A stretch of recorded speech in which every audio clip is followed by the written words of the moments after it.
eye-opener, and the knowledge that I've gathered here is immense. And this knowledge is really going to assist us in ensuring that we're able to cater for the market effectively and efficiently.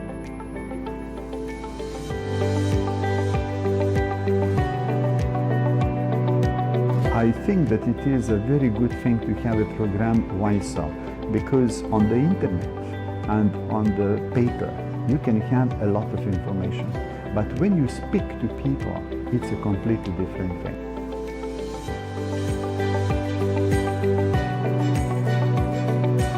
One of the biggest challenges that are facing destinations who are interested in tapping this market is the lack of awareness. Number two, the lack of market intelligence. Number three is the ability to train their workforce or their human capability. So I would highly recommend destinations which are serious about tapping this market to invest in this training.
Taiwan? Takkanlah, dia betul.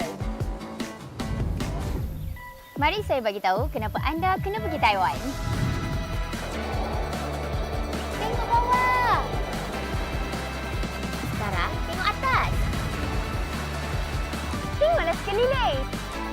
Anda boleh cuba pengalaman baru di sini. Berani mencuba sesuatu yang mencabar.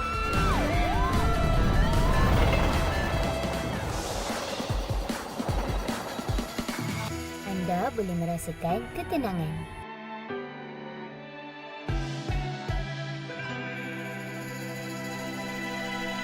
Ada banyak lagi yang menarik. Makanannya enak-enak. Sebuah budaya yang unik. Semuanya menanti untuk anda rasai. Taiwan ada semua yang anda nak. Jadi apa lagi? Jom Taiwan!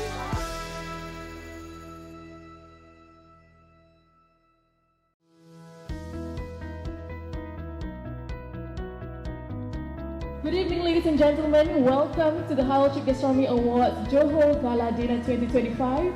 It's such a joy to see everyone here at the Mall of Madini Iskandar Putri for this very special evening.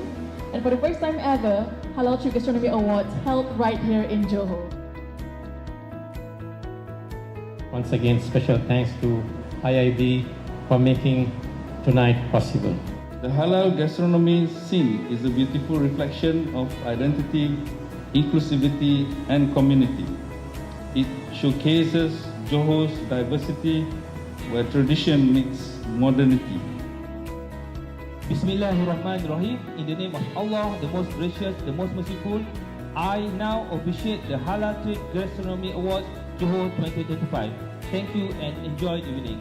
Assalamualaikum warahmatullahi wabarakatuh. Ladies and gentlemen, through initiatives like the HalalTrip Gastronomy Awards, we are seeing that vision come to life. Talent, innovation, and opportunity are crossing borders seamlessly.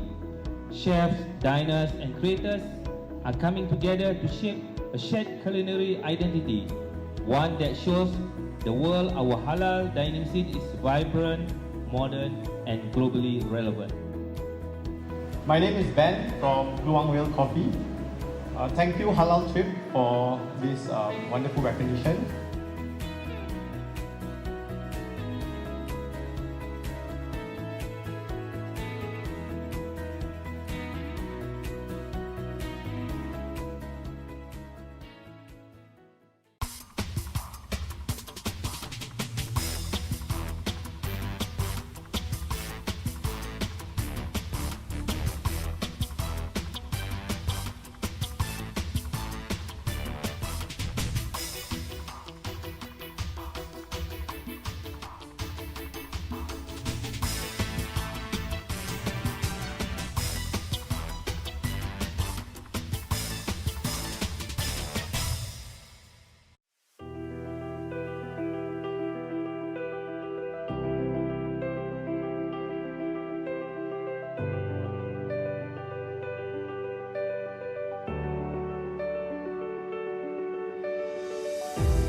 The beauty about this program is that it is not one-sided and with blinkers. It assists you to really get to understand not only the true sense of the halal market, but also the global view of the halal market. It's a rare opportunity to gain a strategic insight into what Muslim travelers are looking for.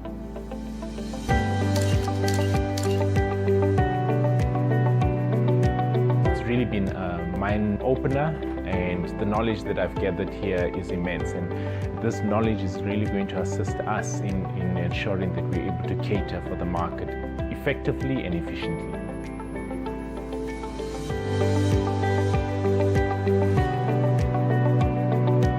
I think that it is a very good thing to have a program WISA, because on the internet and on the paper you can have a lot of information, but when you speak to people it's a completely different thing.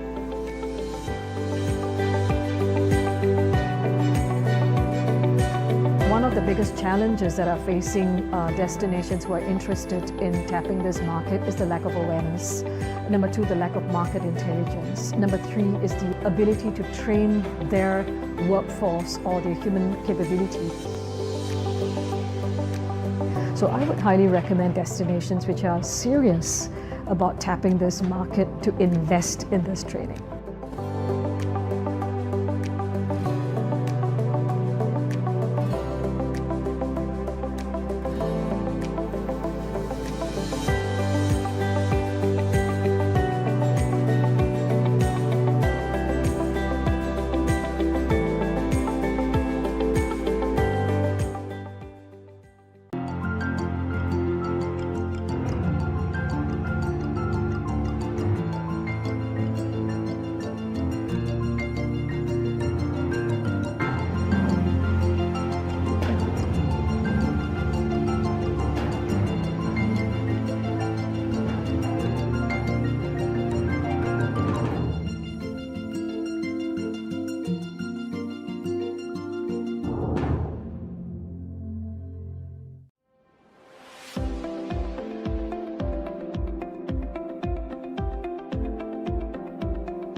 Mari saya bagi tahu kenapa anda kena pergi Taiwan.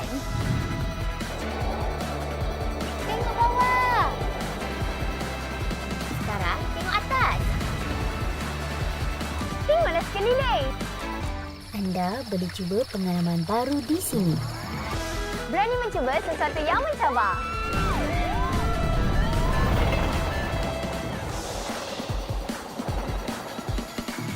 Anda boleh merasakan ketenangan.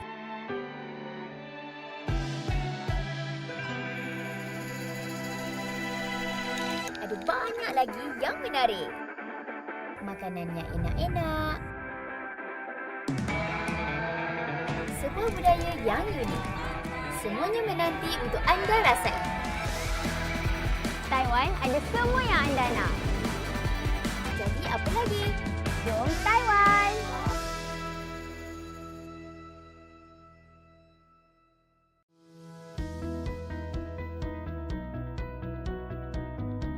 Good evening, ladies and gentlemen. Welcome to the Halal Trip Gastronomy Awards Johor Gala Dinner 2025.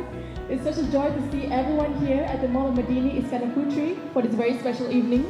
And for the first time ever, Halal Trip Gastronomy Awards held right here in Johor.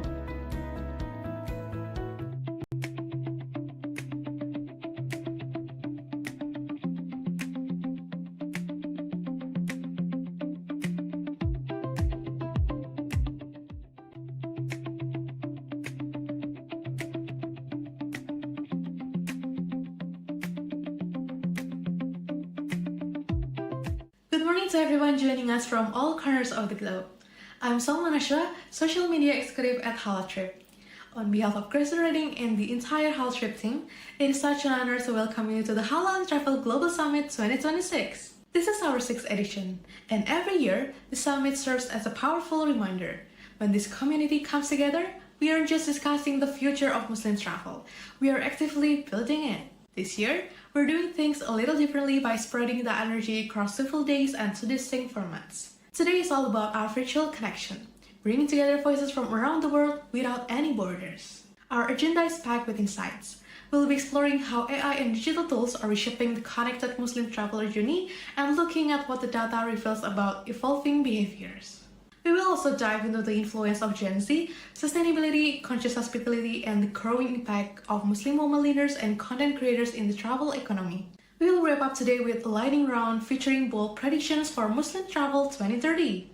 Tomorrow, we're moving from the screen to the stage as we go live right here in Singapore. It's going to be an action-packed day focused on inclusive design, AI-driven marketing, and storytelling. We will also celebrate the Halal In Travel Awards, witness the content creator tank, and finally, experience the grand unveiling of the GMTI 2026 and its key insights. 2 days, 2 formats, and 1 shared mission to shape a Muslim travel industry that is smarter, more inclusive, and more impactful than ever before. To officially get us started and share his vision for the road ahead, I would now like to invite Mr. Fazal Bahardin, CEO of HalalTrip and CrescentRating, to deliver his opening remarks. Mr. Fazal, the floor is yours.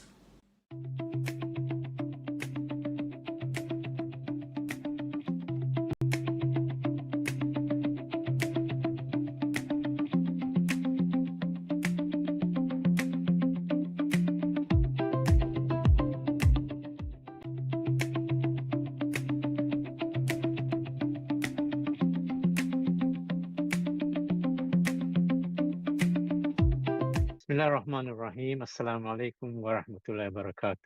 Thank you for joining from around the world. I hope you are in good health and high spirits. It's my privilege to welcome you to day 1 of the Halal In Travel Global Summit 2026. We are honored to host the 6th edition of this summit, now recognized as the leading global platform for advancing the Muslim-friendly travel sector. This year, we examine a market undergoing rapid structural change. The strategic insights we share today are based on over 17 years of comprehensive market research and observation. Tomorrow on the main stage, we will officially launch the 11th edition of our flagship MasterCard CrescentRating Global Muslim Travel Index, or GMTI. Today, we will review the key macro forces shaping consumer demand and see the strategic foundation for this important unveiling. Let us begin by addressing the most significant macroeconomic trend. Remarkable global growth driven by a strong demographic advantage. Over the next decade, the global Muslim population is projected to reach nearly 29% of the world's total, accounting for almost half of all global population growth. This momentum is driven by the dynamic under 40 segment, a hyper-connected, tech-native generation now entering its peak economic and purchasing years. They're not just participating in the market, they are actively redefining it, demanding travel experiences that align closely with their lifestyle values. This demographic shift has changed how the global tourism industry defines value, prompting rapid diversification of outbound travel corridors. The era of Muslim travel concentrated in a few legacy destinations is ending. Previously, nearly 90% of all Muslim outbound travel originated from just 30 key source markets. Our latest 2026 data shows a structural shift. These top 30 markets now account for only 77% of the total footprint. Growth has moved beyond traditional channels, creating a highly dynamic, decentralized, and competitive landscape. This evolution requires destinations to systematically remove friction to unlock the full value of this growth. To understand how today's consumers navigate external disruptions, we rely on our Muslim Travel Intent Tracker or MTIT. When evaluating near-term bookings, our data shows a sharp correction in April, mainly due to localized cross-border airspace disruptions and macroeconomic cost pressures. However, medium and long-term intent metrics reveal a different consumer mindset. The 3 to 6 months and 6 to 12 months projections are not shrinking, they are steadily expanding. Today's travelers are no longer canceling their journeys due to macro uncertainty. Instead, they are postponing, adjusting, or rerouting their plans. The core volume of demand remains strong and consistent, while destination preferences have become highly flexible. Tourism expenditure is actively seeking the path of least resistance. However, this fluid environment introduces a new operational challenge: information overload.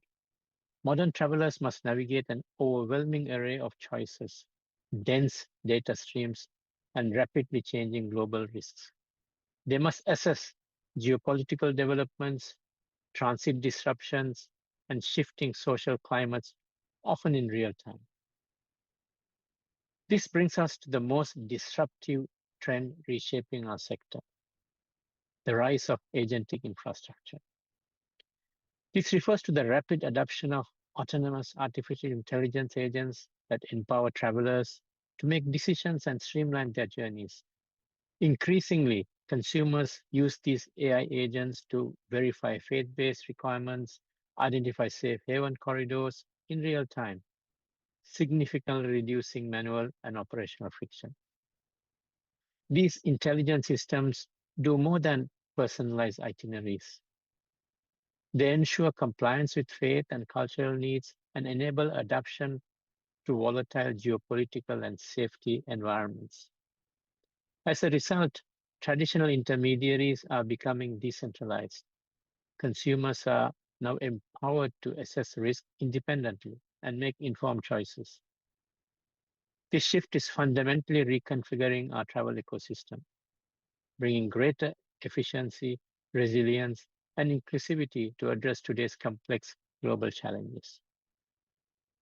To navigate this highly fluid, AI-driven environment, tourism leaders must move far beyond legacy planning models. We require a structured, technology-driven approach, an architecture we call the destination activation stack. Achieving true destination readiness demands total alignment through a clear interlocking framework. ACES framework.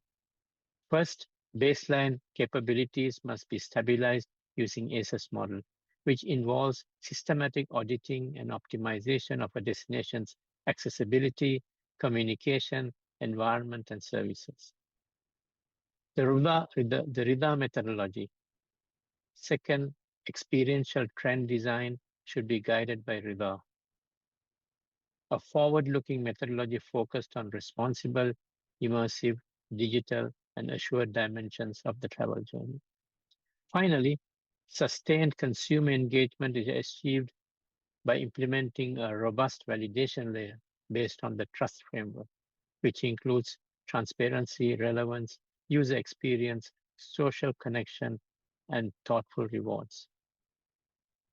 Building and operating this comprehensive architecture will demonstrably improve a destination's preparedness, visibility, and commercial performance. Tomorrow on our main stage, we will officially unveil the 11th edition of the Global Muslim Travel Index, reveal our revised upward arrivals metrics, and release the definitive GMTI 2026 global rankings. We'll also celebrate and honor excellence in the halal travel segment with the Halal In Travel Awards. I invite each of you to actively participate, challenge assumptions, and engage fully with today's and tomorrow's sessions. Immerse yourself in these discussions, data, and strategic analysis. Your insight, leadership, and involvement are vital to the continued progress and resilience of our industry. Thank you.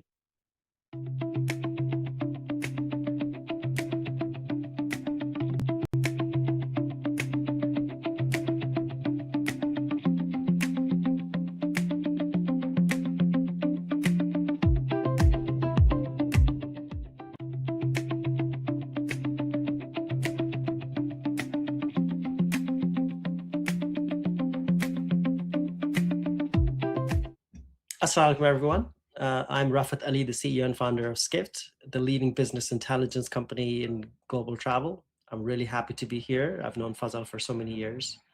It's a community that I am deeply appreciative to be part of, because all of you are thinking seriously about the Muslim travel market long before the wider travel industry has caught on to it. And that history matters. I'm going to give a talk around what I'm calling beyond the halal filter. And here's why I chose it. The travel industry has spent at least the last decade treating Muslim-friendly travel as a filter. Whether it's halal food, prayer rooms, alcohol, no alcohol, modest facilities, check the box, add the icon, put it on the listings page. All of that was necessary. None of it goes away in this new AI era. But what I'll say is that the filter era is ending, not because it failed, but because the technology, particularly AI, is reshaping how travel gets discovered, planned, and booked. And that's about to expose how thin all of these filters have been. This is, by the way, not just true of the halal travel filters, but in travel filters in general. Let me start with something personal. I was in Bangkok by the time this airs on your conference about 2 weeks ago. And I was staying at the Avani Riverside, for those of you who know. It's close to the Muslim area where all those mosques are. And in the Google Maps now has a new Ask Maps feature. You can do it, it's conversational, right, built into the maps. I wanted a halal breakfast place to go. And generally, if you ask in Southeast Asia, it will default to Arab restaurants or Indian restaurants. But what I wanted was local Thai Muslim food. And it worked. It understood my location, it understood the nuance, and it gave me useful results. There's no halal travel app involved. Google just did it. Now, why did it work? It worked because somewhere in the data, in the Google reviews, in the business listings, in the tag that users and owners had added over the years, the signal existed that these restaurants were halal. These businesses had made themselves visible to the machine, so to speak. Not through a formal halal travel platform, not through a certification badge on the specialized app, through structured data that an AI system could read. Those restaurants had those signals that got surfaced. They're the ones that were not invisible. There's a bunch of them that didn't show up, even though they were halal, but AI couldn't see them. So that's essentially the thesis of my talk, this anecdote that I want to give you. At Skift, we have, and I've particularly been doing a deep dive myself on how AI is restructuring the economics of travel distribution. The short version is this, that the AI agents are starting to mediate how travelers discover and book travel. Again, this is not news to you. Each of you are doing it yourselves.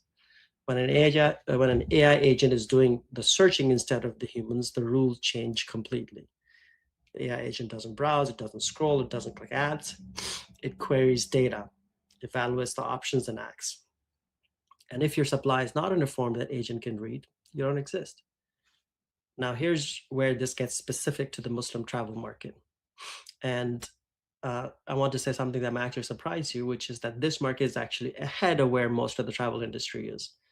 And it may not fully realize it. Think about what the company CrescentRating and this community has built over the last 18 years. The Global Muslim Travel Index, halal certification standards, Muslim-friendly ratings and accreditation, destination benchmarking, traveler behavior data, dietary compliance frameworks.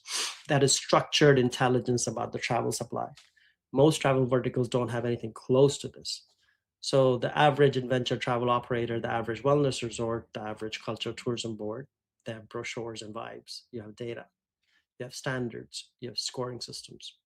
The problem is that all of this was built for human eye, where there's PDF reports that get launched once a year, rating badges that sit on a web page, certification status that a traveler has to look up manually, index rankings that live in a slide deck. So the AI era needs the same intelligence built for machine eyes, APIs that an agent can query in real time, structured metadata that a booking platform can ingest automatically, certification status that is programmatically verifiable, not a badge to look at, but a data field that an AI agent can check before making a recommendation. The hardest part of machine readable challenge is building the intelligence in the first place. This market has already done that. The last mile, making it queryable by machines, is an engineering problem, not a knowledge problem. And that last mile is now the most urgent priority for this industry. Let me make this concrete. Think about what is already machine readable in the Muslim travel versus what is not. Prayer times and qibla directions, fully digital, calculable, already built into apps that hundreds of millions of Muslims use daily, thousands of apps. When an AI agent needs to build a prayer-aware itinerary, it can do that right now. The data exists in structured form. Now think about the halal food certification. It's fragmented across dozens of certification bodies around the world, different standards in different countries, certification status that may or may not be current in many places. Verification that often requires a phone call or a physical visit. When an AI agent tries to recommend a halal certified restaurant, it is guessing in many ways. It is pulling from reviews where someone mentioned the word halal. It is not verifying. It cannot verify because the data does not exist in a form it can check. So that gap between the prayer time and the halal certification is the gap that the industry has to close. And it matters because the failure cost is not the same as in generic travel. When a generic AI agent books a hotel and the room is smaller than expected, that's a bad review. But when an AI agent recommends a halal-friendly restaurant and turns out that is not halal certified, that's a trust violation. For Muslim travelers, the compliance stakes are real. And the failure cost is categorically higher for all of us, which means that the platform that is willing to own that failure, to guarantee the halal compliance, to stand behind the recommendation, build something that's enormously powerful. We call this travel memory. Memory is the word that I've been obsessed with over the last year, which is the memory built into the AI agents. The AI agents recall of who's delivered, who was reliable, who the traveler trusted. That memory builds over a period of time. It compounds. Every accurate halal recommendation reinforces the next one. Every prayer time adjustment that was right becomes a reason to recommend again for you and for other people. And the Muslim travel needs are inherently recurring. If I care about the halal certified food on one trip, I obviously care about it on the next. If I need prayer access on one trip, I need it every time. If Ramadan changes how I move through a city, that's true in every Ramadan. These are not one-off preferences, they are the context. And context is exactly what AI memory is designed to hold. With traveler's consent, obviously. on their terms. The traveler should control what is remembered, what is used, what is forgotten. Booking.com is not going to build a halal certification verification database.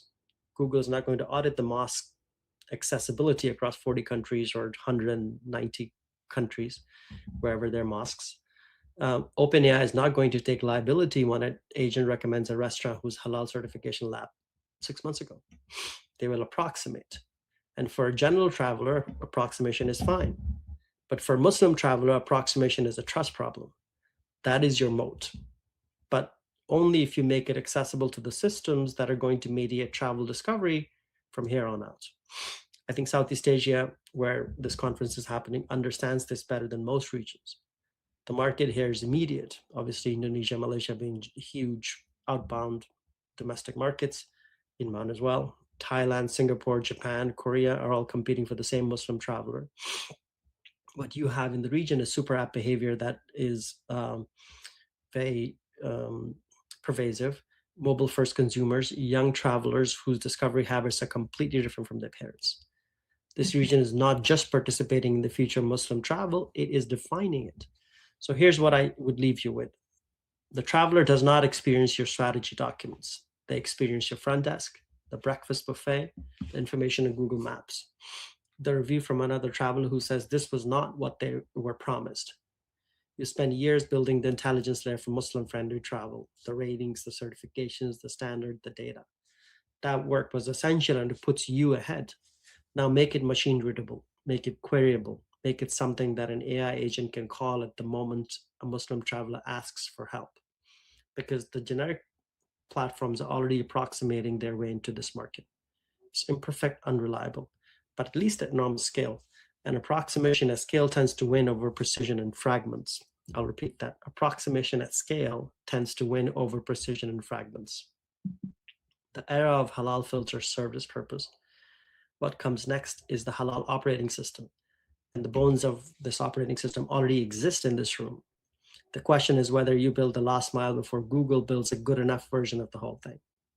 Jazakallah khair. Thank you.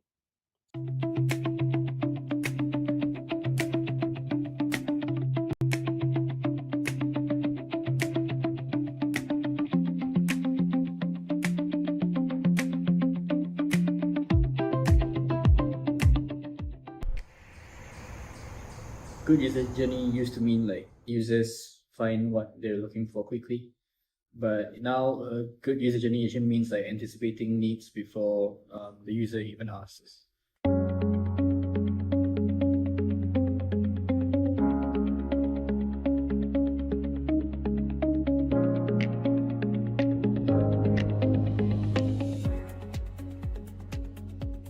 Before, maybe users are mostly planning ahead, like when they want to go somewhere, they plan ahead, but over time they started expecting like a real-time answers. We keep hearing the same thing from user. They wanted an AI trip planner, something that could help them to plan a Muslim-friendly trip without all of the manual work. It's not about information anymore, it's about experience, being context aware. Like if I'm somewhere new, I don't want to search for everything manually. I expect the app to understand my situation and also can guide me through my trip. I think one of the biggest realizations is that building the future is not always the hardest part, but the harder part is understanding the traveler deeply enough to build the right experience. I think the industry still assumes that it's just about like searching for halal food or prayer spaces. They look at the user too functionally without really understanding the emotional side of the experience. They want to feel confident, not feel rushed. So when I see users spending more time on a certain steps, my first thought is to cut it down. But often, the better answer is to make the step better, not shorter. Travel markets are volatile. Destination just shifts every time. The constant is like the user need. We use AI to actually personalize the experiences so that no matter where the traveler is, our product is actually like always relevant to them.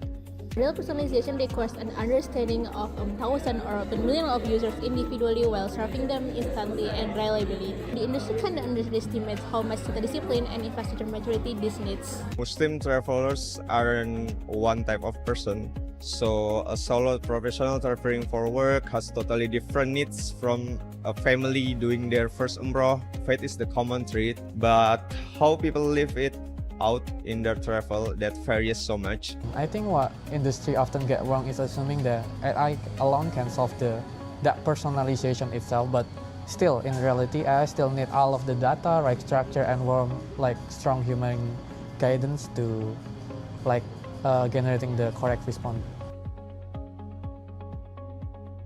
2 years ago when I first joined the company, I'm doing the design very manually, from scratch. Back then, we were mostly using AI just for research and then brainstorming. So it's like an assistant and helper for us.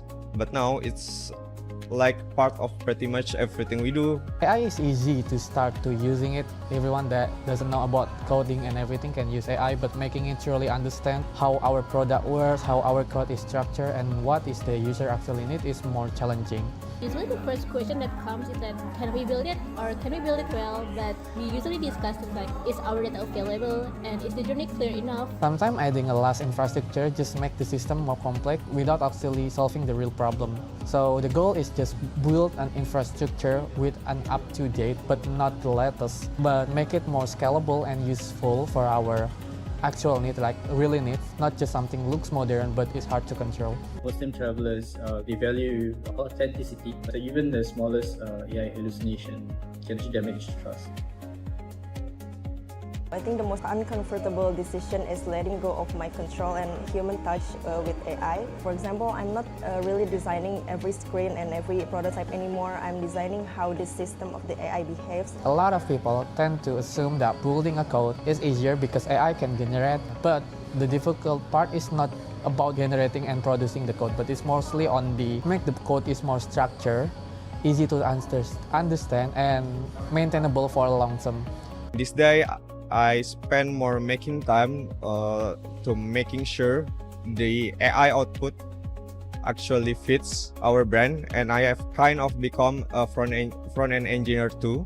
For now, it's mainly more fluid. Like with AI, the stakeholder can come to me with a more detailed needs, and I could also provide them with the more testable deliverables before we push it to the live. The decision that need empathy, those are still ours to make. AI can process a lot, but it cannot actually feel what the user feels.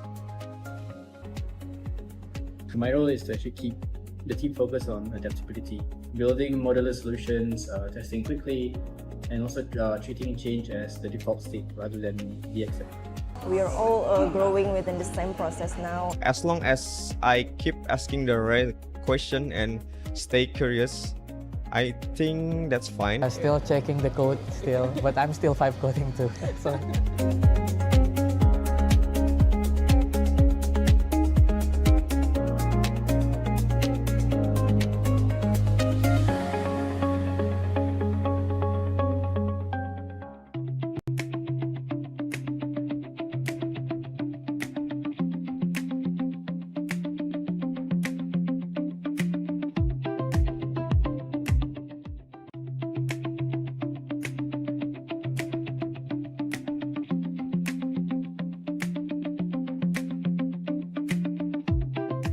Assalamualaikum and welcome everyone to today's session.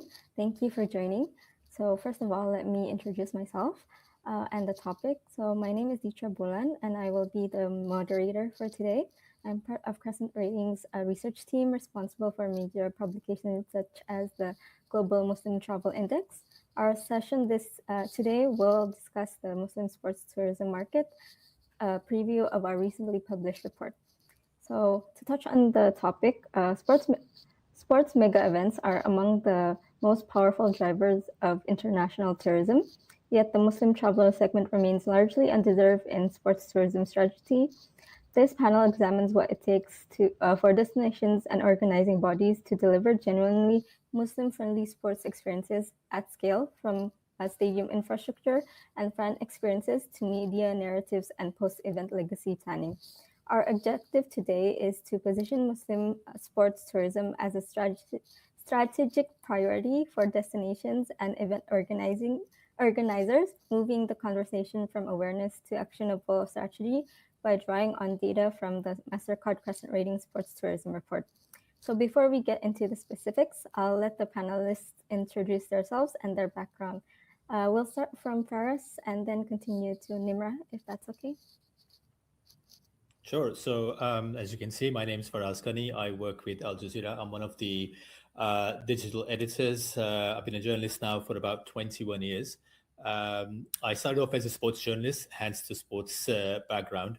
And then I was following, we're based in Qatar, so I was following Qatar 2022 very closely. And when it comes to work, I mean, in addition to human rights and migration, I look at how sports plays a critical role in societies, the socio-political impact of sports on communities, and sort of the intersection of sports, politics, and the culture aspect of things. Thank you, Farah. So we'll move on to Nimra. All right. Assalamualaikum, everyone. My name is Nimra. I'm based in the US in Houston, Texas specifically. I run a consulting company called Sirat. We have different verticals that we do, but one of the major ones is we do integration with the Muslim fan experience with different teams and leagues. So we've worked with the NBA, NFL, MLS, also FIFA to incorporate Muslim needs and experiences into their everyday games. And the other couple of things that we do within our consulting firm is we work with Muslim athletes who are pro to do community impact work that they would like to do in the community, like giving back social impact work. And then the third vertical that we're currently actually working on and launching is creating an alliance of all the Muslim athletes across the US and the world, just to get everyone together talking and, in numbers. Okay, thank you, Farah and Imroz, both for the introduction. So we would like to thank you for allotting your time for the session. Now that we've known your the panelists' background and the topic, we'll jump right into the questions. So first of all, sports tourism makes up around 10% of the global tourism expenditure, and with more people invested in their health due to encouragement in social media, it will continue to grow. So the MasterCard Crescent Rating Sports Tourism Report highlights a significant untapped opportunity in sports tourism. In both of your views, what is the single biggest reason the Muslim segment remains underserved? I think yeah, sure, I can go first. So I understand the Muslim community in the sports world is one of the largest fan bases, I feel like, across the globe, where there's so many Muslims that use sports as an out, just only one, because it's halal fun for us to do. And two, it's, active and Muslims, it's sunnah to be active, right? So the reason it's being underserved, especially here in the United States, what I'm seeing is there's no real integration of the Muslim fan experience into the games. For example, we have NBA games, finals are going on right now. You have a family of Muslims going to a game for start to finish is at least 3 to 4 hours experience. There's no halal food being served. There's these families are staying at the game. They're eating snacks just because there's no proper meals. There's no prayer space. When Maghrib comes in, Muslims are going to want to pray somewhere. So especially if you have tens of thousands of Muslims at these events, having a proper prayer space is not only a security issue and safety issue because people will be in the hallways, doing what they need to do. But it's also just, very nice accommodation. I think they're using Muslims as treated as a nice to have segment instead of a core growth strategy of how to integrate Muslim fans. Because we Muslims do, like I said, it's one of the most halal funds that we can do. And we are willing to spend money on it. Here, especially in the US, the economic power of Muslims is really high. So if teams and leagues and other people who are putting on these experiences can understand how to give Muslims the full experience, or they're going to want Muslims coming back for more. And I've noticed this, especially with the Muslim family nights that we've put on. We have the grandmas, that kids, they're all coming out just to this one event because they know from start to finish they'll be taken care of. Whereas any other given day, they may not come out. So just integrating these small things into their game day experience, I feel like will go from underserved to creating a proper operational way to create fan engagement for these Muslims. Thank you, Nimra. I think we'll move on to Faraz first of all. Yeah, I mean, I would echo Nimra's view on the whole lack of integration, and also the phrase that she chose, the nice to have strategy. It's obviously, it's a lot of optics. It's a lot of visuals that we want to accommodate as many Muslims or any other religion fans as possible. But again, there's a big gap between the optics and the reality on the ground. And that's not, I mean, I'm not very closely associated and I'm not following the US physical sports locations, but across the world as well. I mean, prayer halls, yeah, somewhat, some places, but there's a big gap between what exists and what in reality should exist. So that's one thing. But I think one of the other things I would want to mention why this is such a undeserved or a sort of untapped market is also it's also a cultural thing, because obviously if you look at the Muslim population in the US, and when you compare it to, say, the significant Muslim populations across the world, say the Pakistans, the Indias, the Indonesias, the Malaysias, it's kind of like a cultural thing as well. I mean, sports tourism is not something that's on top of your list. It's not something that you actually sit down with the family and say, hey, we're going to go and watch Wimbledon, or we're going to go and watch the NBA finals, or we're going to go and watch the football World Cup. I mean, people have priorities when it comes to financial spending. The disposable income is considerably less in that part of the world as well. So I think with the chunk of the Muslim population across the world in those three countries, not the expat population in, say, Europe or North America or Australia or those parts of the world, when you look at the actual physical native population, Muslim population in the world, it's a matter of the cultural side of things. It's obviously disposable income. It's, I mean, people would go for tourism from within the countries that they're in, instead of like making sports tourism one of the core priorities in their everyday life and parts of the family life as well. So I think those two combined impacts the whole global Muslim sports tourism market across the world. Okay, thank you, both Faraz and Nirma. So we can highlight that probably it's because of the culture and also the lack of integration of Muslims into consideration. So I wanted to ask, it was pertaining the NBA playoffs or finals. So we can say that it's quite lacking in the integration of Muslims in the whole area. Can you point to a specific sports mega event or destination that got the Muslim fan experience right, and what they did from that others can learn? Sure, I can start. So I wasn't there, unfortunately, but the Qatar World Cup 2022, I think that's like the prime example of what you can do to integrate Muslim fan base. I mean, granted, it was also in a Muslim country, so that made things easier. But I took some of the things that I saw happening there, and working with the FIFA here in the US, I've been trying to integrate some of those elements into a non-Muslim country.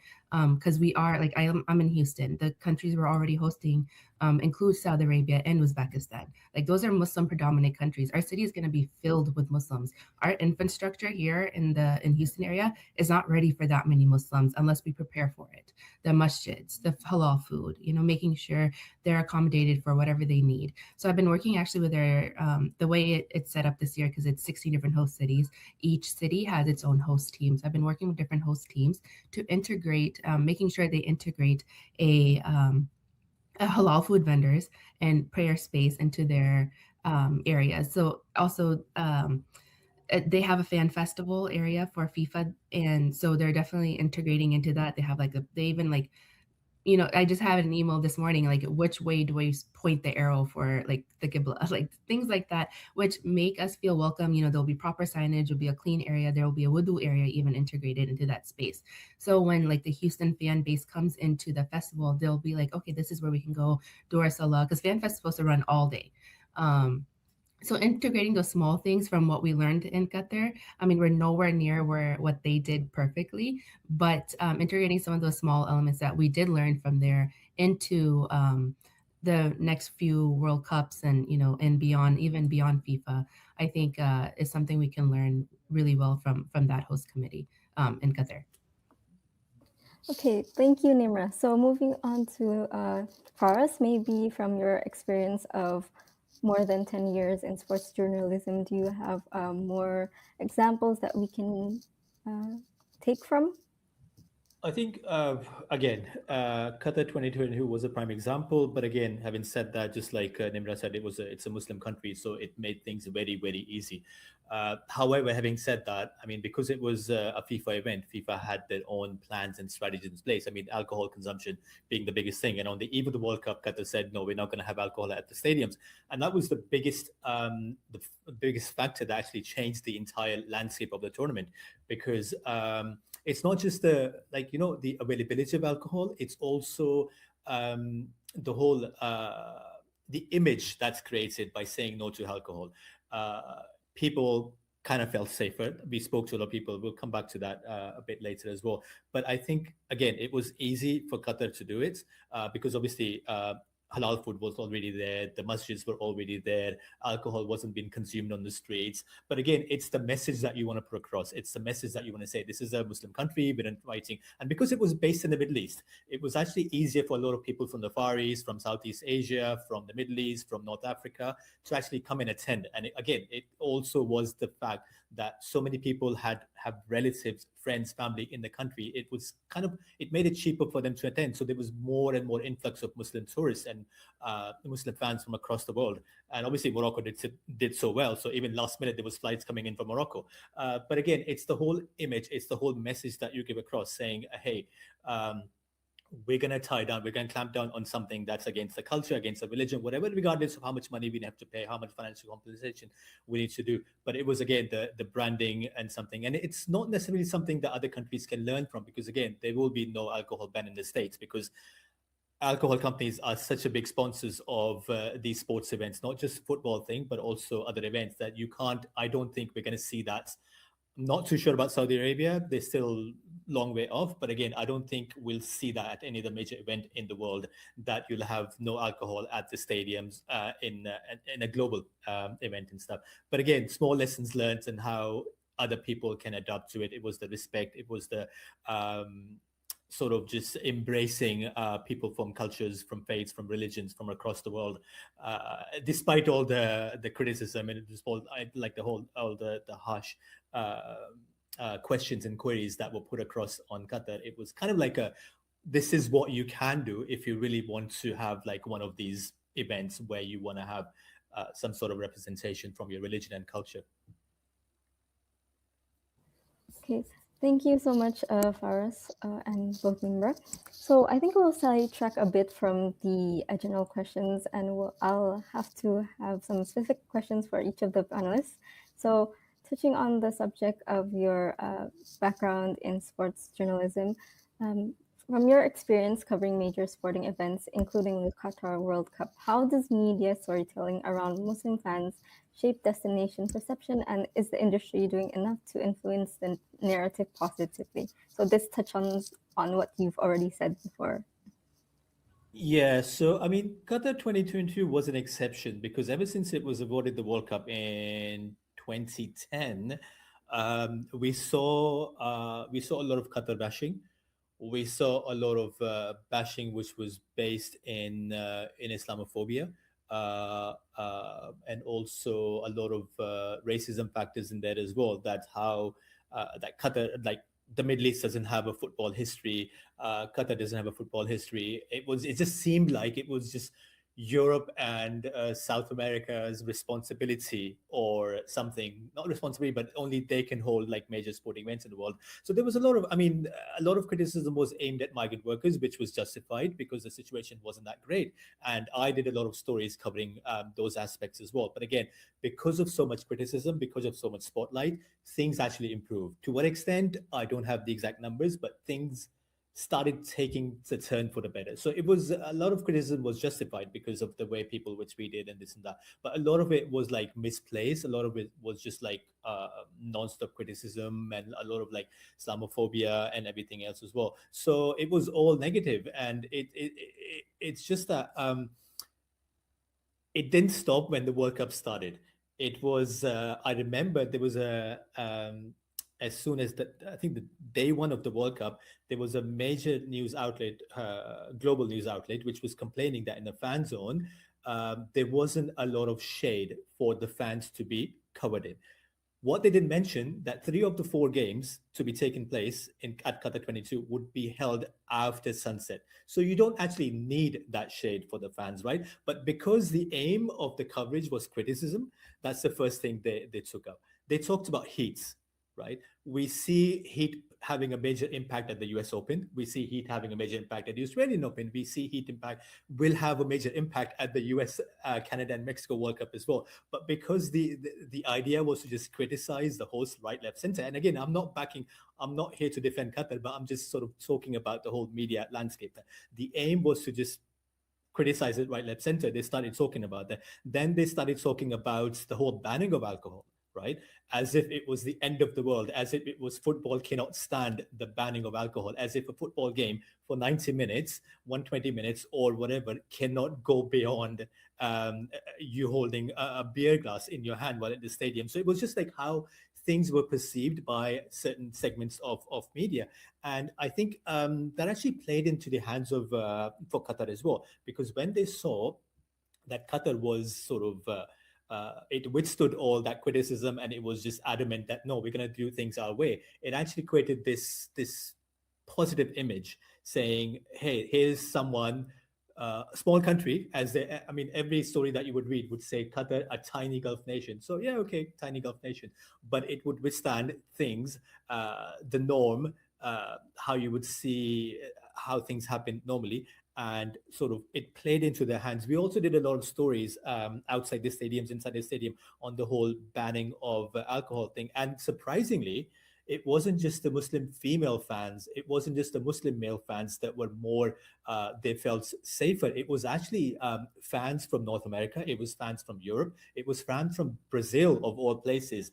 I remember I did a story, I don't know which match it was probably a Brazil match at one of the stadiums, and they were like, there is no way that we could be out watching a football match after midnight in our country and feel this safe. So that's the kind of image that was created because of all these moves that they take. And also, I mean, it just kind of like you start doing stories about culture, you start doing stories about not religion, but how all these decisions, all these laws, regulations impact the journey of a fan, and not just a single fan, not just a single male fan, but you need to keep in mind that it's not just say 20, 30, 40-year-old white male that are football fans, it's families, right? Kids enjoy football as well, women enjoy football as well, so they all need to be they all need to feel welcome in a safe environment. And by doing that, by the messaging that was put across and the stories that we ran, it was kind of like that, yes, okay, this is something that we can go enjoy as a family, be it 4 o'clock in the afternoon, be it after midnight. So I think that made a big difference to how this event was perceived. And going forward as well, that's how things can be sort of taken closer to the Muslim family fans who want to come and enjoy a game of football, or even a game of cricket, or NBA, or NFL, or whatever sport that you're interested in. Okay, thank you so much, Faraz, for that insight. So media does play a big role in moving the perception from what was negative to what is now shifting to positive vibes. So second of all, to Nimra, the questions of strategy and community. So through your work with Sira Strategies, you aim to bridge sports organizations and Muslim communities. What do sports bodies and event organizers consistently get wrong when you try to engage with Muslim audiences? Yeah, honestly, I think the one biggest mistake that I see when they try to engage with Muslim communities as an audience, they think of it, again, as an audience, but not a partner. So engagement often happens too late, after the decisions are made, not while they're being shaped. And so what you get are like these campaigns and not ecosystems. And the one example I can think of is MBA headquarters was just trying to put on a simple Ramadan Mubarak post, like on Instagram, right? And I think as Muslims, we enjoy that kind of things because we see that we're being included, but they didn't know what to write, or they said they had the wording wrong. So the year after, I had reached out to them and be like, hey, I love the efforts, but let's do the wording right. So make sure you're not, this seems like you're just checking a box, not actually engaging with us. So the shift was a little bit uncomfortable, like to have that conversation with them, but bring it up. But, if we bring the Muslim voices into that room early, not just to validate, but to co-create the ecosystem with them.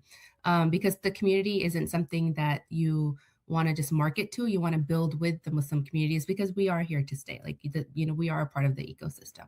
And when you do that well, you'll not just unlock the Muslim community networks, but you'll create a long-term loyalty. And that's what these teams strive for, like, creating that long-term fan, because at the end of the day for them,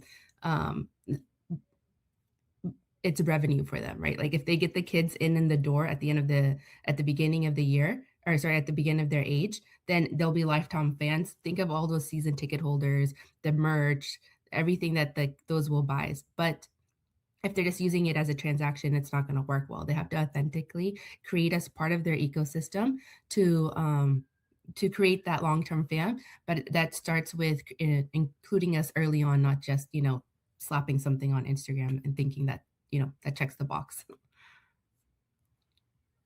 Yeah. So for inclusion of Muslim communities, it's probably best to not have it as an afterthought, but also integrating into the whole ecosystem, so Muslims feel much more included. Okay, I think I would really love to continue on with the session, but unfortunately we have limited time. So before we end off this session, is there any concluding comments that both Faraz and Nimra wants to add? No, I think this has been a great conversation. I think if you start creating these ecosystems for Muslims starting now, I think sports has a long way to go. We have LA 28 coming up here in the US. We have, FIFA's in like 60 days. But there's so many more things that are happening on the global ecosystem now with sports. So if you start thinking about these things now, not only the sports will thrive from the fan base, but I think Muslim fans will also feel included in wanting to participate in this type of travel ecosystem of sports. Yeah, I think it's just again, as Nimra alluded to as well. It should not be an afterthought. It should not be like a checkbox kind of thing that you just fill. Again, you mentioned it's at the start of the conversation that it's 10% of the global tourism market, and that's a significant number in there. And if you look at the Muslim population across the world, and you look at the increasing number of sports events taking place across the world, and if you now look at the increasing interest in the sports event by young Muslims as well, solo travelers or couples or young families and stuff, it's an untapped market which could bring in a lot of cash for these. But again, only when it's sort of when these Muslim travels are part of the conversation from the start, not just right at the end. You just build a prayer hall and then you just check the box and that's it. So it needs to be a whole experience, and it needs to be advertised as a sports tourism experience as well for these solo travelers, couples, young families, or whatever, to actually not just enjoy sort of the sports side of things, but also the whole tourism aspect of things as well, and the whole experience per se. And that's something that the authorities, the officials, they need to sort of invest more in, not just in terms of finances, but also in terms of thinking and how to sort of reach those audiences. Okay. Thank you once again for both our panelists for sharing their knowledge and insights during the sessions. We hope that this will push stakeholders to have a better understanding of the Muslim travel market, especially the sports tourism market. So thank you once again to the audience for joining us today. Please do tune in our other sessions with interesting topics such as using intelligence to win the Muslim travel market, and unpack how the Gen Z Muslim travel segment differs from previous generations. Now, I think this concludes our sessions for today. Wassalamualaikum, and have a great day, everyone.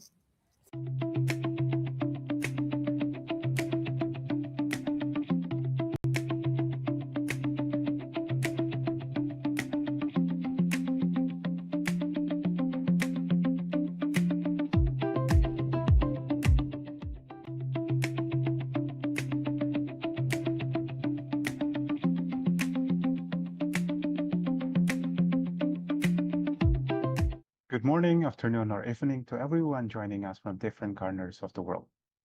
Welcome to another session of the Halal In Travel Global Summit 2026. My name is Taufik Ikhtianto, and I'm the Head of Research and Capacity Building at CrescentRating. Our session today is titled The Evolving Muslim Traveler, What the Data is Really Telling Us. Before we dive into the shifts rewriting this industry, I want to ground us in the event and space. Because in market moving this fast, data matters far more than assumption. Since 2015, we have consistently tracked the growth of Muslim-friendly travel industry through the Global Muslim Travel Index, or GMTI. And we are now preparing to launch its 11th edition. Having expanded from benchmarking just 10 destinations in our inaugural year, the index now ranks 150 destinations worldwide. Furthermore, our ongoing partnership with MasterCard has produced 34 specialized reports providing deep insights into key sectors in the Muslim-friendly travel industry. What I want to share today is an opinion. It is what those destinations and a decade of indicators are telling us, including the parts that contradict what the industry keeps assuming. So let's start with the headline number. In 2024, international Muslim arrival reached 176 million. Sit with that figure for a moment, because of what it isn't. It isn't a recovery number. It is a baseline number. Compared to 2023, up 25%. Compared to pre-pandemic 2019, up 10%.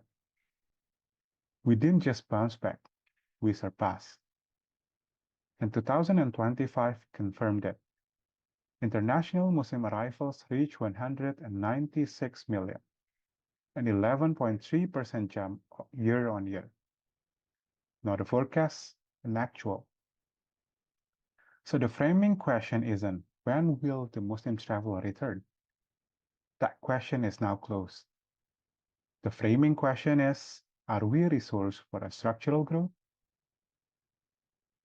And here is why this isn't slowing down. The global Muslim population is on track to grow from 2.19 billion in 2025 to 2.54 billion by 2035. That is half of the world's population growth in the next decade. Half coming from the Muslim communities. The median age of Muslim today is 25. The global median is 33. 70% of the Muslim population is now under 40. In practical terms, the market is getting younger, not older. It is acquiring spending power, not losing it. And the strategies built for last decade's traveler will not fit the traveler of 2030. One of the key findings of the GMTI is that most of the industry has not yet internalized. The map of Muslim-friendly travel is being rewritten, and it is being rewritten from outside of the OIC. The average score of the top 20 non-OIC destinations rose more than 6% in a single cycle. Hong Kong gained 10 points, the single biggest year-on-year jump in the index.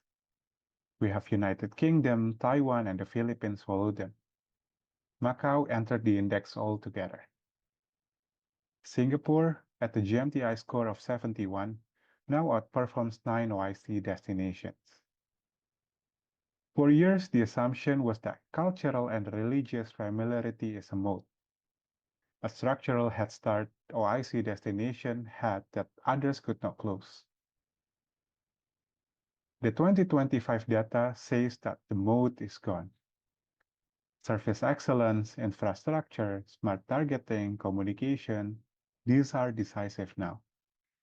Cultural advantage isn't a strategy, it's a starting condition. The second surprise comes from inside of the OIC ranking. Indonesia held the joint #1 position in 2024. In 2025, they are at #5. And here is the part to notice. Indonesia's score didn't drop. It stayed at 76, Same destination, same offer, same infrastructure. What changes that everyone else move? UAE gained 6 score points. Saudi Arabia gained 4. Turkey gained 5. Kuwait gained 9, re-entering the top 10 after years outside it. Oman gained 8. Vision 2030, the UAE Tourism Strategy 2031, and Parallel Gulf Strategy are no longer policy papers. They are measurable, scored, ranked outcomes. The lesson is uncomfortable. The competitive bar is rising 3 to 7 score points per cycle. If your roadmap is static, you're not standing still, you're falling behind. Let me now turn to who is actually doing this traveling, because the phrase Muslim-friendly Muslim traveler has a segmentation problem that cost the sector billions. Our research identifies 3 distinct cohorts. Each is enormous, each has its own decision logic, each has its own framework. Let's start with the Muslim millennials, 513 million people, 23% of the global Muslim 23% of the global Muslim population. Put differently, 1 in every 4 millennials worldwide is a Muslim. This is a tech-savvy group of digital natives. They use their access to information to out-research the market. They plan, book, and review on social, and they share it openly. They're not just consumers of travel content, they are producers of it. Their decision framework is what we call as the 3 A's: authentic, affordable, and accessible. Get those 3 right, and you have their attention.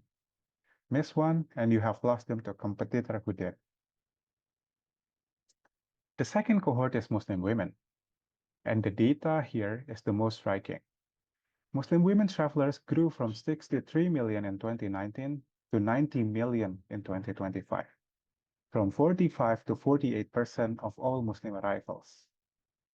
Nearly half of every international Muslim arrival is now a woman. And she is the decision maker. Her influence in family travel planning is roughly double of that other groups. Over 70% say that they are heavily involved in family travel plans. Yet, she is the most underserved by our current product design. She's multi-profile, not single profile. 75% travel with family, 37% in all female groups, 35% solo and rising. Faith-based facilities are non-negotiable. 80 to 90% require female-only prayer rooms, and up to 95% need destinations free from hate crimes. And 56% will pay a premium for a faith-based service. Faith assurance isn't a cost center, it's a margin opportunity. Her framework is the 5 pillars: privacy, amenities, identity, networks, and safety. Design again those, and you capture the segment that decides where the family goes. And the last cohort is the Muslim Gen Z. 553 million people, 27% of the global Muslim population. 1 in 4 Gen Zs is a Muslim, and they're not waiting for permission to travel. 69% take 2 or more trips per year, and they're multi-purpose. 85% for vacation, 30% for Umrah or Hajj, 30% for formal education, often in the same year. They are finally independent. 32% pay solely from their own pocket, and they are value conscious but image conscious. 80% want clean Instagrammable interiors, yet kept spend around $500 on flights, meals, and accommodations. Affordable and aspirational at once. Their frameworks at 4th A on the millennial ones: adaptable, authentic, adaptable, accessible, and affordable. Now we can see we have 3 cohorts, 3 decision logics. A single Muslim-friendly offering speaks to none of them. The behavioral data sharpens this further. 90% of Muslim consumers in Malaysia and Indonesia say they prioritize brands that align with faith-based values. Loyalty is now tied to values alignment, not novelty. Discovery has moved to social first. 40% of Indonesian and 26% of Malaysian consumers discover brands through TikTok and Instagram. Among Muslim women, 70% use social apps to stay connected on the trip itself. Among Gen Z, more than 80%. Visibility on social channels is no longer an experiment, it is table stakes. And motivations keep diversifying. Regenerative tourism, digital detox retreats, sports tourism, female-led journeys. The traveler is purpose-led, seeking connection, identity, and faith-conscious experiences, not just destinations. The destination that ticks the halal compliance box but fails on value alignment, fails on discoverability, fails on purpose, it would lose to the one that gets all three right. So let me close with what this data demands. First, plan for structural growth, not rebound. The 176 million figure is in the floor. Calibrate to 262 million by 2030. Second, service excellence beats cultural advantage. Singapore, Hong Kong, the UK, Taiwan have already proved it. The mode has shifted. Third, standing still is falling behind. The Indonesia signal applies to every destination. Annual deliverables is important, not 5-year hopes. Fourth, build for the canonical tree, Muslim millennials, Muslim women, and Muslim Gen Z. 3 frameworks, 3 decision logics. Generic Muslim-friendly marketing leaves money on the table. So to close everything up, the Muslim traveler of 2030 will be younger, more connected, more independent, and more demanding than any segment we have ever measured before. The destinations and businesses that win the next decade will be the ones that read the actual data, dismantle their assumptions, and build this for testing audiences. The market has transformed. The indicators are clear, and as we unpack these insights today at the HITGS, the future belongs to those who adapt. Once again, I'm Taufik, and thank you so much for all of our audience joining from all over the world today. It has been an absolute privilege sharing this insight with all of you. Enjoy the rest of the summit and have a fantastic rest of the session. Thank you.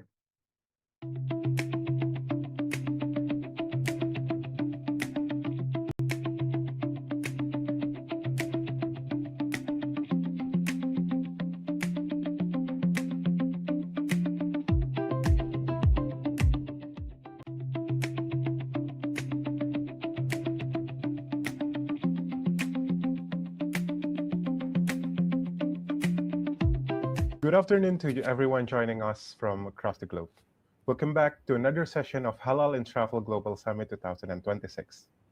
Our session today is titled Data-Driven Destinations, Using Intelligence to Win the Muslim Travel Market. The Muslim travel market is no longer a hidden opportunity. It is a global powerhouse. Yet, for many destination leaders, the challenge isn't about finding the data. It is about applying it. There's a significant difference between knowing the numbers and using them to shape infrastructure, marketing, and the overall traveler experience. Today, we're moving past the why and focusing on the how, exploring how to turn market research into a competitive, real-world strategy. I'm Taufik, the Head of Research and Capacity Building at CrescentRating, and I'll be your moderator today. Joining me today is Dr. Farisha Nisha, a tourism and hospitality academic currently affiliated with the Hong Kong Polytechnic University, where she also got her PhD degrees. She also worked at the United Arab Emirates University and the University of the South Pacific. She has published in top-tier tourism and hospitality journals.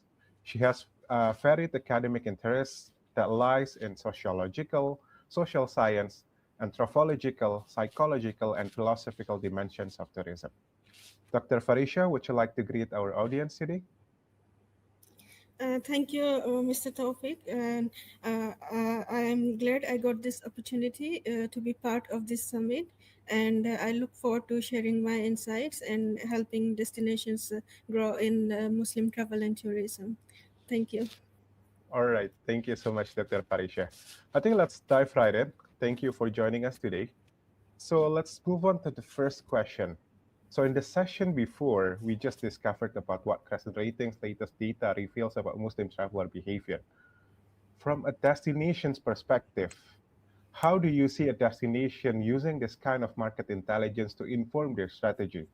And was there a specific data point that changed how they approach this segment? Uh, so the destination which I'm representing today, it's Hong Kong, and market intelligence through data activities, it's being used as a blueprint to transform the city into a top-tier Muslim-friendly destination. And so from just having general awareness, and now it's more into data-driven. So it uses general benchmarks and the GMTI rankings and also customer feedback to close the service gaps as a Muslim-friendly destination.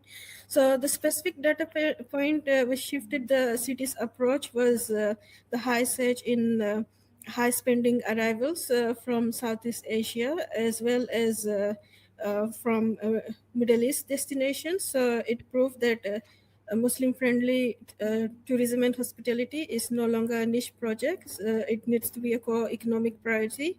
So, and in recent years, Hong Kong has been driving different programs, and it has moved from a fourth place to third place as a non-OIC destination in the latest ranking of 2025 for GMTI. And so this market intelligence and from the data, it's being used to address specific needs of Muslim travelers, and it's through three different stages: accreditation, and this accreditation, it's through Crescent Rating, and where it assesses the hotels, the attraction into different tier categories, as well as education, where trainings are provided to different hospitality operators, tourism operators, and to know about how to approach the Muslim travelers, and also promotion as well. And this is like, for instance, through familiarization trips in Hong Kong from Southeast Asia. Example, travel influencers and other trade persons were invited, as well as having trade trips to Middle East countries and taking part in Arab travel market. And so also Hong Kong has developed halal tourism grossly and basic guidelines in collaboration with Crescent Rating to educate the frontline staff.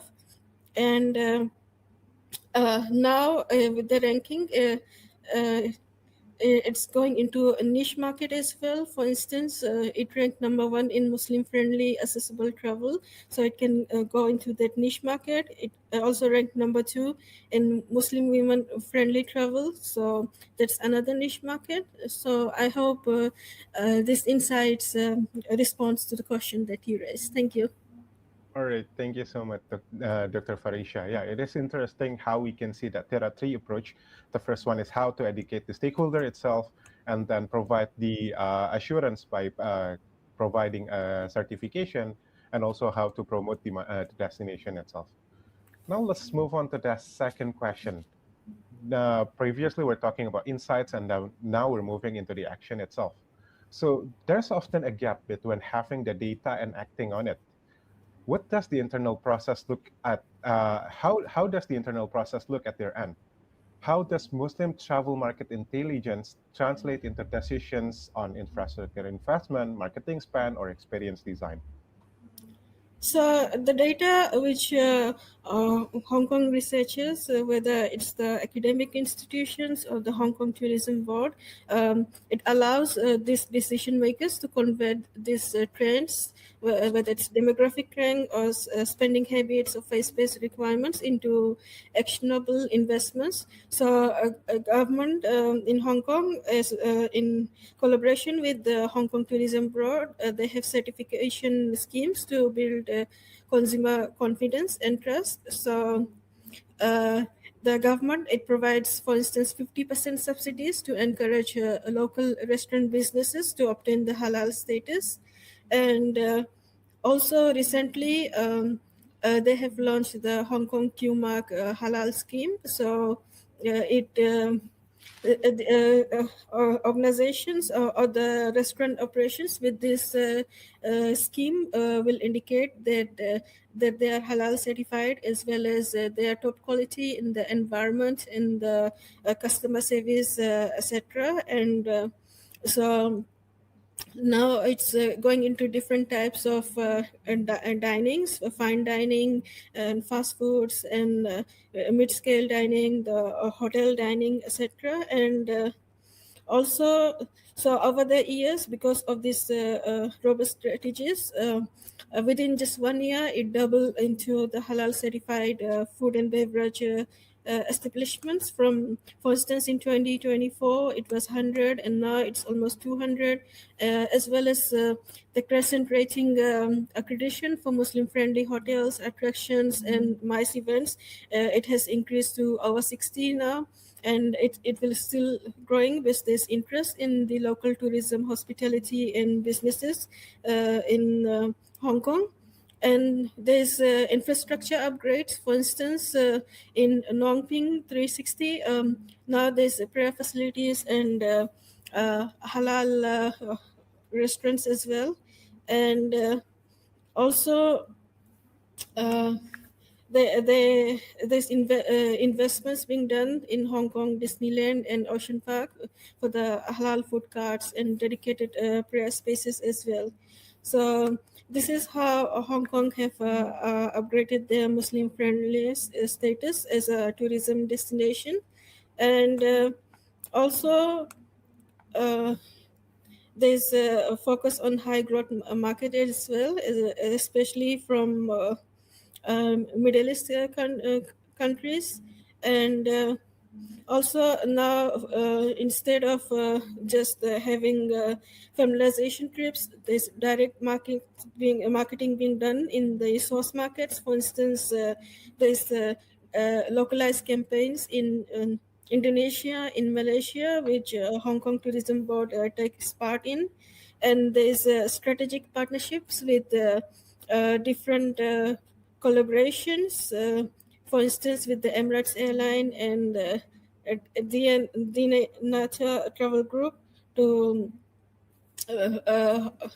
further showcase Hong Kong as a Muslim friendly destinations, that to show that the city is ready to welcome Muslim tourists. And also there's seasonality campaigns as well. For instance, during Ramadan, some of the hotels would have a Ramzan buffet, and also during Eid as well, there's a Eid buffet in restaurants as well. And these are some of the ways actions being taken by Hong Kong by different stakeholders. Thank you. Okay. Thank you so much, Dr. Farisha. Yeah, I think it is interesting how Hong Kong itself translates the data that is obtained from the research, and then putting it into like development and facilities, especially in the specific areas such as Ngong Ping and then Disneyland. And then other than that, to improve the halal certification scheme. And then other than that, also put up some strategic marketing into specific areas such as Indonesia. So right now, if we're talking about the Muslim travel market itself, we can say that it is not only consisting of one segment, right? It includes families, solo women travelers, Gen Zs, luxury, budget, medical, and whatever it is. How are they using this data to move beyond broad brush marketing and target a specific Muslim traveler segments with different propositions like this? So Hong Kong is now trying to segment Muslim travelers, and this can be based on regional preferences. For instance, as I mentioned earlier, there's Southeast Asian Muslim travelers, there's Middle Eastern Muslim travelers, and also based on spending power. For instance, Middle East Muslim travelers are known for having high spending power, and also in terms of demographic interest as well.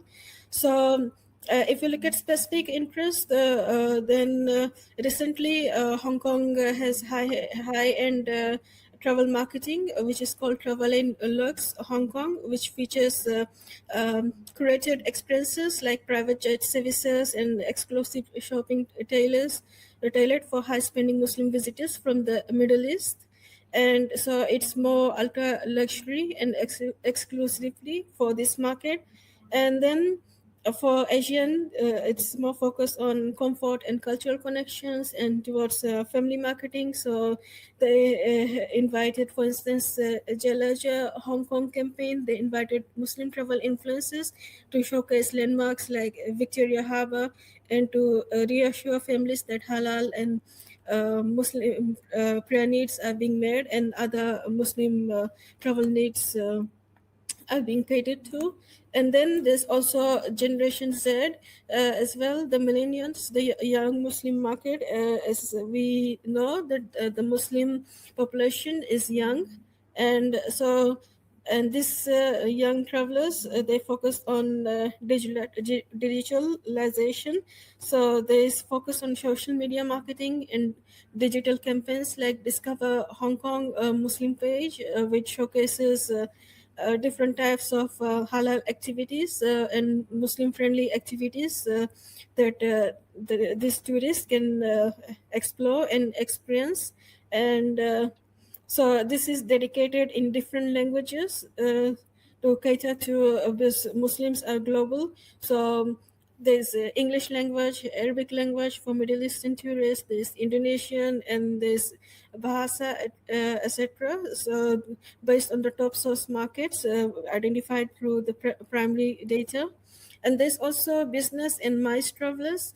And as if we look at the contemporary news, Hong Kong, it's not just focusing on travel and tourism, it's also catering to global Islamic finance as well, establishing offices and the businesses. So this all will in the end interlink with the tourism activities as well. So Hong Kong in their latest trends, they have identified mice as one of their travel data point. So they target high value business travelers to, and they have certified some of these MICE facilities like Hong Kong Convention and Exhibition Center, and it was rated as it received gold rating from Crescent.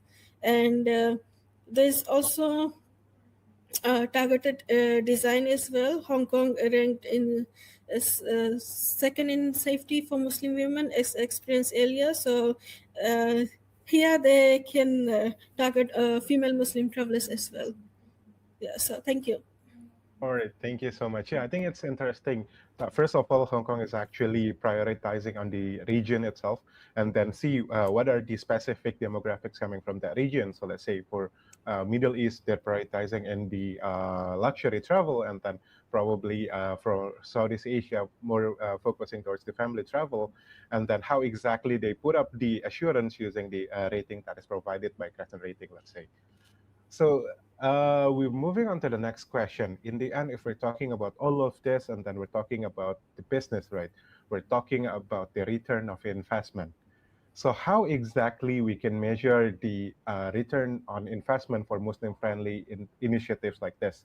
What are the metrics that we can track? Is it like the arrival, spending, satisfaction, repeat visit, or whatever it is? And what is still difficult to measure that you can see from now? Thank you for your question. So one of the metrics is the visitor growth and measured through the arrivals as well as the visitor spending. So it focuses on key Muslim majority source markets. And so, for instance, the recent visitor arrival showed that there's a 50% year-on increase from Malaysian tourists and 43% increase from Indonesian tourists, as well as there's rising arrivals from Gulf nations as well. And especially for Southeast Asian nations, now it ranks as number 2 inbound tourism markets in Hong Kong, which is after mainland China. So, and there is this is the spending is monitored through the high value added overnight visitor spend by these Muslim travelers, and it is projected against the global Muslim outbound expenditures to see how Hong Kong is performing and how it can further improve. And the satisfaction is measured through the Hong Kong Tourism Board's departure visitor survey. So currently, if you look at the overnight visitor satisfaction is at 8.8 out of 10. This is also paired with the third-party performance indicators like from CrescentRating, the GMTI ranking, and as we know, last year Hong Kong ranked as the third among the non-OIC destination, and this was an increase in their positioning. And also there's the infrastructure and accreditation metrics as well, and to measure their KPIs. For instance, the number of halal certified restaurants, it's increasing, as well as the Crescent rating accredited hotels, the venues and the attractions are increasing over the years. And they have received Muslim friendly ratings, and it's also supported by government. As mentioned earlier, the government, for instance, is giving subsidy of 50% for halal certification fees. And also, Hong Kong received specialized award as well. For instance, it received the most promising Muslim-friendly destination of the year, as well as some of the hotels and MICE operators. They also received awards in these special categories. So what is difficult to measure? I think it will be the faith self-identification. For instance, Hong Kong immigration data will input nationality and residency, but not religious affiliation. And as we know, a Muslim faith is has different. Like it can be subdivided into, for instance, Sunni and the Shia, and some are also conservative Muslims, some are modern Muslims. So some will be very traditional and some may not be traditional. So how these different Muslims consider and are satisfied with the Muslim-friendly accommodations provided by Hong Kong will differ among different Muslims. And this is difficult to measure as well, but it's something personal as well. So the research on Muslim travelers need to go more deeper in order to find out how these different categories of Muslims experience Hong Kong as a Muslim-friendly destination. Thank you. All right, thank you so much, Dr. Farisha. Yeah, I think it's interesting how we can actually measure using 2 points. The first one is from the consumer perspective, using the arrivals, and then even the satisfaction, and then how exactly the growth in the industry, if we're talking about that. And then I think the last question from my end is, let's talk about what's missing. So if you could define one data point or a piece of intelligence about Muslim travelers that you don't currently have, what would it be? And how would you see that change the strategy of the destinations? I think one of the major point of intelligence is associated with the integration of the emerging travel technology. So Hong Kong needs to use more of the this travel technologies, and for instance, then it will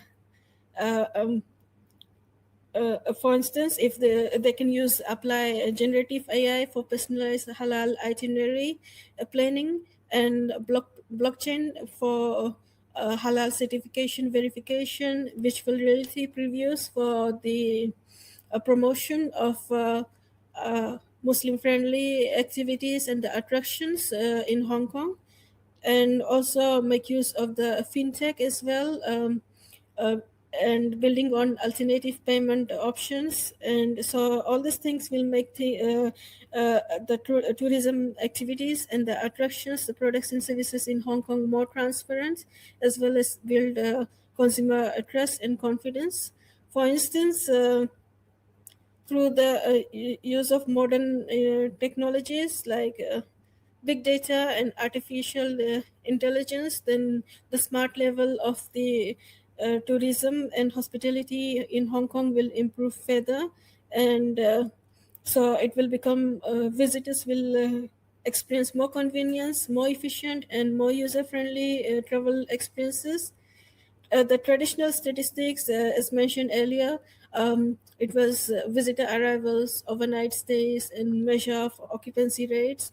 And so Hong Kong can, if they make use of digital technologies, especially the new ones more, they can measure digital footprints, the website metrics, the online travel reviews, sentiment analysis, etc., as well as measuring the movement data, having GPS sensors and mobile device signals to track the popular routes and the attractions and measure the peak times. And also find out the real spending patterns and the transaction data.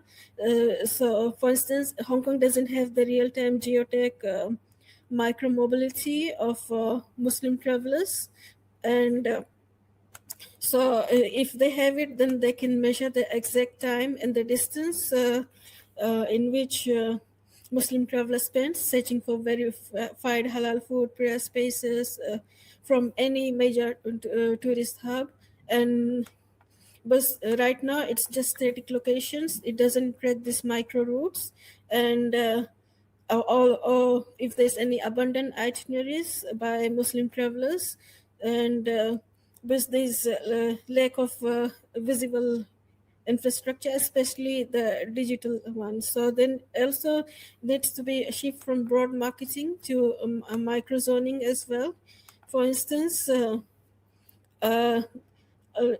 currently there's advertisements or the promotion campaigns in Southeast Asian nations and the Middle East countries, and in future they can deploy pop-up infrastructures like prayer pods into the high friction tourist areas, mobile halal food trucks, so which can move from different tourist areas where there's high visitor traffic.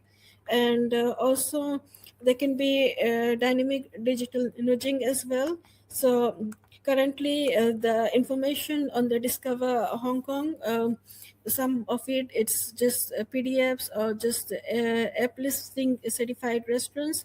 But if there's real-time push notifications via the app, then it can detect the Muslim travelers and route them to nearby options before they leave different places. So this will make the itinerary more hyper-personalized. And also they can have chatbots to that can cross-reference user location and the real-time planning as well. So Hong Kong also needs to partner with major property developers to place smart automated prayer kiosks, for instance, in commercial malls based on foot traffic heat maps. And currently, like the mobile applications promoted by Hong Kong are Muslim Pro and some others, but it needs to have one designated just specific for Hong Kong. So they need to develop app as well, and not just rely on the general Muslim apps or the Hong Kong Tourism Board apps. And Apart from that, they need to expand their certification pipeline as well. For instance, it's currently they just rely on the Board of Trustees. And apart from that, there's also Halal Fruit Center as well, which certifies cosmetics and medicines and some other things as well. So government can offer subsidies as well. So for instance, for cosmetics, it can contribute to shopping tourism, and Hong Kong is a shopping destination, and it will and Muslim spending on fashion is also a significant part as well. So if Hong Kong government and Hong Kong tourism board, if they can also offer halal certification subsidies for food research center, then it will increase the Muslim traveler visitor spending in other ways as well. And also there's a great GBA halal certification as well, Greater Bay Area, and they use blockchain technology, and they have a QR system as well. So visitors can track from the supplier to the consumption state how the halal certification is done. But it just started. It just in February I attended a workshop, and that's when they showed to us. So there needs to be more funding allocated to this type of activities, and so they can compete with the not just the non-OIC but also OIC countries as well, which makes use of blockchain technologies. And so apart from that, if you look at some other countries like Saudi Arabia, they work with for instance, they work with Visa. They have developed a tourism data and campaigns management lab. So Hong Kong can also make use of different organizations, international organizations, to focus more on tourism data and find out how Muslims do their spending, and based on that, focus more on developing this type of products and services. And they need to monitor the website traffics and the spending patterns as well. And apart from that, Hong Kong can look to expand into halal medical tourism as well. As we know, Hong Kong medical system is top rated. It has a high mortality. And the living standard is quite good, and the age of living it's quite high. So they can have translators and Muslim friendly medical activities of the products, and promote this to the major Muslim destinations. And also they can use localize the Muslim travel index like Indonesia in order to optimize the local infrastructure more in different districts. And at PolyU, we have come up with the tourist satisfaction index, which is based on large language models. So here it can be go deeper and look more into Muslim travelers as well. Because right now it's just looking at the general tourism activities in Hong Kong, but based on this, even though they have its own different languages, but we still need to look at different niche markets, and the current focus is on Muslim travelers. So Hong Kong Tourism Board can collaborate with PolyU to further refine this tourist satisfaction index. And apart from that, currently the accreditation and the benchmarking and the data, it's mostly from CrescentRating. But recently, there's invitations for instance, the Islamic Tourism Center in Malaysia. In February, we met some individuals from JAKIM and the Islamic International University in Malaysia to see how we can better our tourism products and services and to promote it to the global Muslims. And this is another segment. It could be cruise liners. Hong Kong is promoting to the cruise markets, and they are trying to make the Kai Tak cruise terminal more halal friendly. So they can here they can have Islamic themed cruises through the Mediterranean and Arabian Gulf, and offer those halal tourism activities and the infrastructure, the prayer facilities, and the halal dining and alcohol-free entertainment, etc. And also, strategic partnerships could be made between halal travel platforms and Islamic financial institutions. As mentioned before, Hong Kong is also promoting itself into Islamic financial organizations and encouraging investments, etc. So here they can look at how Islamic like Sharia compliant travel financing can be done, and how loyalty reward programs can be done in the Islamic currency units. And also, so this, as mentioned before, Hong Kong ranked #1 in the accessible Muslim-friendly destination. So they can promote to inclusive tourism. So that's what's been lacking. Just 2 minutes, and sorry. Yeah.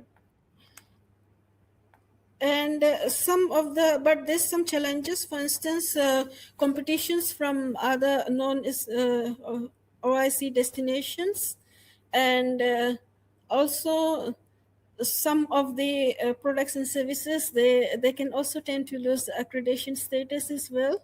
For instance, recently some of the products, they lose their halal certification status after second review. And this geopolitical instability in the major Muslim destinations like the Middle East conflict, it affected the direct flight from Dubai to Hong Kong. And however, the key benefits of data management and would be sustainability. This data can be used to set limits, and also protection and preservation of the Muslim-friendly infrastructure, etc., as well as for dynamic pricing and to enhance the visibility and to cater to more personalized journeys to Muslim travelers. And so I think that's all I would like to say about this question. Thank you. Okay. All right. Thank you so much, Dr. Farisha. Yeah, I think that is the perfect note to end on. So it's clear that winning the Muslim travel market isn't only having the most data, it's actually about having the most clarity. So as we've discussed today, the real winners will be those who can take insights that we've shared and turn them into intangible experience, smarter investments, and more inclusive infrastructure. So yeah, a huge thanks to Dr. Farisha for joining us today and providing such a transparent look at the mechanics of the destination strategy. Your insights has given us a much clearer roadmap for moving data rich into strategy ready. So to our audience, thank you so much for your time and engagement.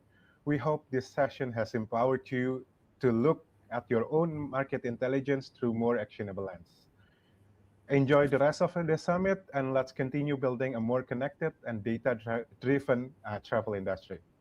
I'm Taufik. It's been a pleasure being your moderator today, and thank you so much, and goodbye.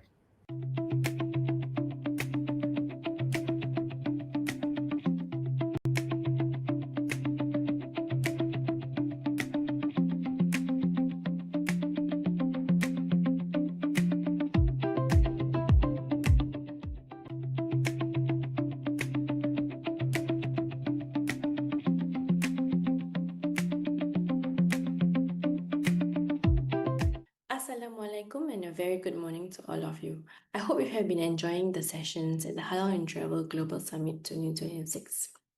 The conversations this morning have moved through sports tourism, data, and AI, and this session connects all of that to something very practical: how the Muslim traveler decides where to go and how they book. Muslim travelers ask very specific questions in the trip planning phase, and the way travelers are finding those answers now has shifted significantly, faster than most of the industry has had time to respond to. The question this session is built around is simple: when a Muslim traveler goes looking, can they find you? CrescentRating Global Muslim Travel Index 2026, our research shows that 51% of Muslim travelers admit social media influences how they plan a trip. What that represents is a fundamental shift in how destination decisions get made.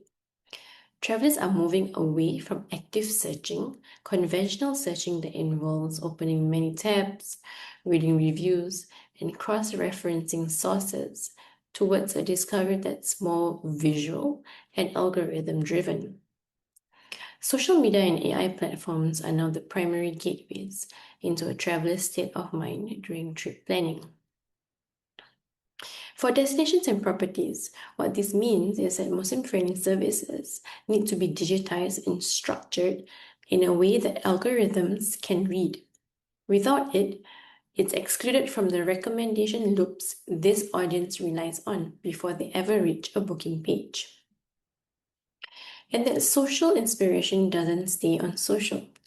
The sequence typically is a destination or a property catches their eye on social media, and they immediately open an AI tool and they ask, curate me a 5-day itinerary to this place, or curate me an experience where I stay at this property, or what are the halal restaurants around this place or around this destination. The question isn't whether AI can verify what a property offers. The question is whether the property appears at all. The booking journey has compressed. What used to take hours is now done in minutes. So the discovery for Muslim travelers really start on social. But the more significant shift is what happens next. 80% of travelers are now using AI for some part of their trip planning. So inspiration and verification are happening back to back. A destination catches someone's attention on a reel, and within minutes, they're asking an AI whether it actually meets their needs as a Muslim traveler. AI has simplified the entire process. The first impression is no longer something a brand controls. It's shaped by algorithms and AI responses before a traveler ever reaches your website. And this is where the journey becomes particularly high stakes. Muslim travelers carry a more considered set of requirements. Destinations and properties that fail to structure their offerings risk being excluded from recommendation systems altogether. And many of you have already done the work.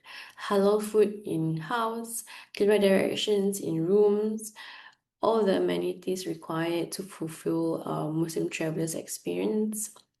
But the gap is that when a Muslim traveler inquires on AI about your property, what it returns has nothing to do with what you've built. So the services may exist, it's just that the AI cannot find them.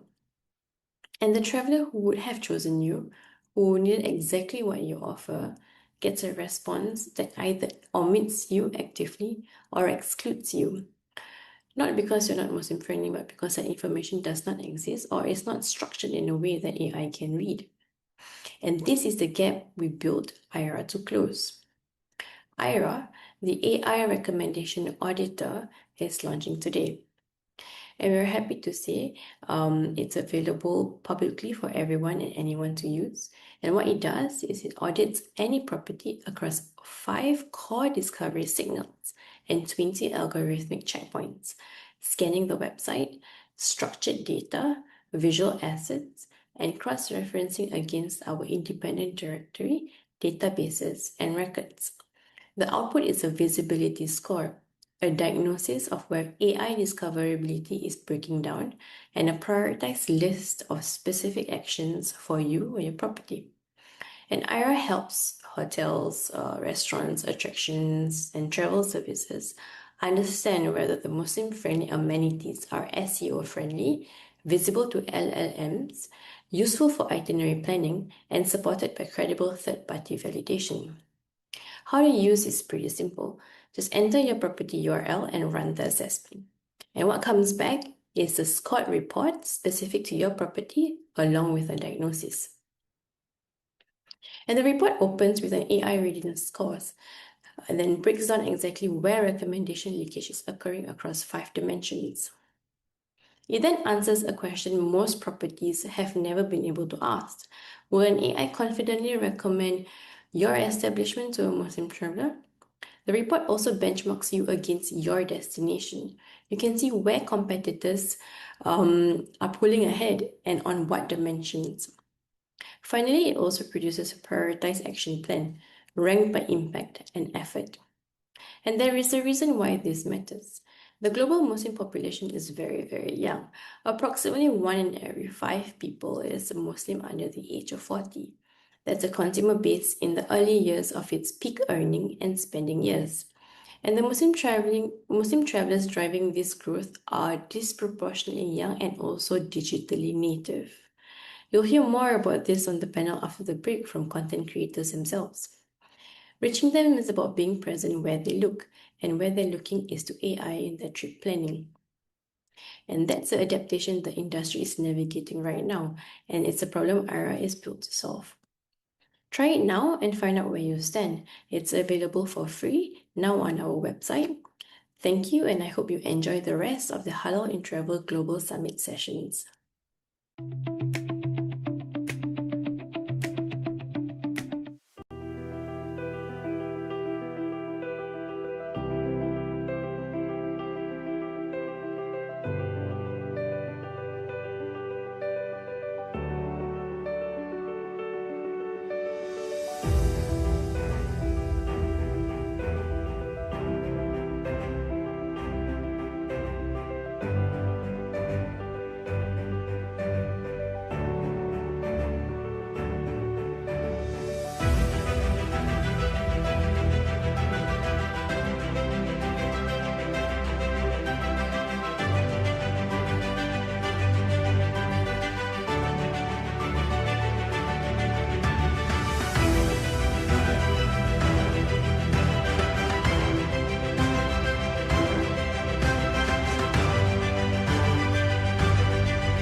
Mari saya bagi tahu kenapa anda kena pergi Taiwan. Tengok bawah. Sekarang tengok atas. Tengoklah sekeliling. Anda boleh cuba pengalaman baru di sini. Berani mencuba sesuatu yang mencabar.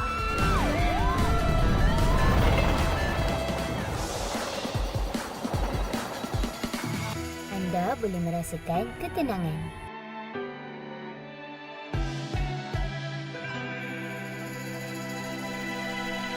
Ada banyak lagi yang menarik. Makanannya enak-enak. Sebuah budaya yang unik. Semuanya menanti untuk anda rasai. Taiwan ada semua yang anda nak. Jadi apa lagi? Jom Taiwan!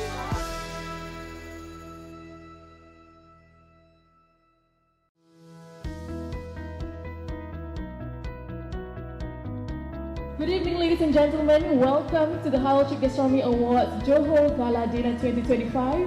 It's such a joy to see everyone here at the Mall of Madini, Iskandar Putri, for this very special evening. And for the first time ever, HalalTrip Gastronomy Awards held right here in Johor.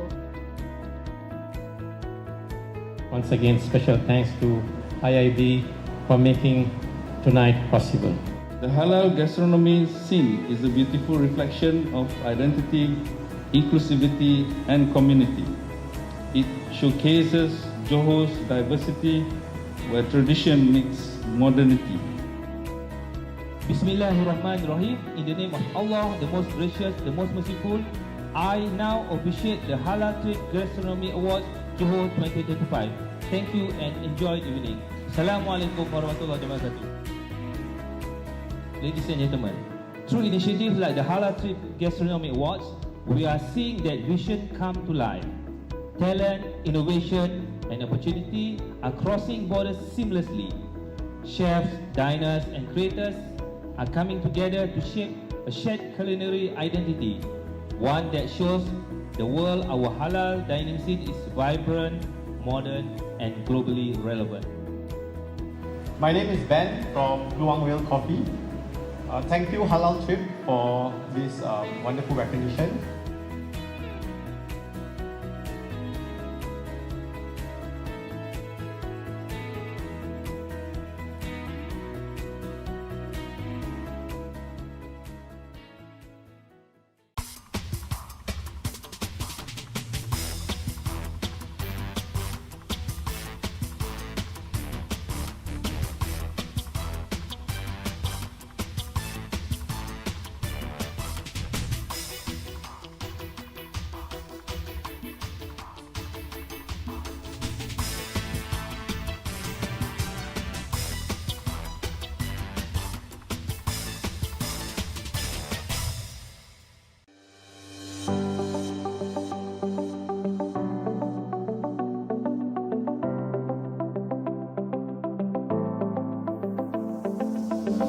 The beauty about this program is that it is not one-sided and with blinkers. It assists you to really get to understand not only the true sense of the halal market, but also the global view of the halal market. It's a rare opportunity to gain a strategic insight into what Muslim travelers are looking for.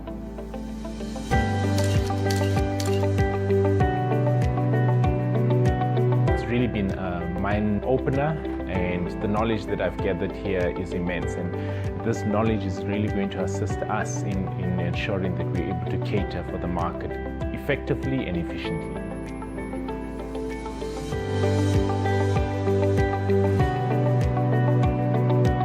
I think that it is a very good thing to have a program WISA, because on the internet and on the paper you can have a lot of information, but when you speak to people it's a completely different thing.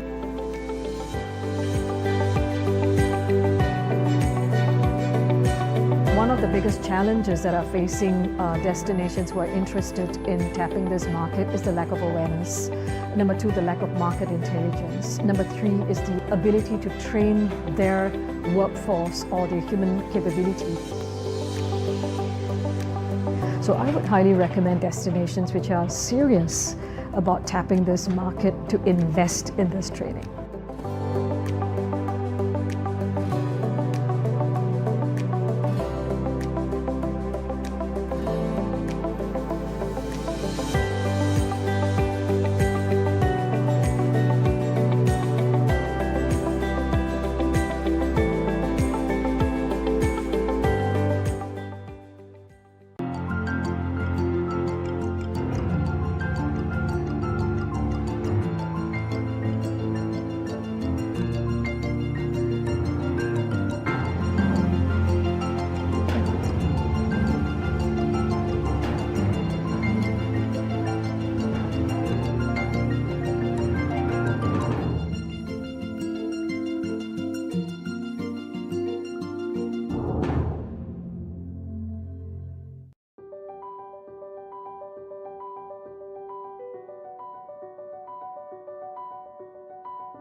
Assalamualaikum everyone and good day. Welcome to the Halal In Travel Global Summit 2026 hosted by CrescentRating.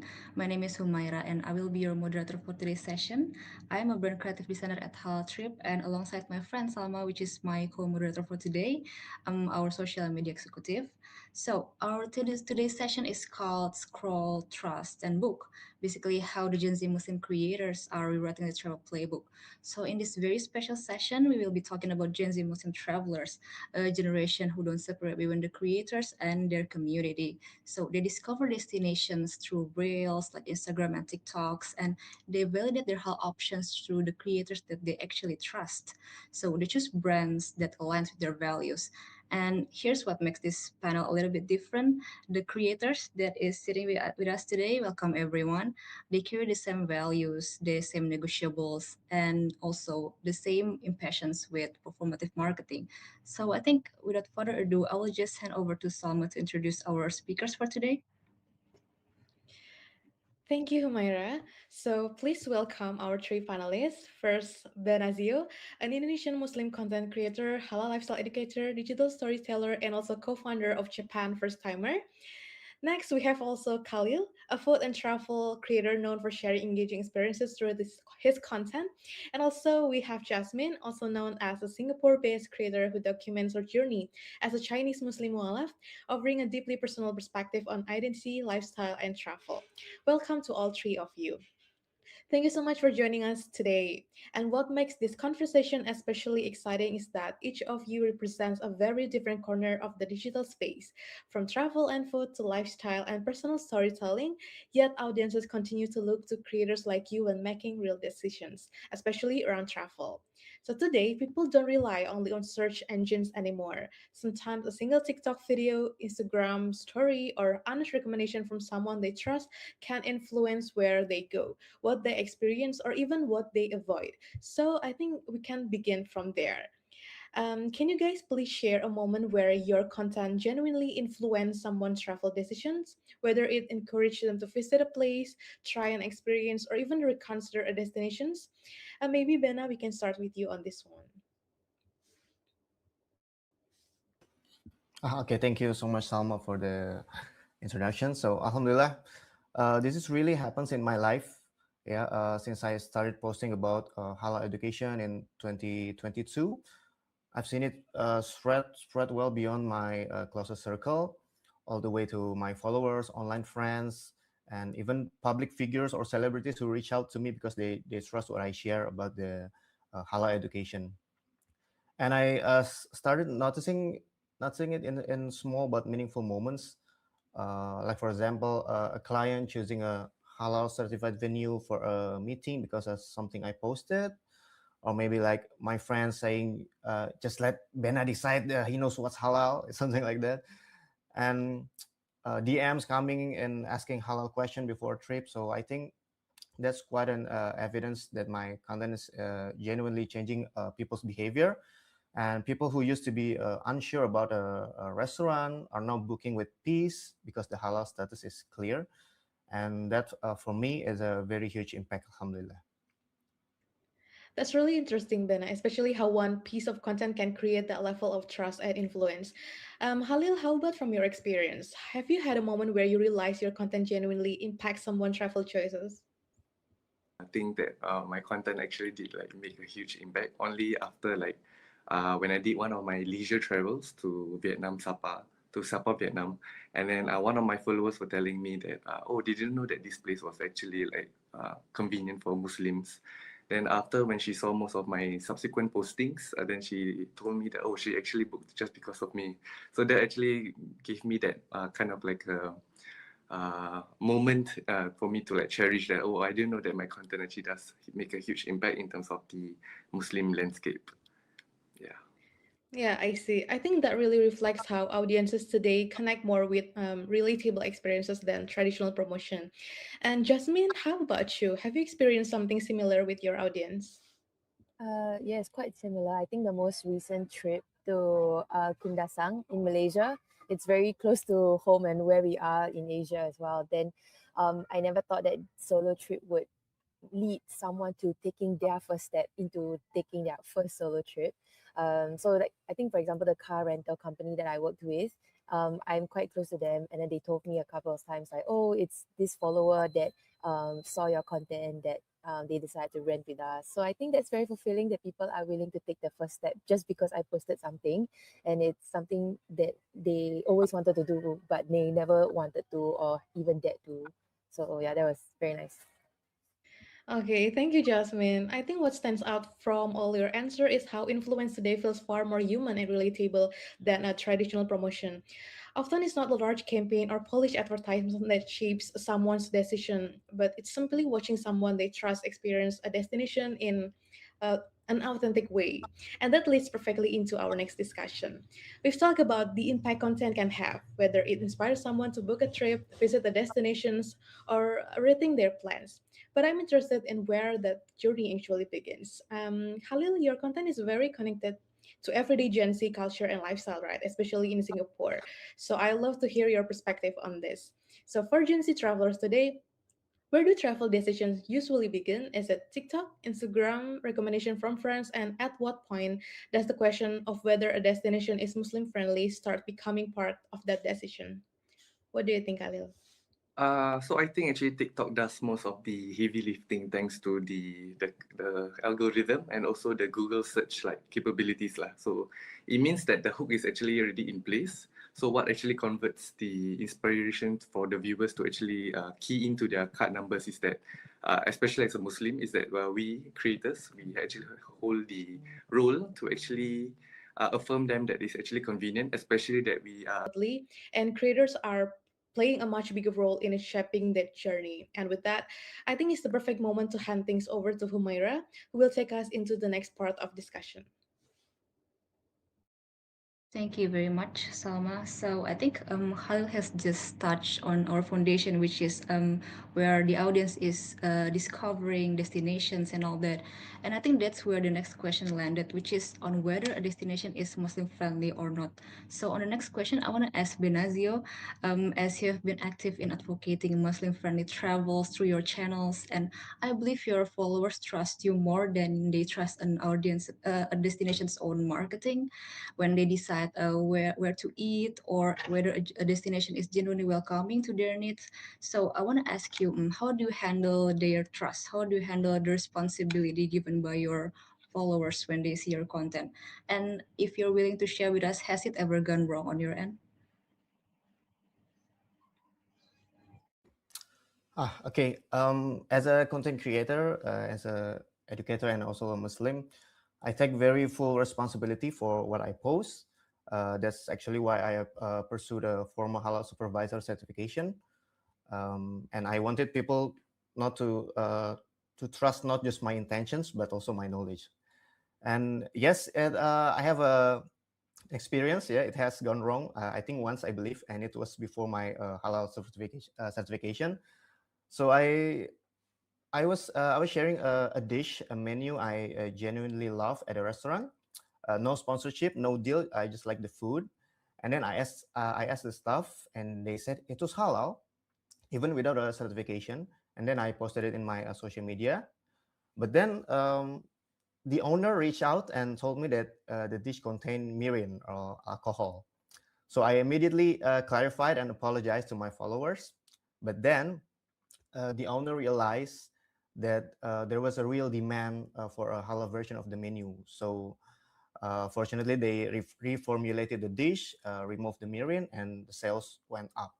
So I think the lessons for creators like me or for us as a consumer, we always have to verify it with someone who really actually knows the ingredients, not just the stuff. And the lesson, I think, for the restaurants, if they are working toward being Muslim friendly, they have to train the staff on the halal basics education. So the guests deserve us the guests deserve more accurate information before we decide to eat there.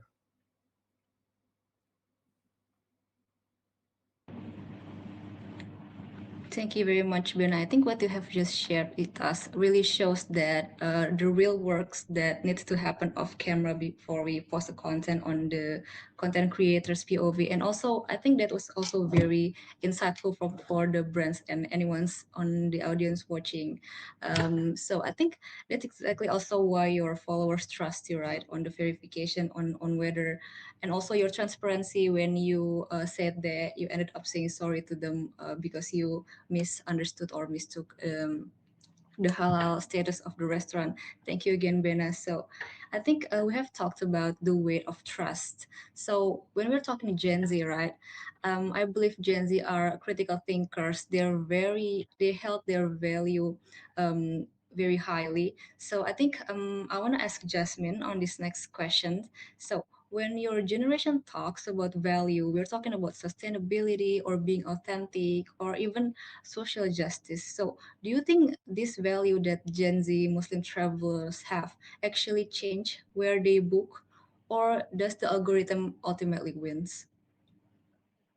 I think it really depends on the person's intention of I guess, going for that activity. I think one activity I personally didn't like and I didn't promote also was this, I think, like snake farm in Krabi. A lot of people go there because you get up close and personal with the snakes. I mean, they do treat the snakes well, but ultimately, I think for the price paid and just the whole ethics of not, let's say, like not even telling you the prices until you reach there, and then they're like, okay, 600 baht per person, and then like there's no other information you can find online about that place. I think that's very shady.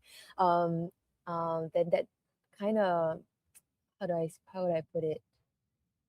I think it's so important to, as a consumer, to take a step forward into researching all these, or hopefully creators like us can bridge that gap in that lack of information when it comes to things. Because as much as brands pay us to fulfill certain criteria or whatever, but ultimately, if we as a creator don't feel that our values align with how the collaboration is going, I'd rather not give up. I'd rather not take that money and just stick to what I really believe in, because ultimately the trust that your followers have in you, it's invaluable. Yeah.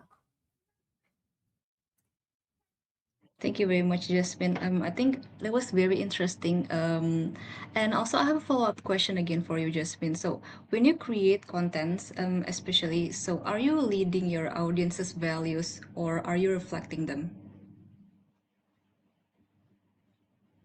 Um, how do I think I post with a lot of intention, in the sense that I really go back to who I am as a Muslim and the kind of values that Islam teaches us also.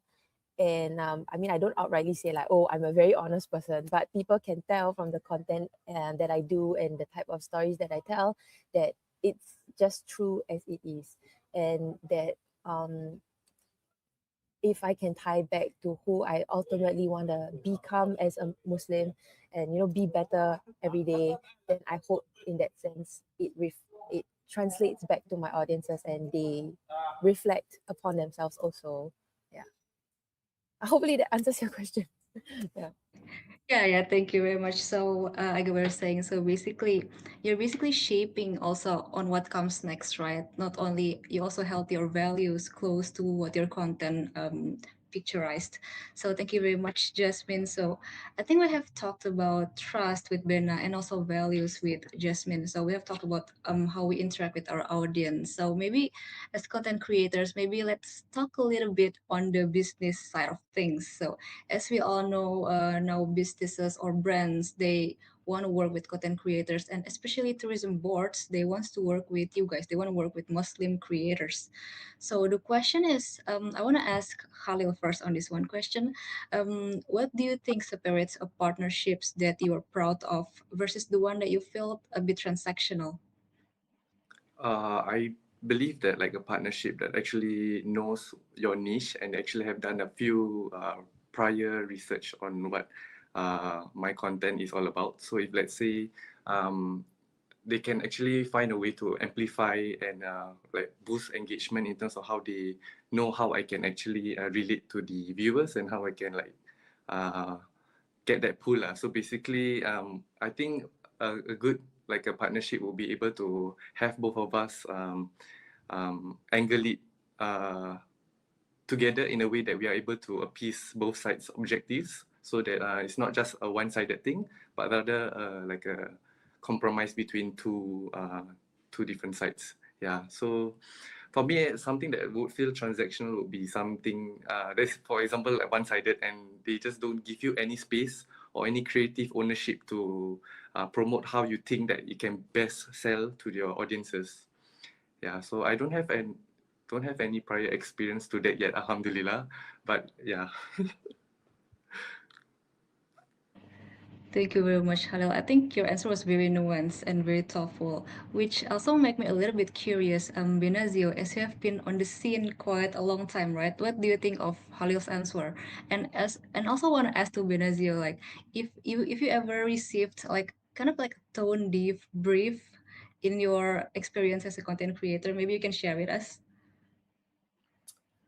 Yeah, I'm agree with Khalil. Yeah, I think the partnerships that I'm proud of are the ones who where the clients actually understands what they are doing and who they are working with. So because choosing a creator or a Muslim creators shouldn't just be about chasing virality, you know, because viral, I think for me, viral is a bonus. Yeah, what matters is we shared values and finding a creator who can genuinely communicate those values to the right audience. I think that's what's the most important things. And I think the best partners also respect the personal brand that we've built a very long time, and they don't just give us the raw brief. So we have to find a middle ground between the brief and our creative voice. As for the tone deaf briefs, without naming anyone, I once received an offer from a travel brand. They wanted me to fly me somewhere, which sounds great, but the scope of work was amazing, you know. Well, so many posts, tight deadlines, and very detailed specific requirements, very specific rules, and without any fee. So the expectation was the free trip was the compensation enough. So I think when we're talking about a real partnership, it should be feel balanced, you know. So because our time, our audience, and our credibility, these things really have value. And I think the best collaborations are the ones where both sides genuinely can feel that, you know. Thank you. So Khalil has already said, I can conclude that I think in partnership like this, both parties need to be considerate of each other's values and objective, right? And I think, yeah, what they have shared are very valuable insights and eye-opening experience. Thank you again. So what do you think, Salma? Yeah, I think what's interesting here is that the industry is becoming more aware of Muslim creators, but sometimes there's still a tendency to place them into a very narrow category as though their content only resonates with Muslim audiences. But in reality, audiences follow creators for many reasons. For example, like the storytelling, personality, the lifestyle, the perspective, not just the label attached to them. So, Jasmine, I think your content is a really strong example of that, and I love to hear your thoughts on this. Your audience goes far beyond just Muslim travelers. Do you think the industry fully understands that yet? And does being labeled a Muslim travel creator help open opportunities, or can it sometimes feel limiting as well? What do you think, Jasmine? I think the industry underestimates how big the Muslim travel content market actually is.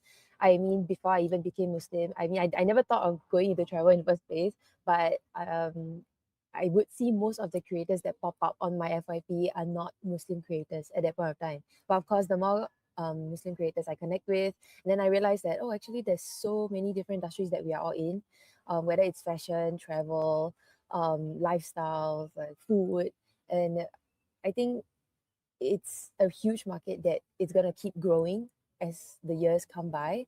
And I hope that people are seeing that it's not, even though it's a Muslim market, but the content that we do is applicable no matter who you are as a person, like whether it's like something you want to eat or something you just want to experience, like visit a masjid, for example, like it's open to everyone. So hopefully in the years to come, people are, keep on being more open-minded to that and not just stick to whatever they are comfortable with. Yeah. Thank you for sharing that, Jasmine. I think perspectives like yours are incredibly important in shaping a more inclusive travel space. And I think this conversation really shows how the future of Muslim friendly travel is no longer just about accessibility, but also about representation, authenticity, and understanding audiences in a much deeper way. And with so many destination marketers, hotel groups, and industry leaders joining us today, I like to end with one final question for all three of you. You each have about 30 seconds for this, starting with Bena, then Khalil, and also the last one is Jasmine. What's one thing destinations, hotels, or travel brands need to improve or rethink by next year in order to genuinely earn your generation trust and loyalty? Maybe Bena can start. Okay. I think the data is clear. This industry is projected to grow significantly toward 2030. So my challenge to everyone who's watching is very simple, actually. Don't just observe that growth, be part of building the industry. So people or entrepreneurs, all the business, invest in making your destination, your hotels, or your menus genuinely halal and genuinely Muslim friendly, because the demand is very real and it's getting bigger and bigger. And I think for those who want to work with Muslim creators like us, I can say that we are not just like billboards. Yeah, we are partners. We are open to conversation, to collaboration, to building campaigns together that actually serve this community. And I think I speak for my fellow panelists too. Businesses can come to us and collaborate together. Let's build this industry together. Yeah, that's really interesting point, Bena. I think that's something many brands in this room will relate to. Khalil, let's go to you next. How about from your perspective? I think it's important to actually bring us in at the strategy or like your discussion stage. So because not when the campaign is ready, like fully finalized and like set in stone, so give us some space for us to actually give in our inputs. And yeah, so involve us early and also give us some creative ownership. And I think the engagement will actually follow through. Yeah, that's really strong point, Khalil. Let's go next, Jasmine. What would your answer be? I would say don't invite Muslim creators just for representation, but actually think from the end to end and how it's like for our lifestyle. Whether it's if you're saying you're Muslim friendly, okay, then what make sure the information of whether it's clearly halal, that it's easy to find, whether there's prayer accessibility. I think all these things, people don't really connect with just tourism ads anymore because people want to know what's the truth of lived experiences. So if brands want Gen Z loyalty, I think they just need to stop selling perfection, but what's actually real that eventually builds trust. Yeah, thank you so much, Jasmine. I think what's really powerful is that all three of you highlight different ideas and also perfectly capture what younger travelers are looking for today. Not just promotion, but real connection and meaningful experiences. Yeah, thank you again for Benazio, Khalil, and Jasmine for your honesty and also your clarity. And I think all of your statements are very grounding and it very much kind of summarize our conversation in today's sessions. So, three panelists, three challenges, and I think none of them are complicated. They just require the industry to choose between relevance over comfort. And I think today's sessions have touched a very relatable topics for young Muslim travelers around the world. And of course, a very insightful session for all the industry experts watching among the audience. So I want to say just one sentence to conclude this session today. I think Muslim-friendly travel is not just a niche, it is a mandate. And once again, thank you for our panelists, for Benazio, Halal, and Jasmine, also for Salma for your time. And also don't forget to follow our speakers today. If you haven't already, their handles are on the screen. And also don't forget to check out the many other engaging sessions happening throughout the Halal In Travel Global Summit 2026. And this has been Humaira and Salma. Thank you very much. Wassalamualaikum warahmatullahi wabarakatuh.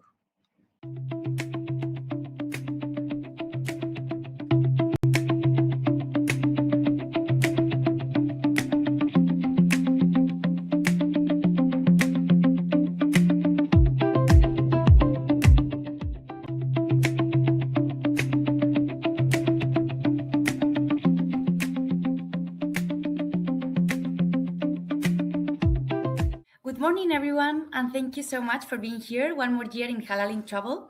Today, I'm delighted to introduce a showcase about Spain with a very exciting initiative from Tour Spain, that it's the guide Spain for Muslim travelers. This new guide has been created to help Muslim visitors discover Spain easily, more comfortably, and in a way that connects with their interests and their needs. With this guide, it's more than a practical travel resource. It's also an invitation to rediscover a shared history and cultural heritage that continues to shape Spain today. When Muslim travelers visit Spain, they are not going to discover something foreigner, because in many ways they are reconnecting with a part of their own history. So let me pass to the next slide. This is the guide that we have been developing for the last few months. As we all know, the Muslim travel market continues to grow and evolve, and Muslim travelers are increasingly looking for meaningful experiences, cultural connections, family-friendly destinations, and for destinations such as Spain around the world, this represents a tremendous opportunity. So in our case, it's also an opportunity to engage with travelers who may already feel a cultural and historical connection with our country. The relationship between Spain and the Muslim world is deeply rooted in history. For nearly 8 centuries, Al-Andalus played an important role in shaping the culture, the architecture, science, agriculture, and urban development of the Iberian Peninsula, where Spain and Portugal are located.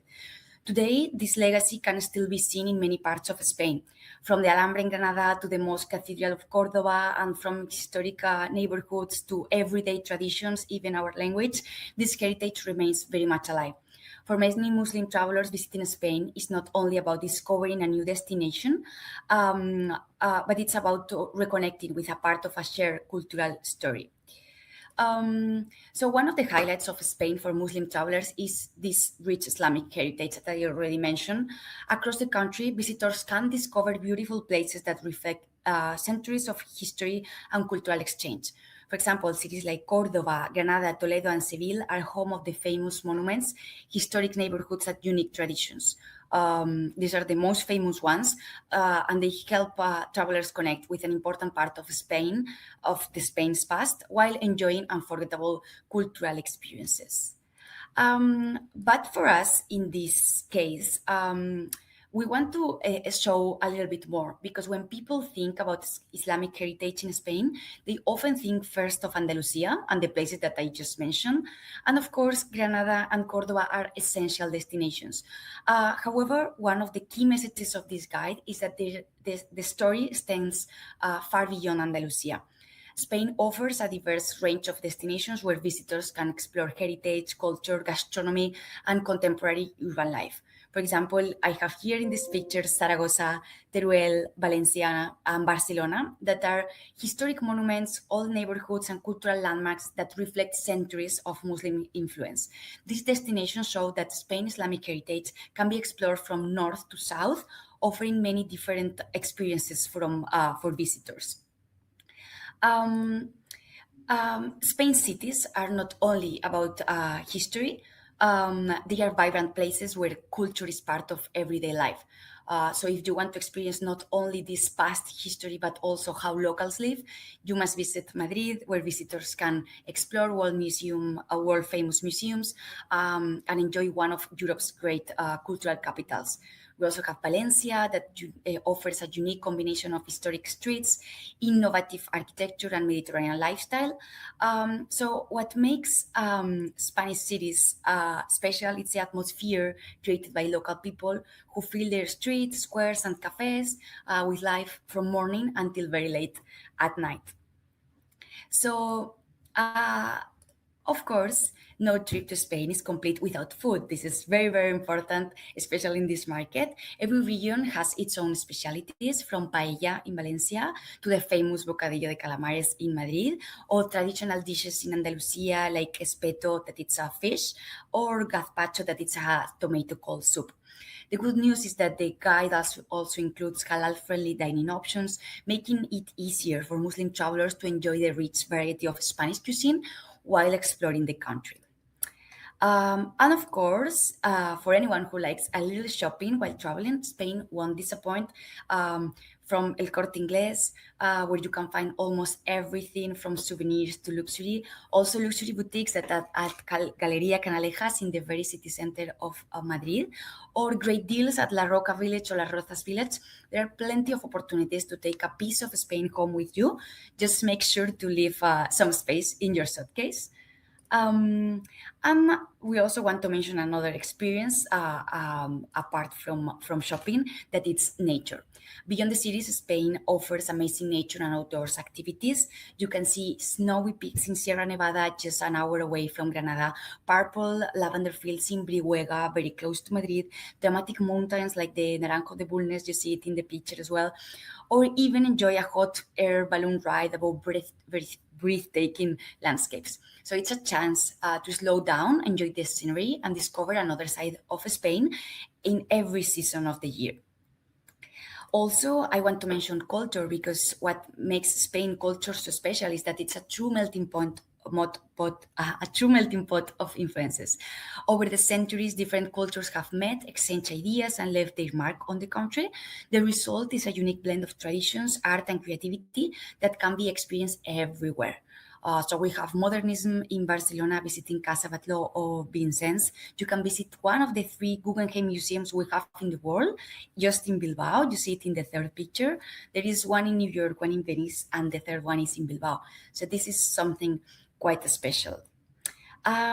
So with this, I want to finish this part of my presentation sharing our vision, because this guide is part of a broader vision. We want Muslim travelers to feel welcome and comfortable when visiting Spain. We are not a Muslim country, but we are making the effort to cater them.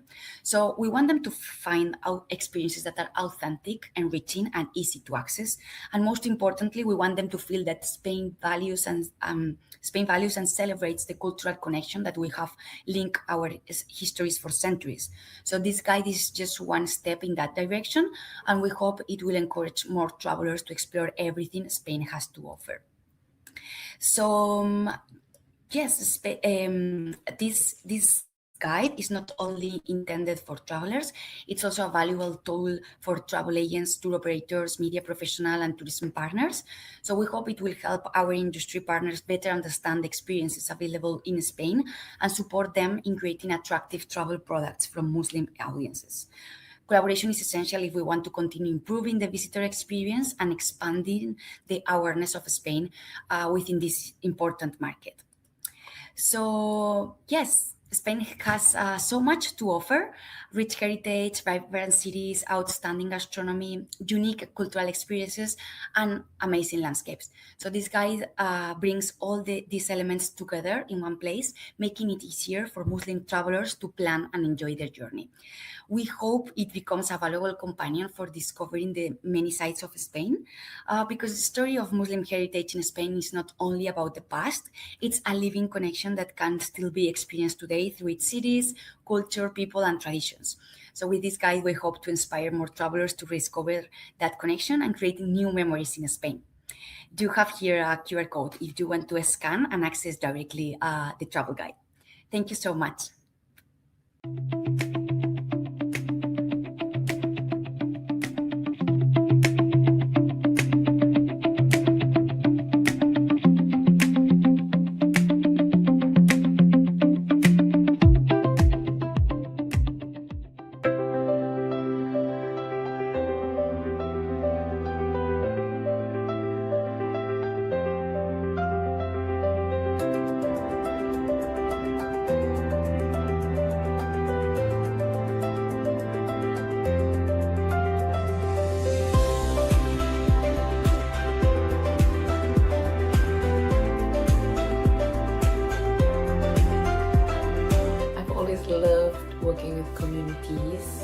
Supporting children and families locally, volunteering overseas, and organizing fundraising efforts for families in the West Bank. I didn't come here to think that I'm going to rescue people as an outsider. I was to learn. I wanted to contribute where my strengths and my skills will be of use. The most important part about being an insider in Singapore and outsider somewhere else is that you just have to be responsible in both communities. Whether territories are familiar or territories are not familiar, you do the same thing.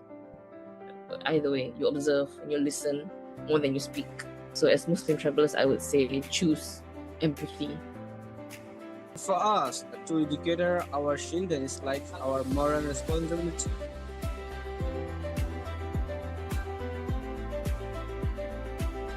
We focus on the specific issues like education, youth environment, women rights, livelihood support. They are the key of the functional points that we just to develop our community pillar. When I get up from the sleep and till to go to sleep, talking with my community, I have a conversation with our people. Although it is not a largest organization, it's like the largest network in the camps, but the beneficiaries who are part of RAIN, they can feel that there is their channel to share their excitement, their feeling, their challenges. They can share their worries, their stress to the exciting moments. They can share their happiness and their unhappiness to the RAINs. I can say they can feel RAIN is a part of them that can own themselves. أيضا أنا ولدت في هذا المكان وترعرعت فيه وعشت طفولتي، فأنا أهتم شغفا وحبا للزراعة، فاتجهت نحو التشجير.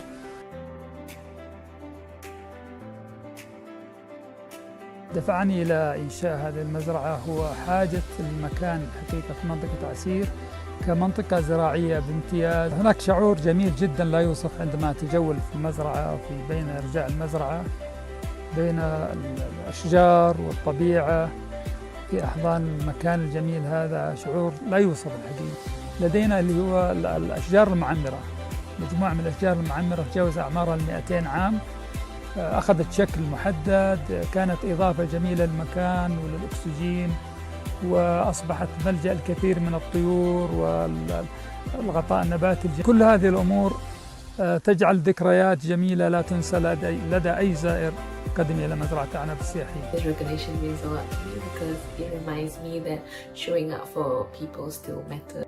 The way they are doing in the camps, we are truly appreciated for that, and we need the support like for making ourselves to be empowered to have our own capacity, make our own future, and we can support to the persecuted Muslim Ummah around the world.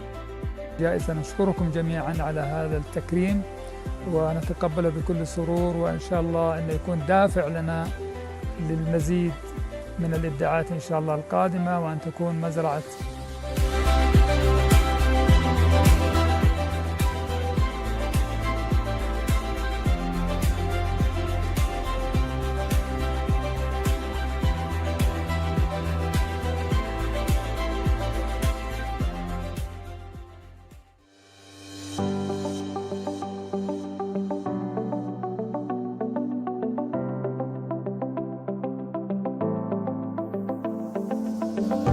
The beauty about this program is that it is not one-sided and with blinkers.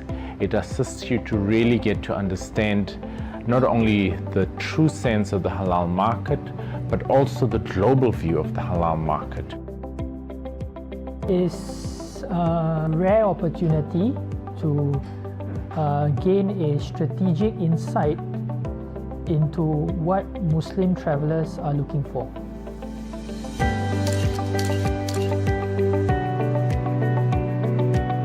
Really been a mind opener, and the knowledge that I've gathered here is immense, and this knowledge is really going to assist us in ensuring that we're able to cater for the market effectively and efficiently.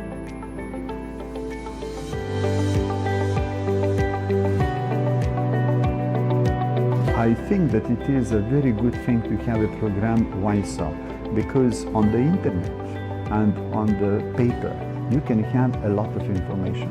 But when you speak to people, it's a completely different thing.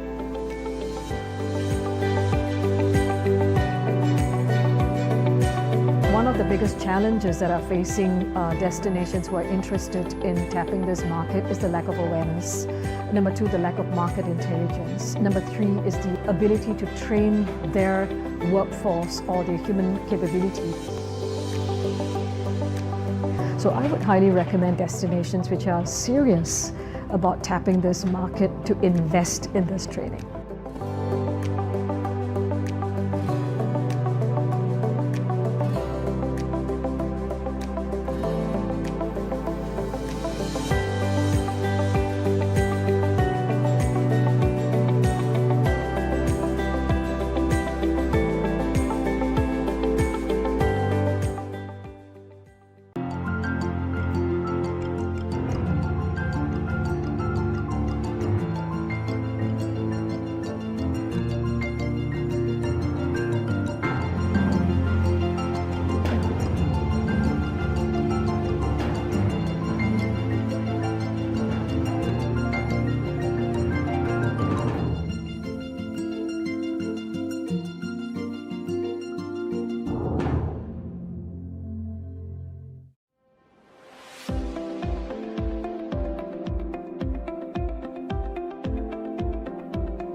Anda tak pernah pergi Taiwan?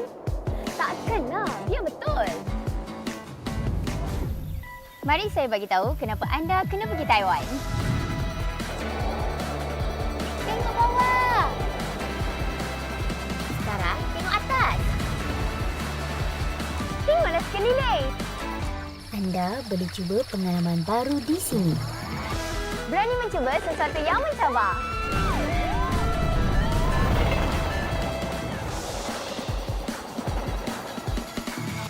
Anda boleh merasakan ketenangan.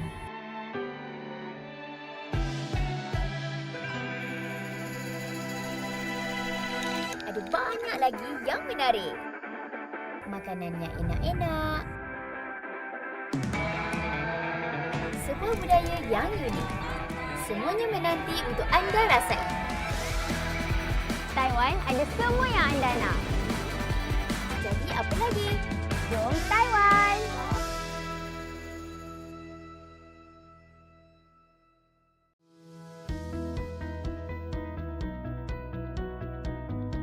Good evening, ladies and gentlemen. Welcome to the HalalTrip Gastronomy Awards Johor Gala Dinner 2025.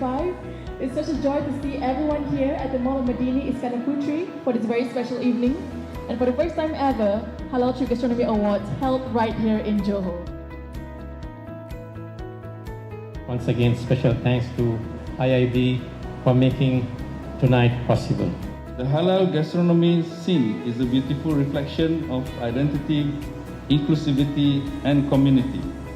It showcases Johor's diversity, where tradition meets modernity. Bismillahirrahmanirrahim. In the name of Allah, the most gracious, the most merciful, I now officiate the Halal Trip Gastronomy Awards Johor 2025. Thank you and enjoy the evening. Assalamualaikum warahmatullahi wabarakatuh. Ladies and gentlemen, through initiatives like the Halal Trip Gastronomy Awards, we are seeing that vision come to life. Talent, innovation, and opportunity are crossing borders seamlessly.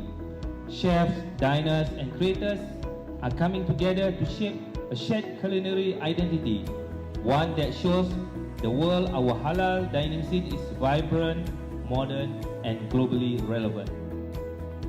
My name is Ben from Luang Whale Coffee. Thank you Halal Trip for this wonderful recognition.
The beauty about this program is that it is not one-sided and with blinkers. It assists you to really get to understand not only the true sense of the halal market, but also the global view of the halal market. It's a rare opportunity to gain a strategic insight into what Muslim travelers are looking for.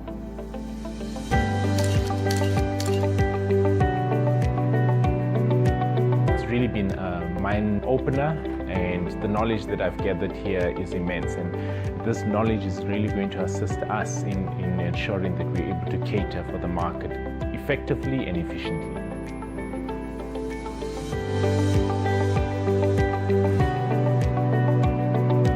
I think that it is a very good thing to have a program WISA, because on the internet and on the paper you can have a lot of information, but when you speak to people it's a completely different thing.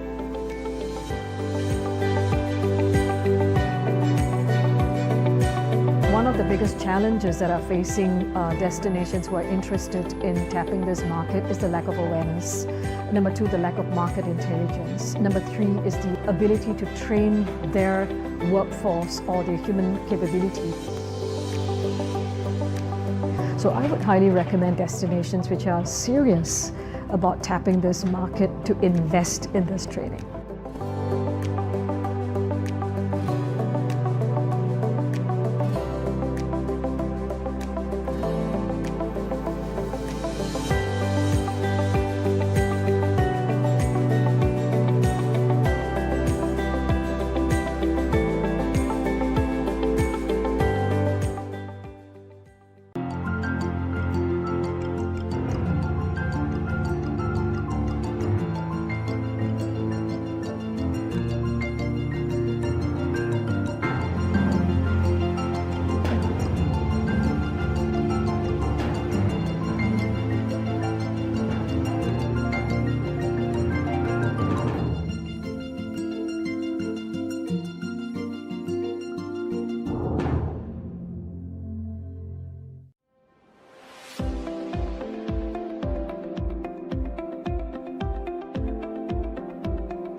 Mari saya bagi tahu kenapa anda kena pergi Taiwan.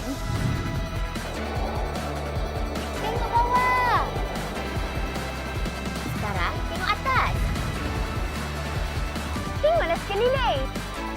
Anda boleh cuba pengalaman baru di sini. Berani mencuba sesuatu yang mencabar.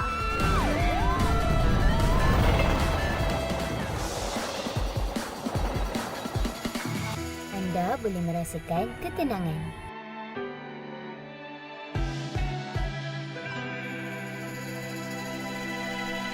Ada banyak lagi yang menarik. Makanannya enak-enak.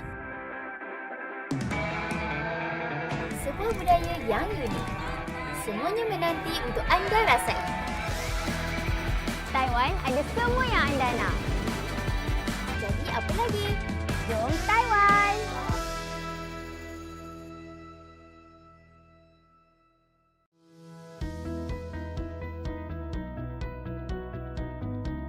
Good evening, ladies and gentlemen. Welcome to the Halal Trip Gastronomy Awards Johor Gala Dinner 2025. It's such a joy to see everyone here at the Mall of Madini Iskandar Putri for this very special evening. And for the first time ever, Halal Trip Gastronomy Awards held right here in Johor. Once again, special thanks to IIB for making tonight possible. The halal gastronomy scene is a beautiful reflection of identity, inclusivity and community.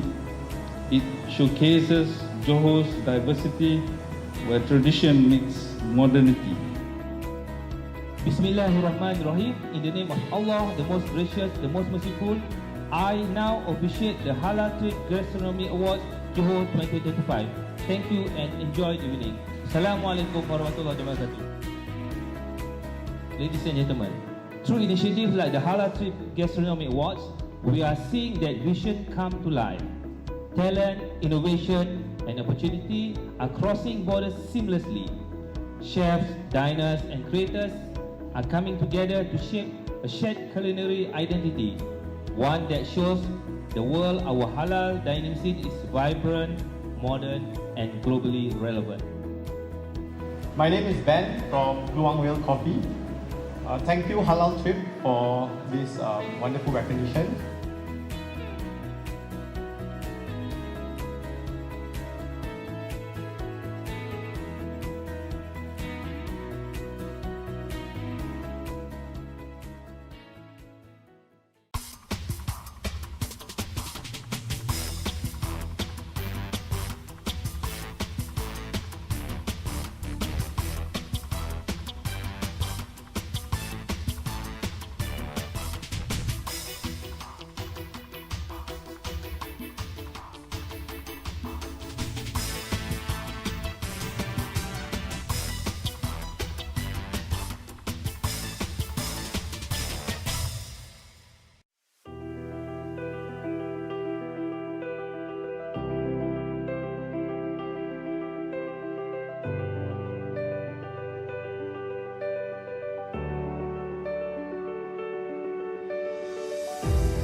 The beauty about this program is that it is not one-sided and with blinkers.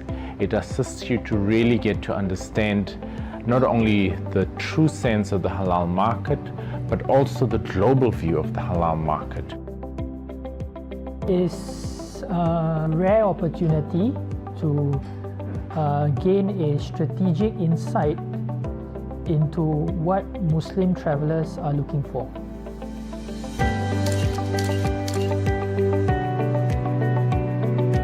It's really been a mind opener, and the knowledge that I've gathered here is immense, and this knowledge is really going to assist us in ensuring that we're able to cater for the market effectively and efficiently.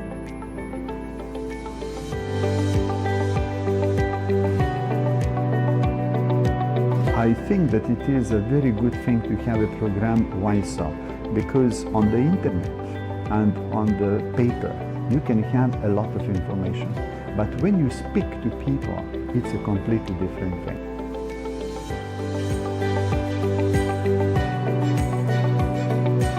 One of the biggest challenges that are facing destinations who are interested in tapping this market is the lack of awareness.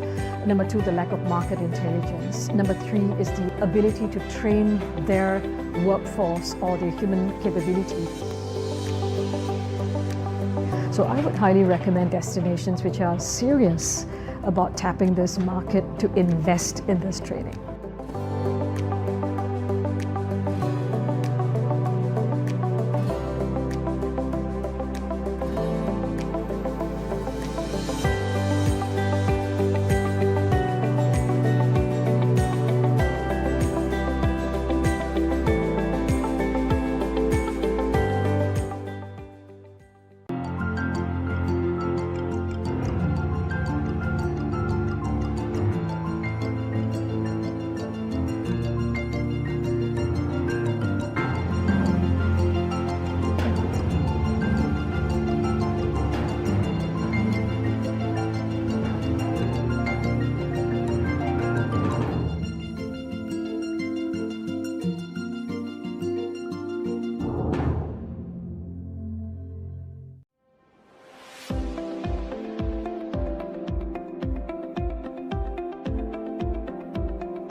Mari saya bagi tahu kenapa anda kena pergi Taiwan. Tengok bawah. Sekarang tengok atas. Tengoklah sekeliling. Anda boleh cuba pengalaman baru di sini. Berani mencuba sesuatu yang mencabar.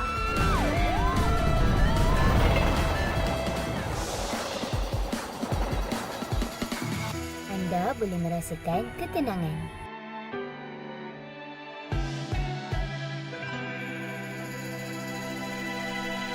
Ada banyak lagi yang menarik. Makanannya enak-enak. Sebuah budaya yang unik. Semuanya menanti untuk anda rasai. Taiwan ada semua yang anda nak. Jadi apa lagi? Jom Taiwan!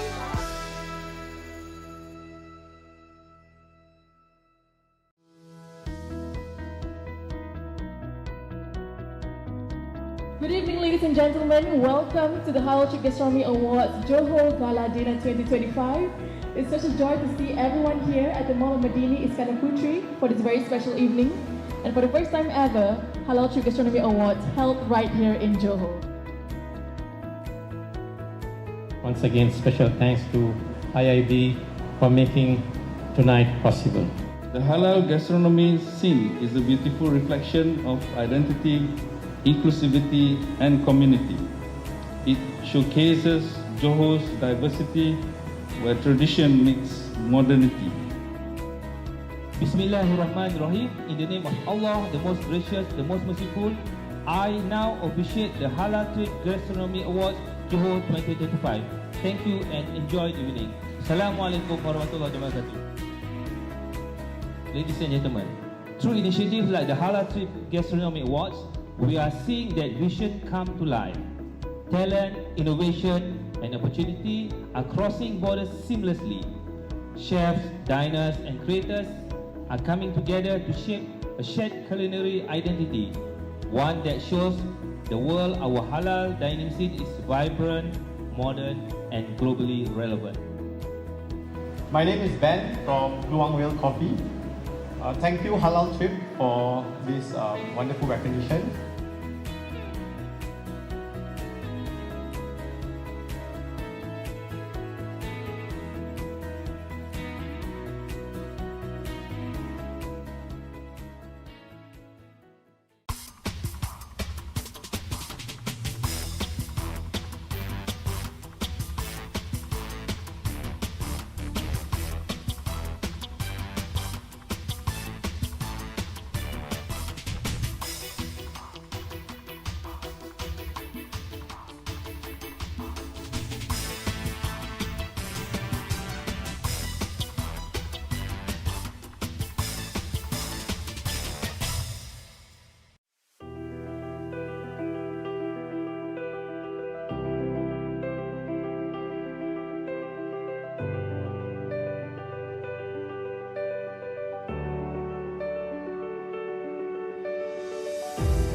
The beauty about this program is that it is not one-sided and with blinkers. It assists you to really get to understand not only the true sense of the halal market, but also the global view of the halal market. It's a rare opportunity to gain a strategic insight into what Muslim travelers are looking for.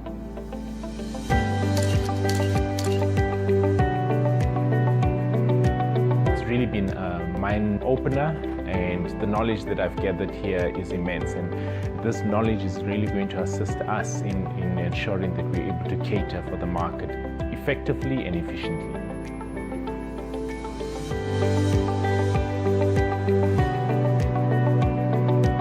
I think that it is a very good thing to have a program WISA, because on the internet and on the paper you can have a lot of information, but when you speak to people it's a completely different thing.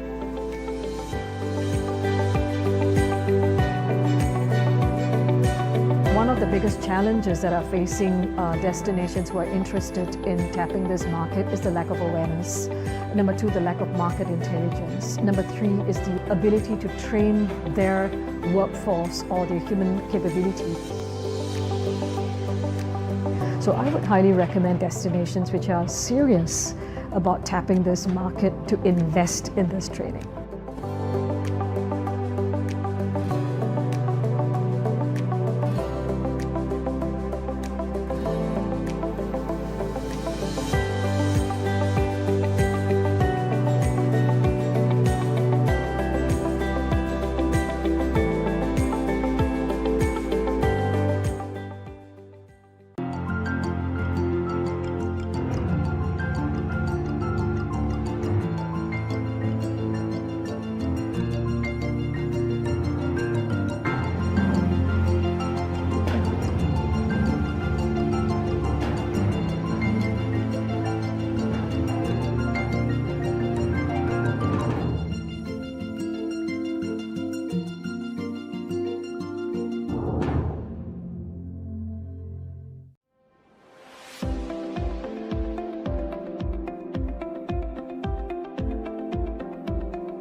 Takkanlah, biar betul.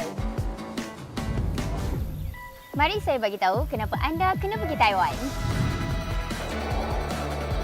Tengok bawah. Sekarang tengok atas. Tengoklah sekeliling. Anda boleh cuba pengalaman baru di sini. Berani mencuba sesuatu yang mencabar.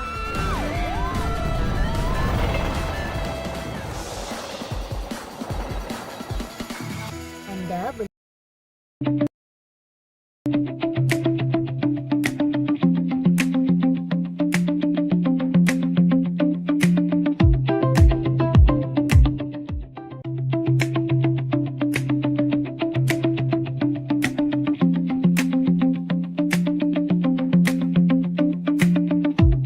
Assalamualaikum and very warm welcome to everyone in this room. Good afternoon, everyone. A very warm welcome to all of you joining us today. For those who's tuning from Asia, good afternoon. To our friends in Europe and Africa, good morning. And to those joining us from the Americas, thank you for being with us despite the early of late hours. My name is Ersha, and I will be your moderator today. I'm the events management lead at CrescentRating here. It's a pleasure to be your moderator today. Our session today is Beyond Halal Certified, Crafting Conscious and Future-Ready Hospitality Experiences. Over the next few minutes, we want to explore three big ideas. One is, what does truly conscious, inclusive hospitality actually look like in practice? And two, where is the gap between intention and execution and who's closing it? And three, what does the future of Muslim-friendly hospitality look like? And are we ready for it? There are no perfect answer here, but what there is actually a hard one, real-world experience, and I think that's worth a great deal more. Now, let me introduce to the two esteemed panelists here joining us today. We have Mr. Abdullah Basalama, the Area General Manager and Vice President, Rooms Far East Hospitality Singapore. Mr. Abdullah has built his career at the intersection of operational precision and long-term asset thinking. As Area General Manager and Vice President of Room of Far East Hospitality, he oversees one of Singapore's most diverse hotel portfolios, navigating the realities of running multiple brands, multiple guest profiles, and multiple market pressures simultaneously every single day. I think for me, he represents what senior hospitality leadership actually looks like. When it's done well, commercial discipline, cultural intelligence, and genuine commitment to excellence. Welcome, Mr. Abdul. Thank you, Risha. Very kind words of you. Thank you. Thank you for joining us today. Also join with us, Mr. Dieter Rackenbauer.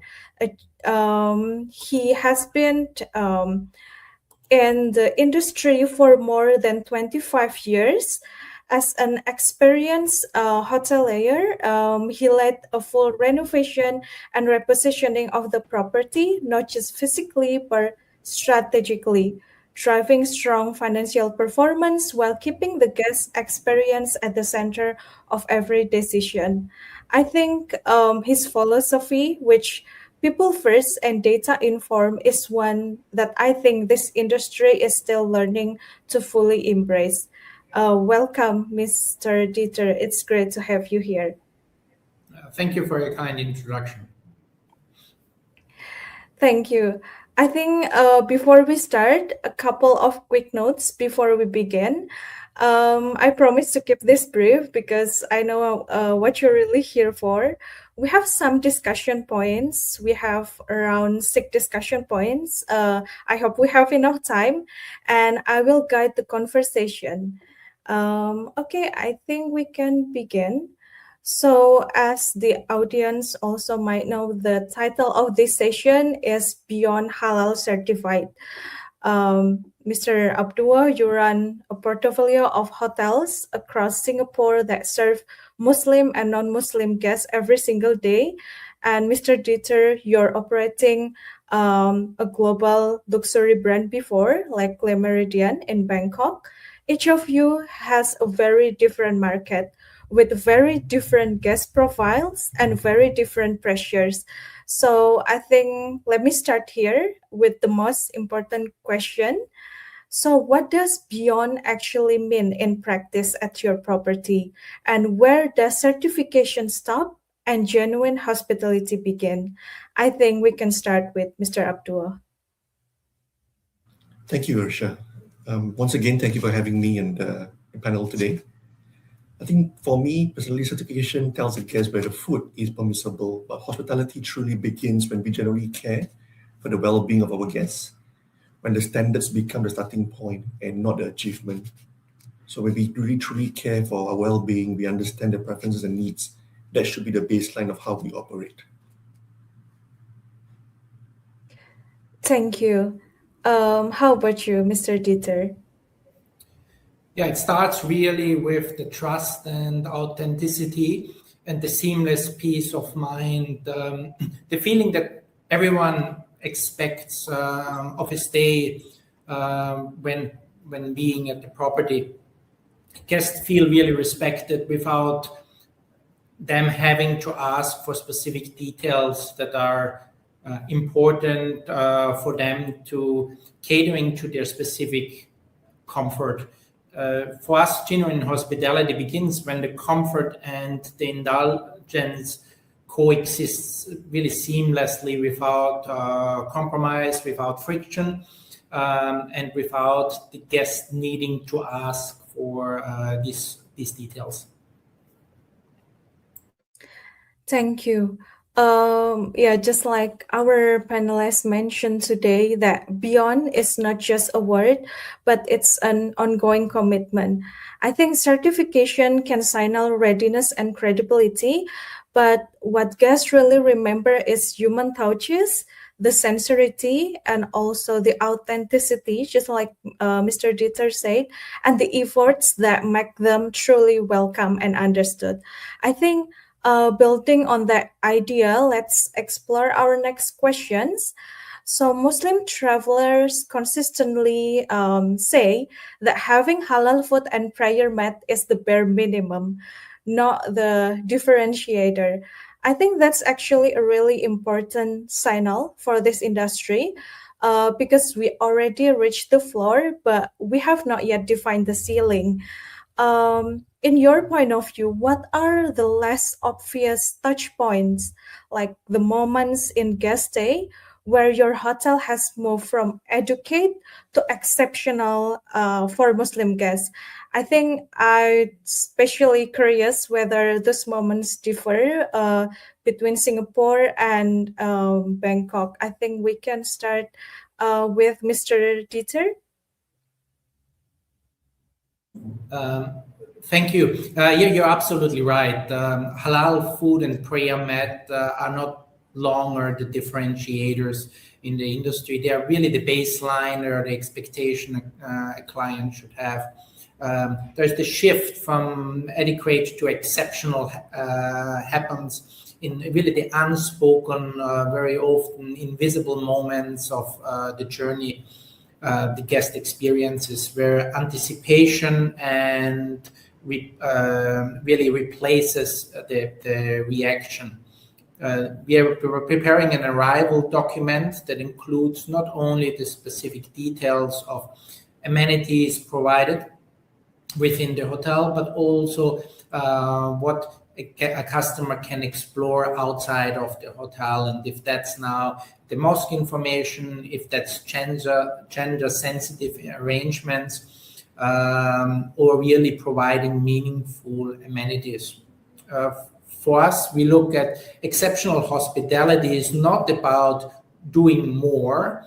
It's about removing the friction so completely that the guest feels both understood and entirely at ease during the stay at the hotel. Thank you, Mr. Dieter. I would like to ask the same question to Mr. Abdul as well. Thank you, Isha. So I think I just to add on as well, because what Dieter said, the things that we do for the guests beyond the baseline and beyond, we need to make sure that we understand what the guest needs are. If I can take example what our residences teams does.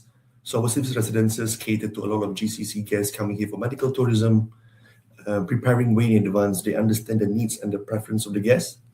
So for example, preparing the dedicated cutleries and crockeries dedicated for our Muslim travelers.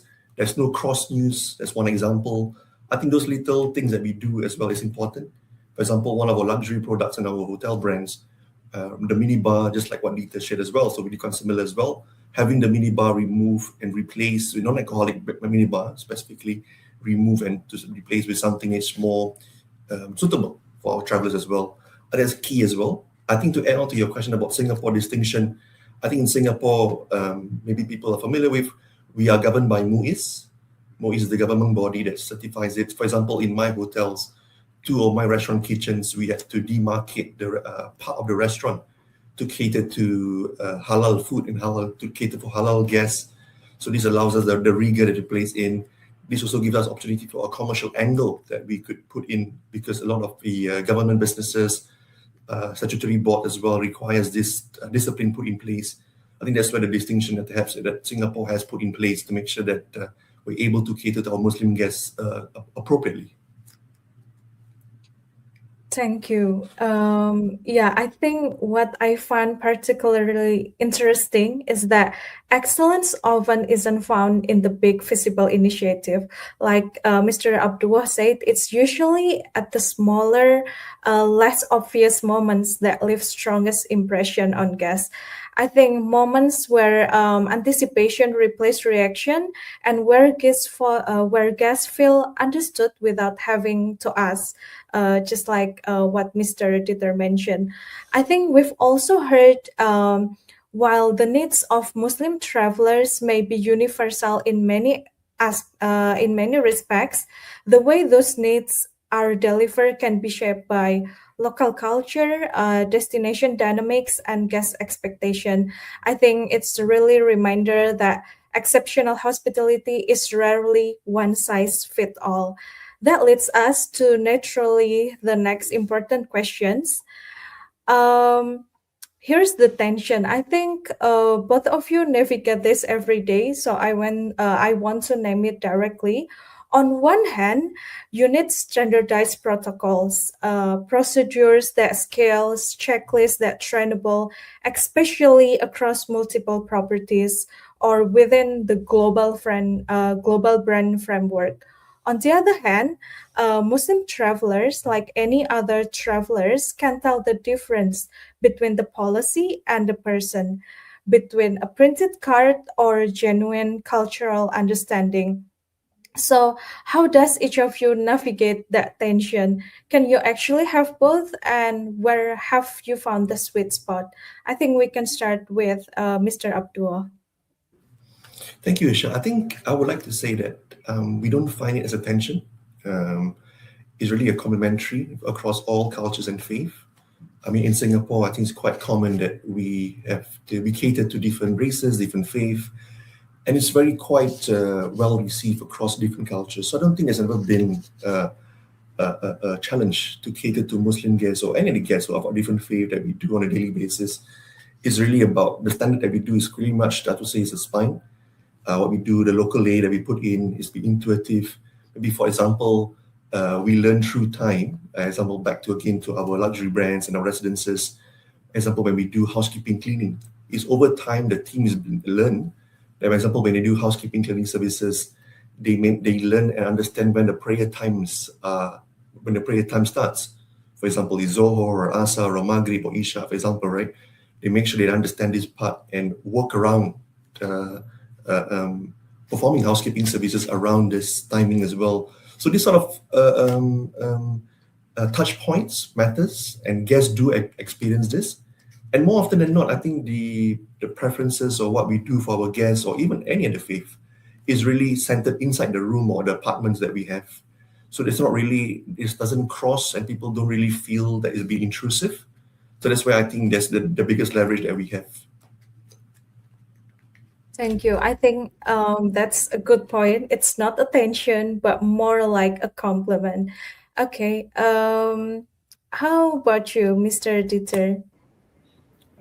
Thank you, Shir. Adding to that, what Mr. Abdullah said, we look at the Crescent rating certification as a baseline that gives us the global recognition and the framework, one that builds the trust both for us operationally, but also builds the trust for the guest who stays with us. But at the same time, it's equally important that we don't dilute what makes travel meaningful. Guests don't come to Bangkok for a standardized experience. They come to Bangkok to experience the local atmosphere, the vibrant culture, and staying authentic. And so far for us, it's about using the certification as the foundation, ensuring there is clarity and credibility there, but while allowing the guest experience to remain really much rooted in Thailand. I think the balance here is where we see the real opportunity. Okay. So to summarize, I think standards create consistency and confidence, while genuine cultural understanding bring warmth and authenticity to the guest experience. I think building on that theme, I'd like to address concern that many hospitality leaders still have today. I want to address something directly because it comes up constantly in our conversation with hoteliers who are sitting on the fence about investing in Muslim-friendly services. The concern is, if I lean into Muslim-friendly, will I alienate my other guests? I think that's a false choice, but I want to hear it from the people who actually living it. So, from your experience, is that fear justified? And how do you design experience that feel inclusive to everyone without diluting what you offer to Muslim travelers? I think we can start with Mr. Dieter. That's a great question. And at the core of our approach is a very simple belief. Hospitality begins with respect. It doesn't really matter where you come from. We believe in diversity, and we recognize that every guest arrives with individual expectations, cultural backgrounds, and personal needs. Our responsibility is to understand those nuances, to identify what really matters to each guest, to respond thoughtfully, and ultimately to create experiences that go beyond that expectation. When we do that, and when we do that well, we move from simply providing a service to creating something meaningful and memorable for every guest. And that for us is what true hospitality is about, and what we try to achieve to create within the hotel every single day for all our customers. Thank you, Mr. Dieter. I think that's a good point. How about you, Mr. Abdul? Yes, it's a great point. Just to add on what Dieter said as well. So I think we really feel that the fear is a bit misplaced. Just to add on to what I said earlier as well, because I think once we understand the needs for the guest and what we do for our guests, every guest comes in. Take it as every different travelers that comes into your hotel have their own special preference. For example, we do have vegans. Vegans, when they have a meal prepared for them, and everybody, a lot of other guests as well can enjoy. Or even when we do a special amenity, a halal amenity for our guests, it can be equally enjoyed by every guest across all cultures as well. So I think it's important as well. And just to add on to what I said earlier as well, because a lot of things that we do for our guests, like you said, the prayer mat, or even we do this little guide to tell the guests where to go and whatever not to do. Mostly it's in the comfort and the privacy of their rooms. Doesn't really interfere or interject with other guests as well. So I think it's very important that we understand where our guests are, and once we are consciously and knowing how to manage this, I think it's really easy to maneuver. Yes, I think to summarize the point, I think rather than viewing inclusivity as a trade-off, perhaps the more useful perspective is to see it as an opportunity to create environments where the diverse guest needs can be accommodated without compromising the authenticity. I think that's really a good point. Looking ahead, I think the tools available help us achieve. They are evolving rapidly, which bring us to the next of our topic. Let's look forward for a moment. So we have already seeing personalized room settings, AI-driven dietary preference tools, digital concierge service that anticipate needs of the guest before it's even spoken. And the pace of this digital is very accelerating. So how is technology changing? What's possible in Muslim-friendly hospitality? Maybe you can share what you're already doing and what's on your roadmap. Maybe we can start with Mr. Dieter. Another fantastic question, Ashia. Thank you for asking that. I think AI is certainly extremely powerful. We see that tool as an enabler that helps to streamline many of the processes we have traditionally relied on. Hospitality ultimately remains about the people, and we spoke about that before, the individual needs. And creating these personalized wow moments that guests remember just using that particular tool. At our level, we focus still on the clarity, accessibility, and removing the friction rather than over-engineering the experience of the guest. That means ensuring that our teams are equipped with the relevant information and tools, so the responses are immediate, more confident, and proactive, but not really overusing the tool itself and moving away from that very important personalization and customer engagement. Yeah, I think that's a good point. So the technology roles here, it's about removing friction and making guests feel more understood in ways that is seamless and intuitive. How about you, Mr. Abdullah? Yeah, Asha, great question as well. So for us, I mean, Singapore, we do cater to, I mean, Muslim travelers or GCC is not a large market in Singapore. So it's catered to a wide diverse of travelers that we get from different parts of the world. But just like what Dieter said as well, so AI is here and it's something that we would like to explore. Still something that we are really carefully looking into. How can we cater to the various faith and travelers that we have coming in? So it's about AI concierge tools. So we're currently perhaps something that we are looking and possibly look at. We do have a typical paper form of like the map to tell a guest where to go, where's the halal eateries, where's the nearest musola, if you happen to go to the zoo or you go to Universal Studios, for example, so you know where the prayer times are as well. Maybe perhaps in the future, we could have this embedded into a digital concierge map. And because it's AI tool and it could be catered to different guests, maybe perhaps if you have different guests, maybe different travelers from different part of regions as well, the AI concierge tool can be curated accordingly to cater to different guest needs. So that's one tool that we are exploring to cater to the diverse needs of our guests from different regions.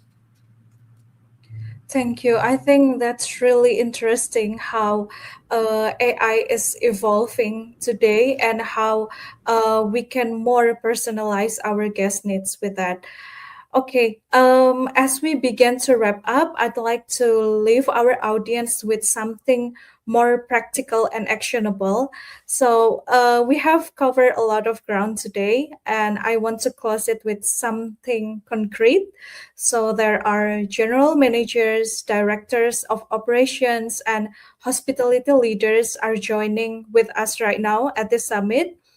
People who will be back to their property tomorrow morning, or maybe they're watching it from their desk right now.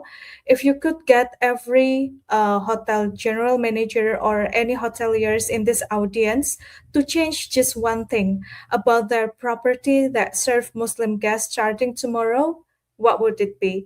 Um, Maybe Mr. Abdullah first. Very key is learn where your guest comes from, the cultural needs and nuances. And very critical is not every Muslim guest are the same. A guest from the GCC or a guest from South Asia or Southeast Asia, Muslim guests are different. So it's very important that the team members learn the different cultures that comes into your hotel when they have different guests of the Muslim faith coming in to stay your hotel. And of course, lastly, anticipate accordingly once you learn and make sure that, like what Dieter said as well in the beginning, once you know what to do, you prepare in way advance, it's done silently without the guest having to ask for it. That's where I think my final takeaway will be. Thank you. That's really interesting point. Understanding the guest profiles and anticipating it. Next, how about you, Mr. Dieter? I think Abdullah did just an amazing summary of that. I can't agree more to that, what he said. I think the biggest luxury for the traveler is not the pure amenity itself. It's the peace of mind that everything has already been considered upon their arrival and has been taken care of. So our philosophy is don't make it only available, make it really effortless for the customer who comes from any country, because their needs are individual, they're personal, and if we can cater to that, I think we achieve that what we want to do in hospitality.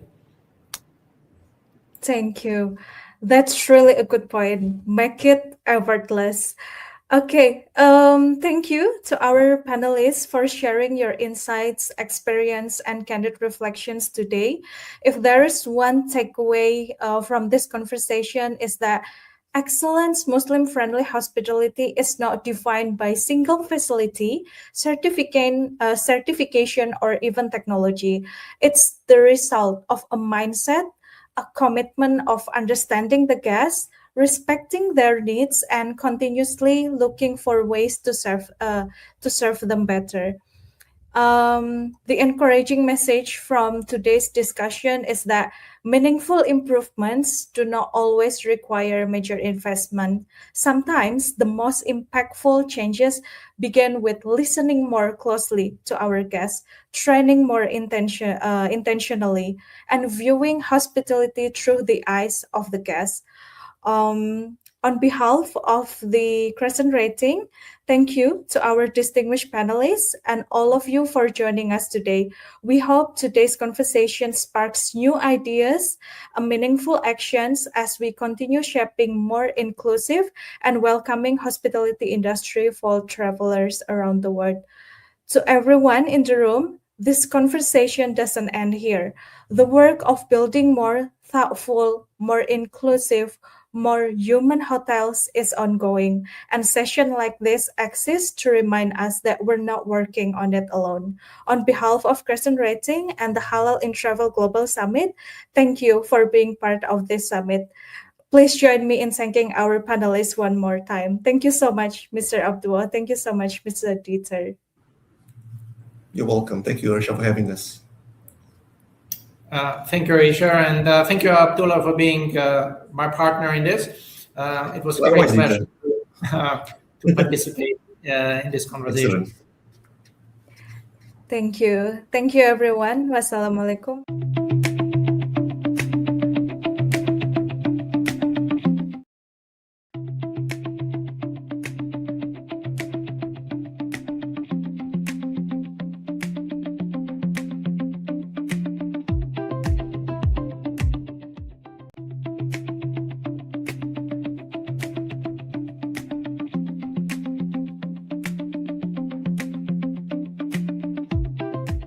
A very good day to everyone, and thank you for joining the Halal in Travel Global Summit hosted by CrescentRating.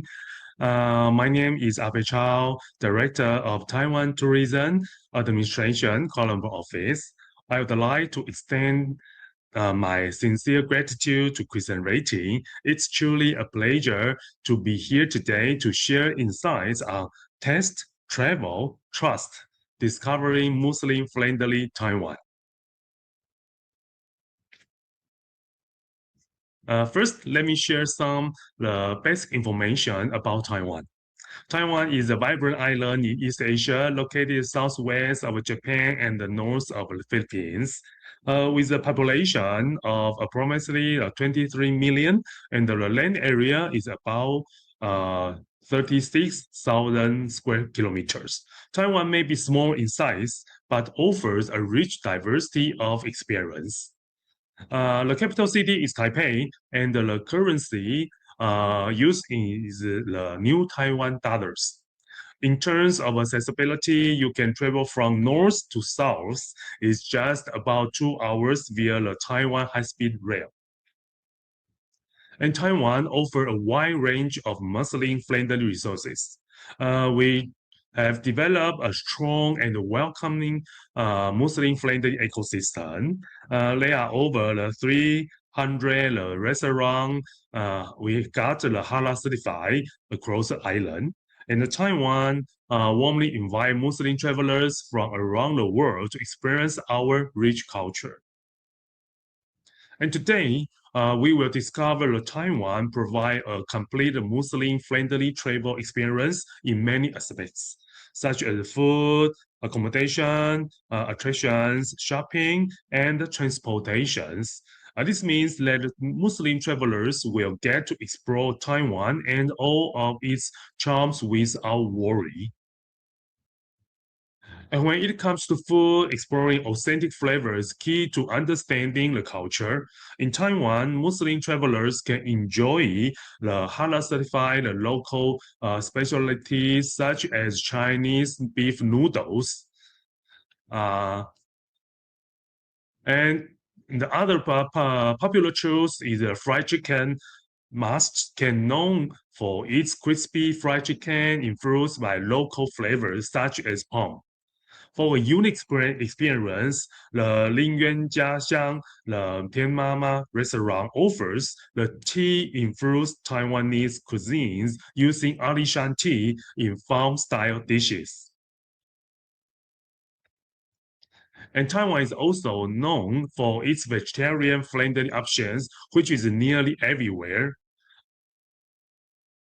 First, we have MMG Family Leisure Farm, a hidden eco-friendly mountain farm in Taipei that offers the Muslim-friendly meals, include the curry sets made with self-planted the vegetable and fruits.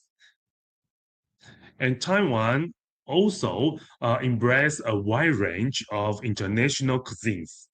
One of the Tajin India restaurant, it offers authentic North Indian menu crafted by the chef from India. The menu featuring the classic dishes like the chicken tikka masala, the butter chicken, and the mutton biryani, the tandoori chicken, along with the refreshing drinking like the mango lassi. And unlike most international cuisine restaurants, at the Lamuna restaurant, you get a global Muslim cuisine because they deliberately combine Moroccan dishes, the Middle Eastern classic, and South Asian dishes. Okay, if you are a fan of seafood, you can visit the Reality Good Seafood restaurant known for its unique, fresh, and high-end lifetime dining experience. The Addition Fish Market is a renowned seafood dining complex offering multiple concepts in one place. It includes a sushi bar with fresh sashimi, the half spa, the steamed food, and the barbecue, ready to eat, the bento boxes, and a gourmet deli and supermarket. If you wish to explore Taiwanese food in its fully authentically and cultures, the night market is the best place to go. You can get Greek king oyster mushroom that is popular even among its local, and lastly the bubble milk tea and the mango shaved ice, good for the rehydration, especially after exploring the busy night market.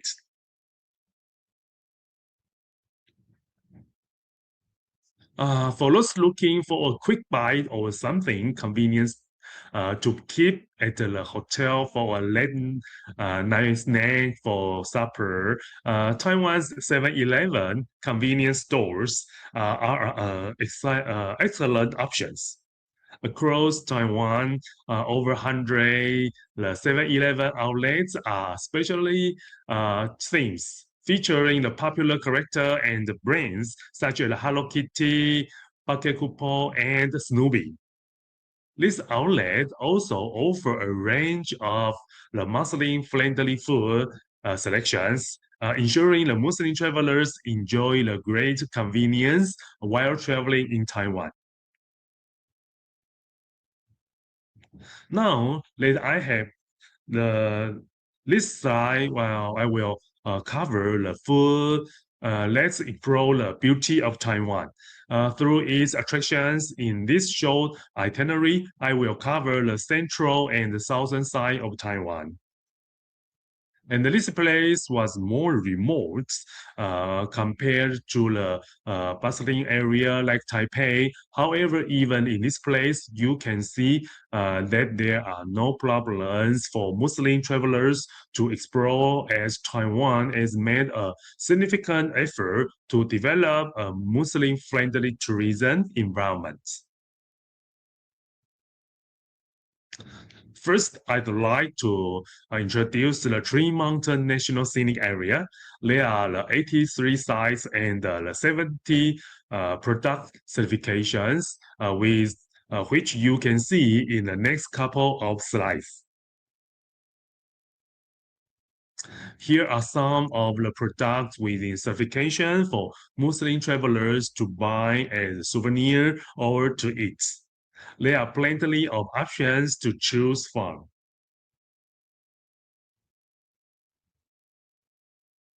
Okay, meanwhile, this is a map for all the hotspots for Muslim tourists to refer while exploring around the central of Taiwan. The Zhongshe Flower Market is a photo-worthy escape, known for its vast seasonal flower fields, from the tulips to the sunflowers, perfect to taking the stunning photography and sightseeing. And to explore the Taichung's local cuisine, visit the Dajia Noodles Story House, where you can experience the hand-on noodles making and learn about its heritage. It also provides a prayer area for convenience, along with on-site dining and souvenir shopping. And we have the Okuma Fishing Center is a unique family-friendly attractions as Asia's first fishing themes entertainment park. It offers immersive activity like the virtual fishing, the guided museum tours, and the DIY workshops. And this slide we can see the Taiwan Miso Brewing Culture Center offer a unique blend of culture, education, and hands-on fun in making. You own the miso, you can do your prayer here as well, since they provide a prayer room for Muslim travelers. Now let's visit the attractions at the Salmon Lake National Scenic Area. There are 20 sites and 1 product within certifications. In this slide, we have prepared a simple 1 or 2 day trip around the Salmon Lake for Muslim travelers. And this slide, we can see the 21 Muslim-friendly places to sightsee, eat, or for accommodations around the Salmon Lake area. I think for the cycling enthusiasts, the Salmon Lake Bikeway is a must visit, offering one of the top 10 most beautiful cycling routes in the world.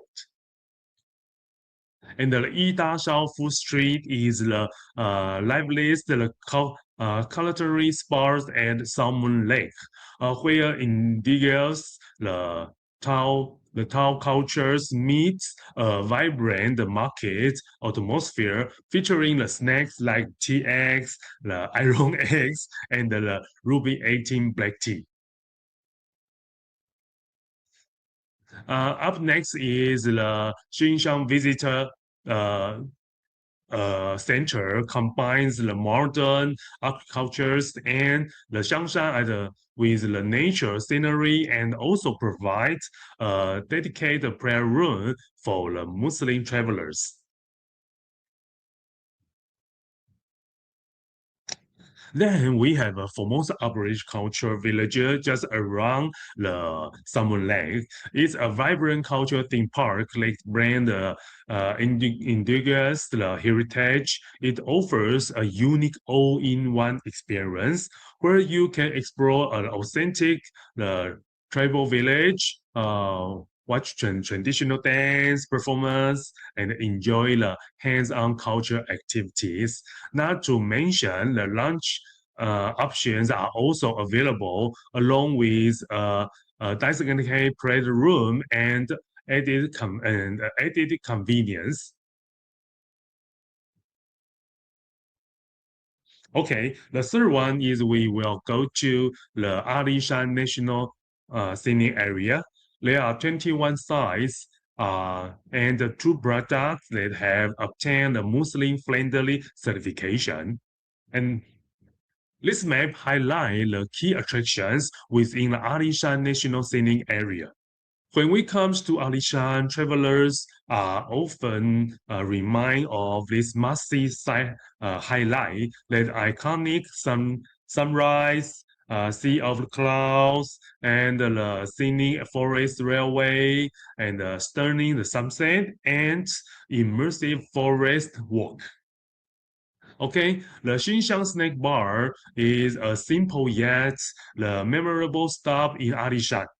Offering the authentic mountainside Taiwanese food, open from 7:30 a.m. It provides the Muslim travelers with the affordable local breakfast option.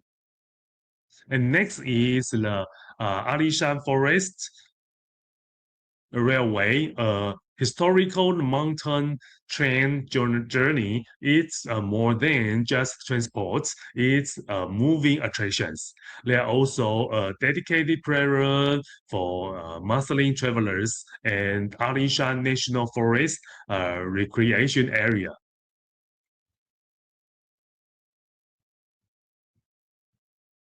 For those exploring the Alishan further, yet the Yanzhanhua homestay offers a homely stay near forest and the team plantation and sunrise viewpoints, ideal for a slow living and nature focused escape.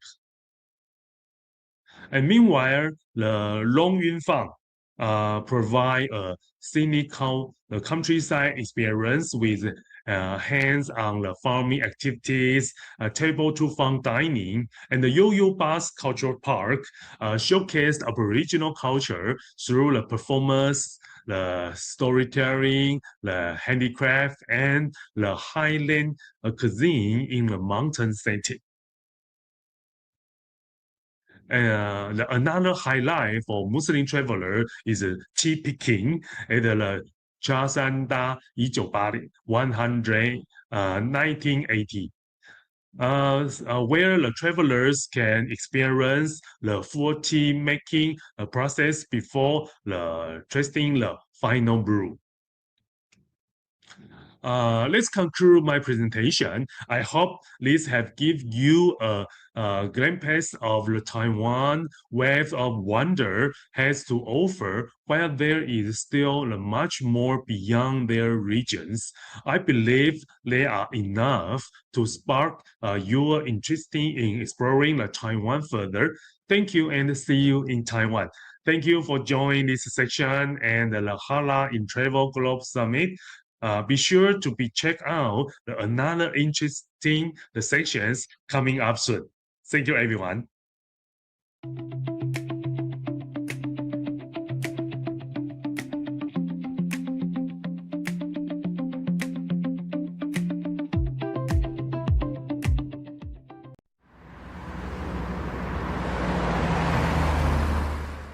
When you are inside, you are moving fast. There are always something to do in it, and from the outside, I can see that what CRHT is really doing is a long-term work. They are not just filling the gap, because they are trying to shift on how the entire industry thinks about a community.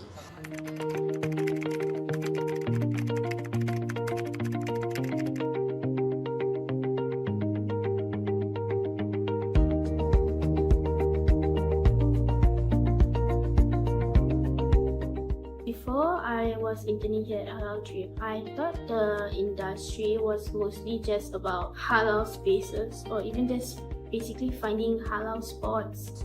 I grew up traveling a lot. My family always made it work. So in my head, Muslim travel wasn't really an industry, and it was just like Muslim who travel. I've been having the privilege to live in a Muslim majority country almost my whole life. When I had the opportunity to actually spend a few months abroad, it actually made me realize that all the privileges and all of the things that I enjoy for being a Muslim in Indonesia is actually something that we need to work on. I used to think that if something was marketed as a Muslim friendly, that was just enough. Tick the halal food box and then print out the prayer facilities, job done. What surprised me is that even when those things exist, it doesn't automatically mean the experience feels comfortable. There's something more subtle, like how easy it is to ask for something, and also how natural it is feels to practice your routine. Something that I did not expect was to have like hotels, attractions, even like cruise terminals to also be able to be Muslim friendly rated. Every simple piece of information we present visually has a much deeper process behind it. You have to really like deep dive. Where did you get the information? How do you know it's halal? Is the kitchen halal? The belief that you can serve this audience with the checklist, that just completely dismantled. I remember the time when I working on content that involves like rating and insights about destinations, and at first it just looked like, okay, this place is scored that place scored that, but then you start asking like, where do this number actually come from? And that's when it opened up. There's data, there's research, and then also there's an understanding of traveler behavior, infrastructure, even policies. My role is actually as a research analyst, so the first thing that I thought is that when working on this field is I would create like reports that connected to maybe like market research on how the travel industry keep going, but it is actually so much more than that. After coming in CrescentRating and HalalTrip, I realized that, well, there's a whole data about like the safest country for us to travel in, or like the type of travelers that we are, and based on that traveler type, how do we make our choices? One of the gaps that I feel between the data and the actual experience as a Muslim traveler is about a personalized experience. Maybe in this industry, they believe that proximity is enough. There's a real comfort in the surface level representation that I think holds the industry back. How do you take something emotional and subjective and how to turn it into something structured and reliable? And I think being here made me realize that a lot of the work is actually about trying to bridge that gap. Halal doesn't necessarily mean enough. You have to find things that maybe match the aesthetic, or maybe match their personality. I think a lot of us, myself included, have spent a long time adapting and compromising when we travel, that we have normalized it. we don't even realize that we have been underserved because we never knew what being properly served could look like. Understanding isn't static because it keeps evolving depending on context. Religion plays a part, and then comfort also plays a part, and how you as an individual like to travel. When I came in thinking about business and partnership will be like fairly transactional. You reach out and then you pitch and then someone say yes or no, but very quickly I saw how deeply relational everything was. There were years trust built between CRSC and the vendor or maybe their partners, and a lot of nuance or complex in how those relationships were maintained.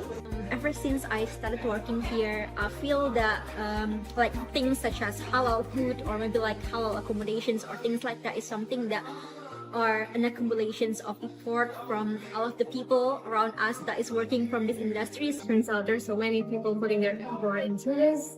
There's so many people, Muslim travelers out there that are actually affected by the efforts that destination, also us, are making. I'm still mind blown. Interview day.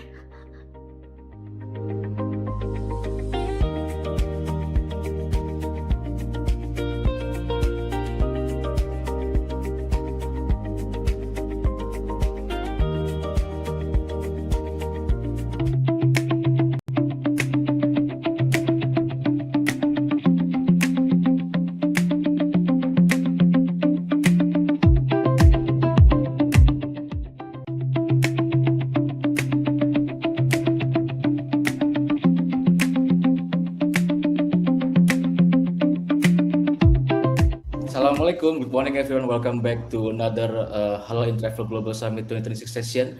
I'm Danis. I will be the moderator for today's session. And today we have welcome a number of experts from the halal gastronomy industry. I welcome you, Chef Imran from the Singapore Halal Culinary Federation. And also we have Jit Tong Lim from Kluang Real Cafe and Isrudi from the Asap & Co. Thank you very much for making the time today, this morning in your busy schedule. So today's session is about gastronomic journey, with title Gastronomic Journey, Innovating Halal Cuisine and Culinary Tourism. And this session, we're going to explore how gastronomic journey has been, it's not about compliance anymore, it's becoming a destination experience its own right. From heritage street food trails and farm to table halal dining to chef driven innovation and culinary tourism packages. And destinations that get halal gastronomy right here are unlocking a powerful new driver of visitor spend and loyalty. So this panel is going to explore how the halal food landscape is evolving, what travelers are really looking for at the table, and how destinations can turn culinary excellence into a competitive advantage for the Muslim travelers. I'd like to open the session with a question, probably directed to Chef Imran first. So, halal dining used to be about finding permissible food, but now travelers are seeking out exceptional halal food as part of their destination experience. From your perspective in the Chef Association, what's the driving that shift that you are seeing?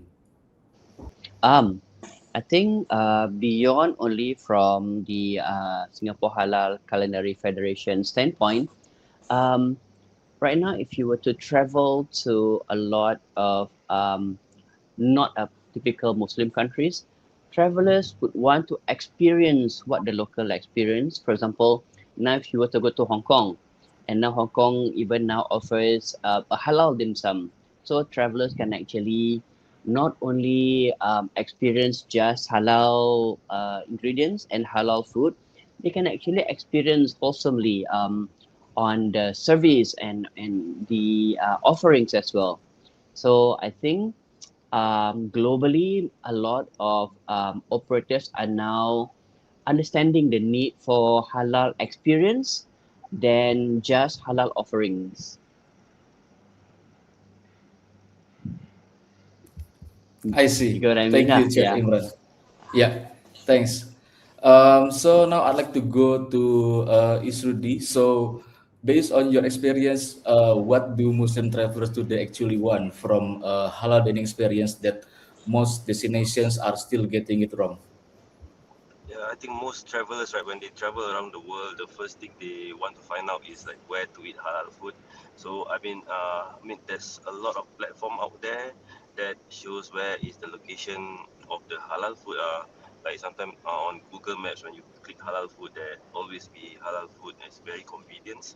And also, as a traveler myself, if I go there, I want to know how is the halal food being represented, the taste of their depend on their location, their local type of ingredients they use. And this is what for myself I feel like when I travel, I feel like having all these different type of specialty that every country have.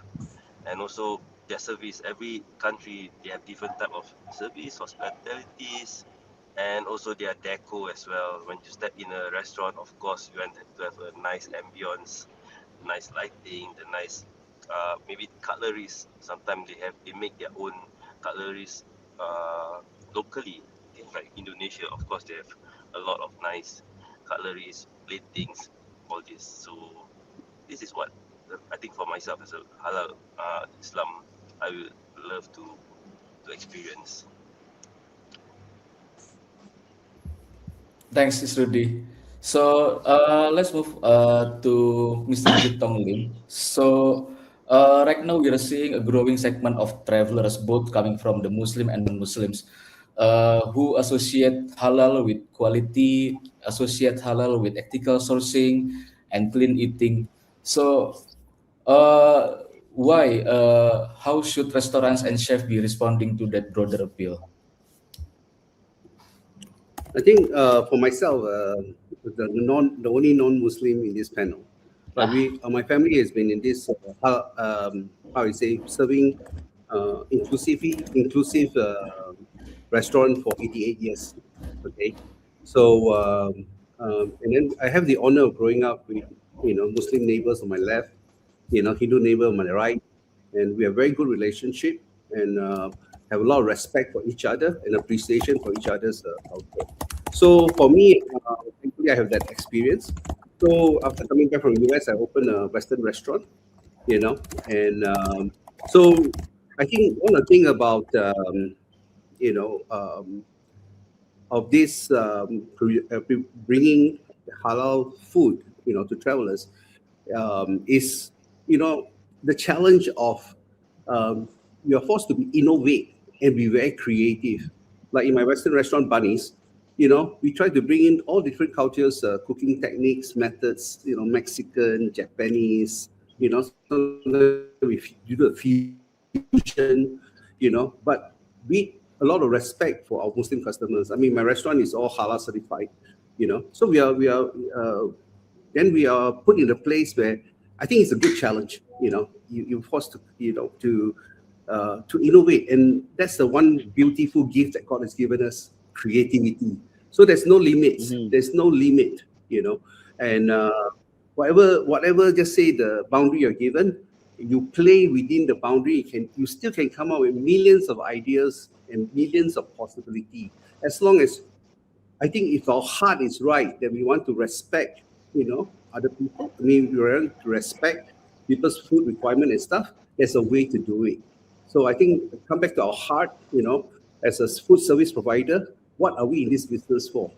We are business to meet people's needs. So if we choose that sector of market, then we will put all our energy to make it happen and make it the best.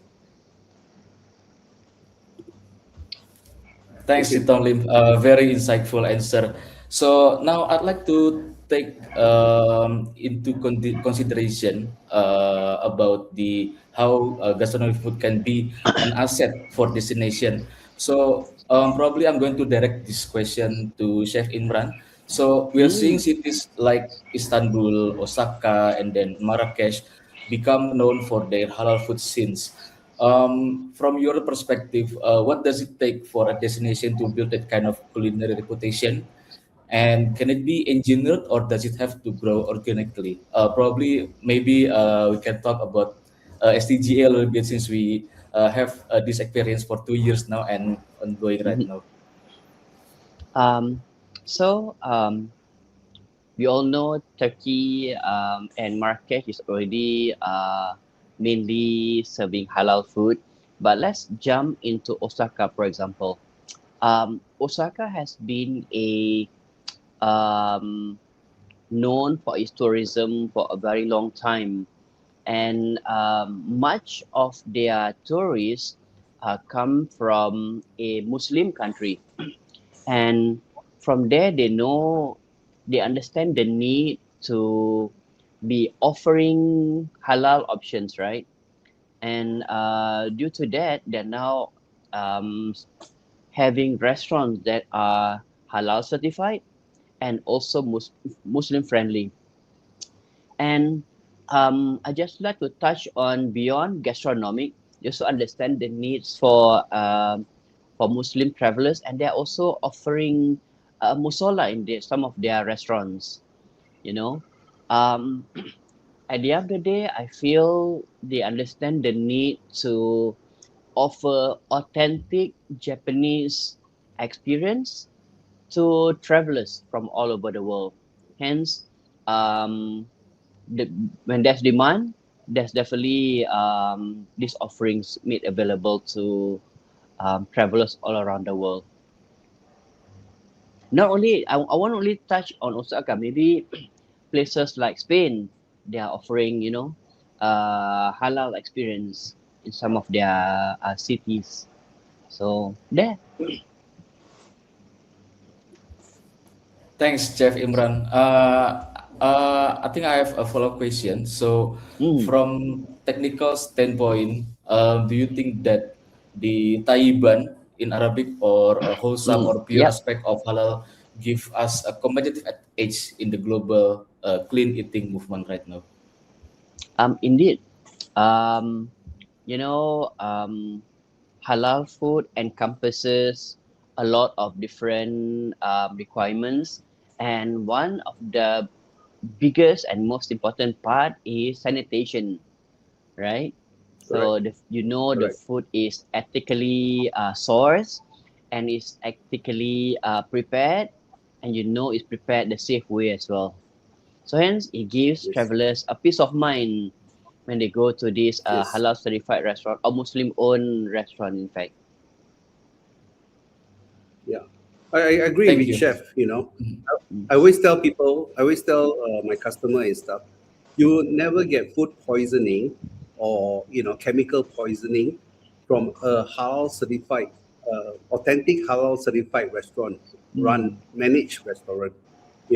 It's just I just wish people can see just beyond the noise of the politics, and because they can see the core of this halal is actually about the well-being of people, putting food in their mouth and serve each other. So I think this I totally support this halal certification, because that is actually a chalk, a mark that say that my food is safe. You can come and eat our food. Now the only thing is take it to another level of creativity and make it more fun, make it more delicious, make it authentic. This is it's like adding the salt, pepper, to the something that's already safe. Yeah. I totally agree, Mr. Jit. I'm getting goosebumps as you are talking about all those. Thanks so much, Chef Imran and Jit Tomlin, for your insights. So my next questions is about again, this is an asset. So I'm going to direct this question to probably Chef Rudy and also Jit Lim. So let's say when a tourism board approach your restaurant and wants to put you on a halal map, what is the only thing they usually get wrong about your business model, and what do you actually really need from them to make halal food trail successful in this aspect? Our Johor Tourism Board, to promote this, our halal kopitiam.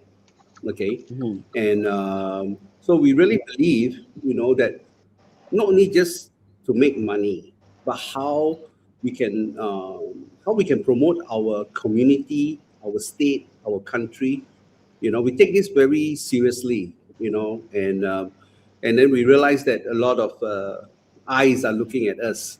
So I think, because we got a lot of tourists coming to our place, so we make sure that we put our best foot forward, and in representing Malaysia, and also the halal food, that it can be tasty, it can be really good, and it's safe, and yeah.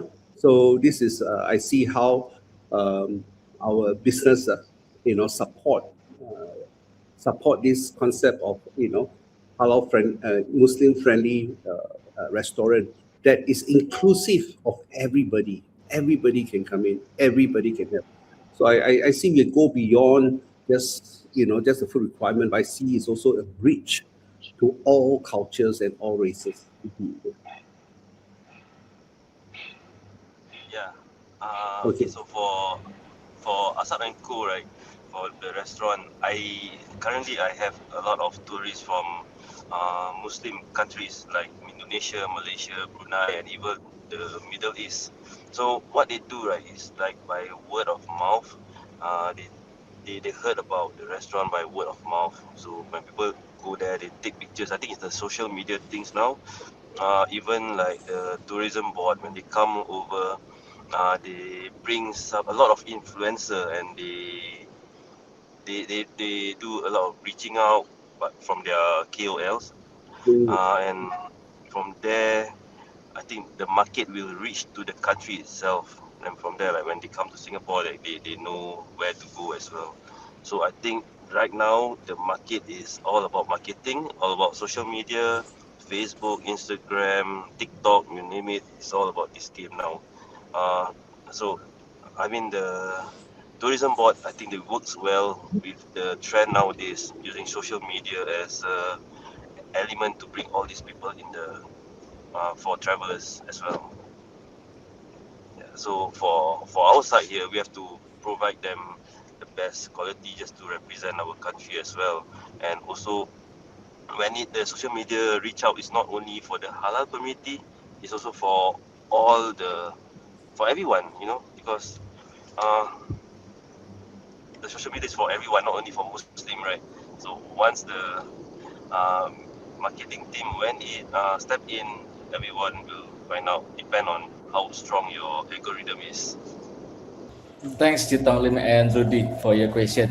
So I think we come to the last question, which is I'm going to direct to the three speakers here, to Chef Imran, to Okay. Chitong Lim, and Rudy.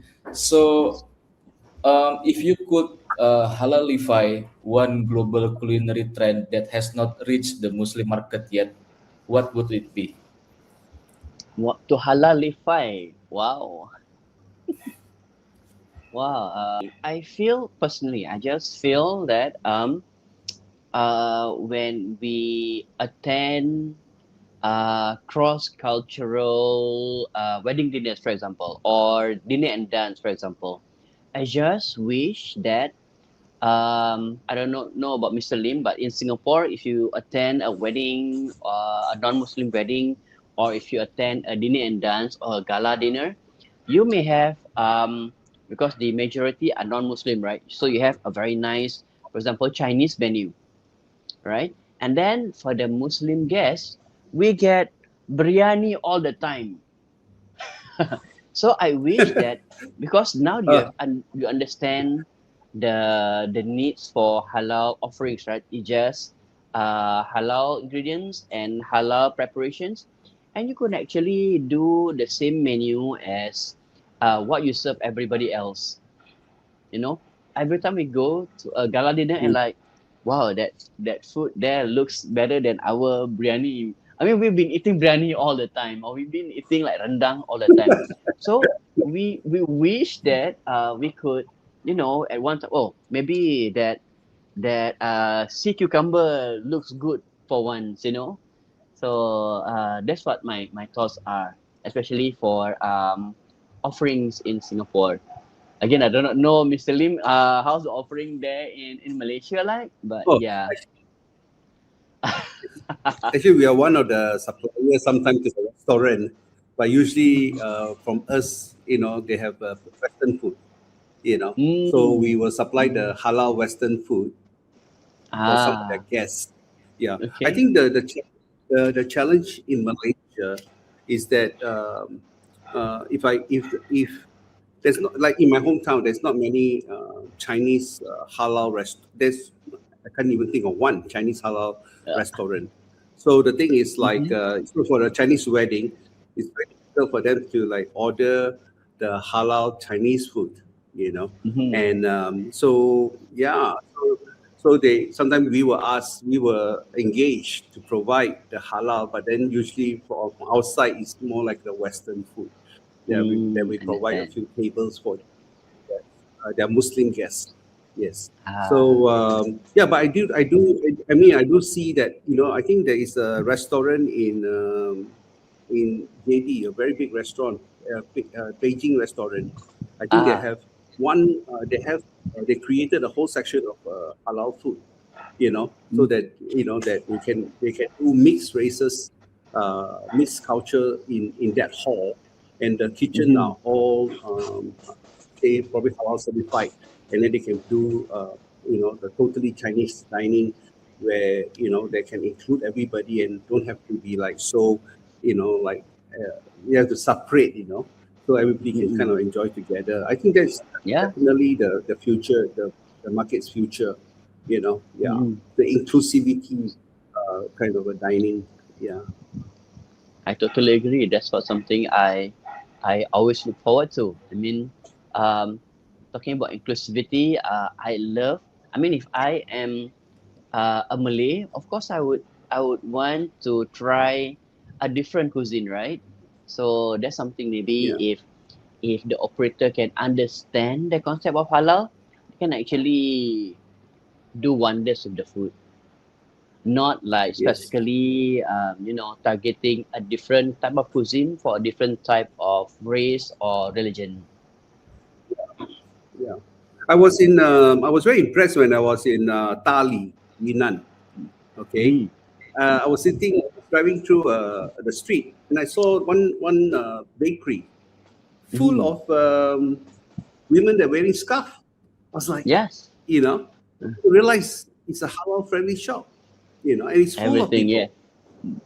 Then and then how I say, then I talked to the driver, the Chinese driver, and then he said, yeah, that we have many halal restaurants, we have options for Muslims, and that is why we see so many Muslim people visiting Tali Yinan, because they have that food option, to meet their food needs, So I think it's possible. I mean, it's just that whether we can help, like to me, like myself. Sometimes when I travel, I try to be the ambassador in a sense of explaining, and to try to bridge the unknown, the gap that sometimes people are scared and don't know how to bridge, how to step forward.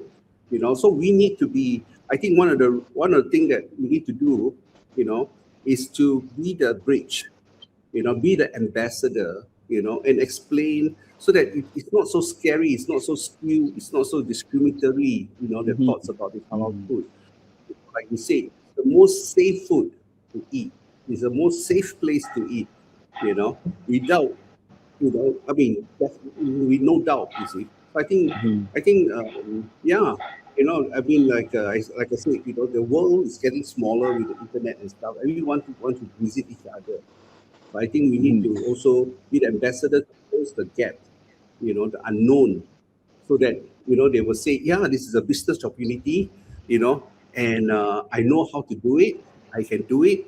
Or I'm willing to do it. I'm willing to change, in order that I can meet the need of the halal Muslim friendly food and the hospitality, at the same time. It's like bringing peace to the world at the same time by being inclusive.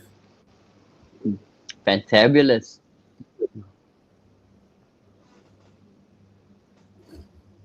Thanks, Chef Imran and Jitamli, for your answer. Any response from Chef Rudy? Yeah. For halalified. That's actually almost everything is halalified already except pork and other reptiles Hey, that we can't eat. That's impossible. It's impossible to halalify all these things. Like when I was in Dubai Gulf food, right? I saw like uh the the the ham, but it looks like a ham where the Spanish, what's it called? Oh, wow. Imran, help me jamon, on this. jamon. Jamon. Okay, I saw they do on turkey and lamb and beef, and it's halal. Okay, the method is same way as they do the pork, but it's halal. So I'm impressed. I mean, everything is possible except they just use a replacement for all the produce they use. Like example, like beers, but you cannot use the word beers. Is they halalify it. It's got this halal beer going on there, but I mean for religious, it's a bit wrong to call it beer or wine or this. So we just call it like zero or low, no low or something. And I mean, of course, like the place, the non-halal places when they do restaurant, the way they do like it's so different than the halal one, but the halal restaurant can do the same as well. So everything is halalified except for pork. Yeah. I mean, the technique, I think I agree with you. The technique, we can use the technique. I mean, in Malaysia now, we can find halal salami, with beef halal salami. Made in Italy with their traditional method and tastes wonderful. Tastes wonderful, but it's halal. But I think the other challenge is that why we want to stick with with like changing like a hamon. I think the real challenge is let's take it even higher. Let's take it even further, creating something new that is not there, and not just trying to like. Sometimes I don't like Chinese vegetarian, okay, because they all try to use flour, starch, and make Yeah, into mock something duck that and mock. is Yeah. exactly like the meat, but it's flavor like this. But it's actually really bad for their body. It's very bad for their body. Why don't we take the raw ingredient that God has blessed us with, and just push ourselves to come up with something more creative and more tasty, instead of trying to like I want have two legs in two boats, like I want this also, and then then they never grow, So I feel like often it's like yeah, we want to halify instead of sorry, halalify.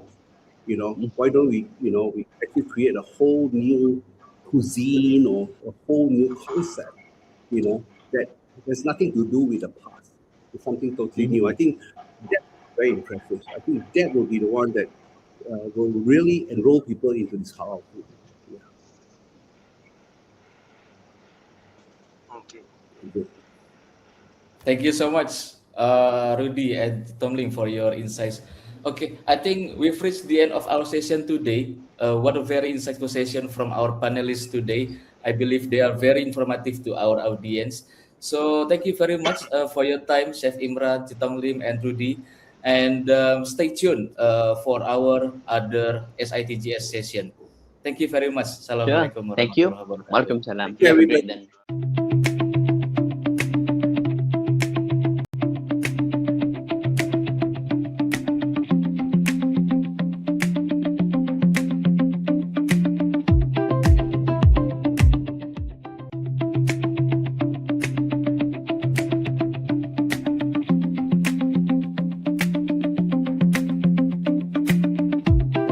Assalamualaikum and good day, everyone.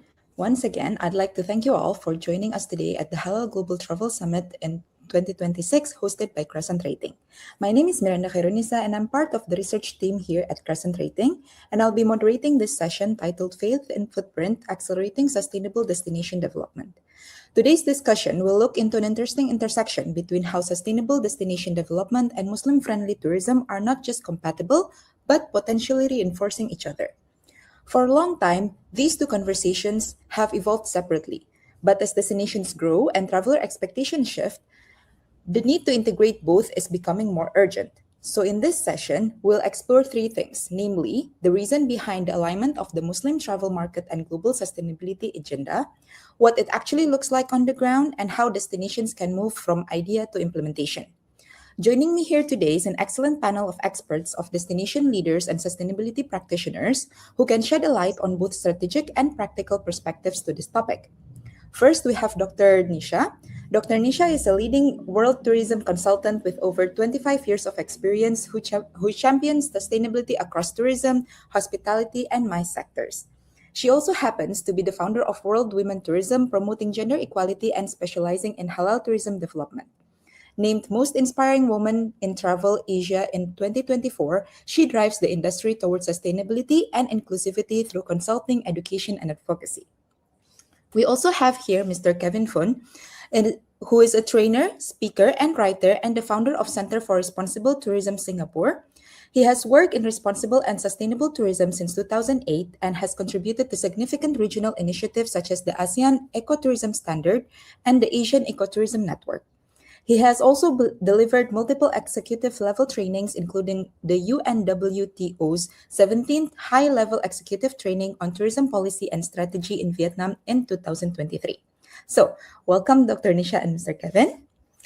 For the next 20 minutes, we will be examining how Muslim-friendly infrastructure, green tourism policy, and faith-aligned values can work together to build destinations that serve both the market and the planet. Let me start off by saying that we often talk about sustainability as a recent movement, but many of these ideas have existed for a long time across different systems. I guess my first question would be, why are these conversations only now coming together in tourism? Maybe we can start with Mr. Kevin. From a sustainability perspective, what has changed recently? Morning. Thank you for that question. I think one of the changes that we've been seeing in the last maybe 30 years or slightly longer has been this pressure from people who travel. In the last 20 years or close to 20 years, for example, we have seen that there is now more talk. There is now more conversations around responsible travel. Though that mainly comes from the younger travelers. So that's one of the factors, and that is a very powerful, very strong factor.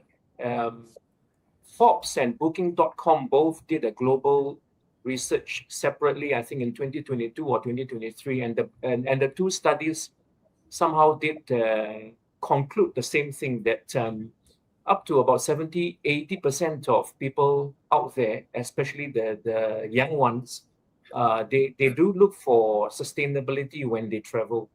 Having said that, we are mindful that there's always this thing called there's always this gap that will exist, that we call it the say-do gap. So I say that I want this, but when it comes to actually doing, sometimes there might be a bit of a gap. Another factor which I think has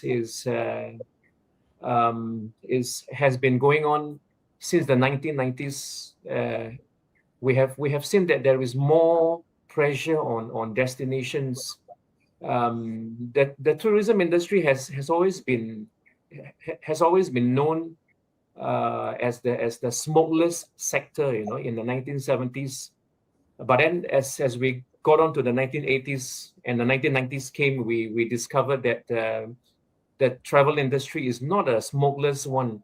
It creates a lot of inconvenience environmentally, and it also creates a lot of inconvenience to people's lives.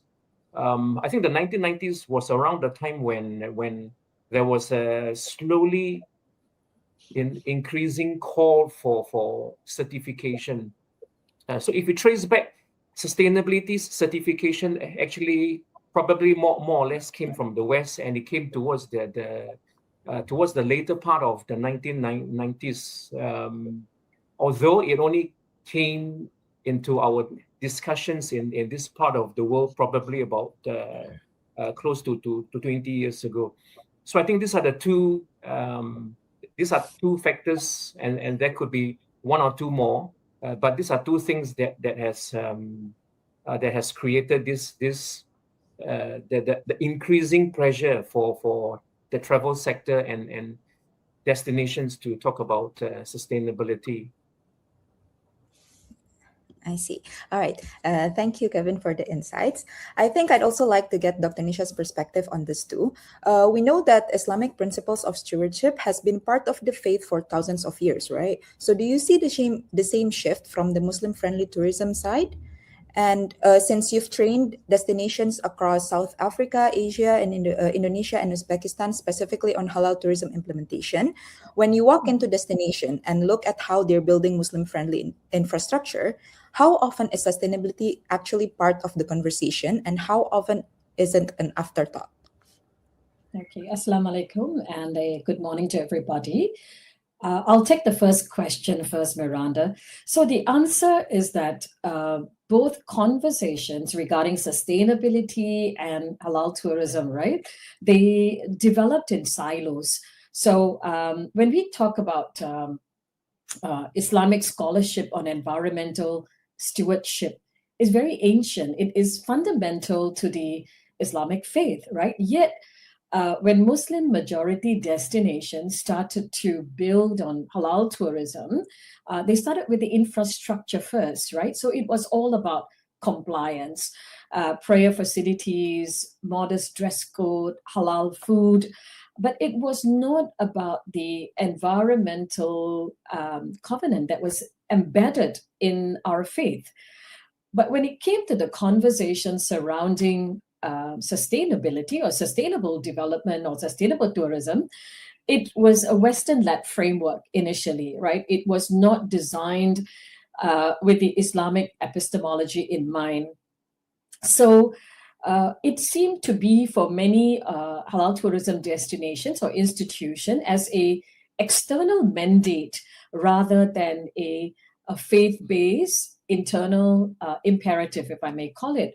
So what we see is a fragmentation, or what researchers call as a field fragmentation, where one specializes in either or. So you specialize in halal tourism infrastructure or sustainability or sustainable tourism development without looking at the nexus or the intersection. So what has changed now that is driving us to look at the intersection is, of course, number one, the entire climate change, right? So evident at the moment. So we are forced to think very carefully about what our industry is doing and the impact on both the environment and the communities. And that's driving the agenda. The other is, of course, from the consumer side, demand side, like what Kevin mentioned.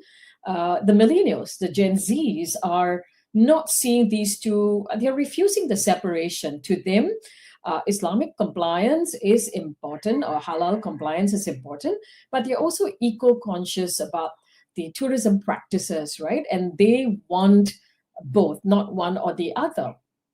So that's a second reason. The third is that we are also seeing corporate customers today. It's part of their corporate governance.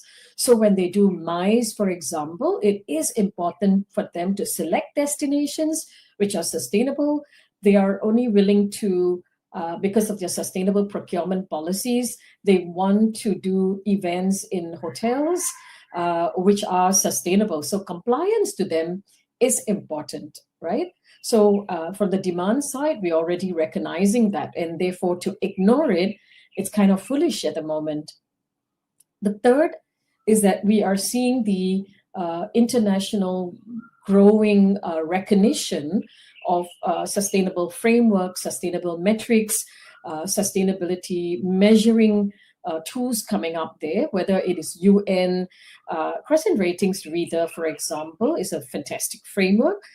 Then we also have got international organizations like GSTC, where Singapore is very strong as a GSTC D destination. Our 70% of our hotels are already GSTC certified. So that's no longer a carrot method from the government point of view in embracing these certifications. It's like a stick method at the moment. So many organizations in our industry are jumping towards that. So now we need to look at how do we find this intersection, right? But let me be honest about what has not changed. Okay, while there are driving factors, they are changing.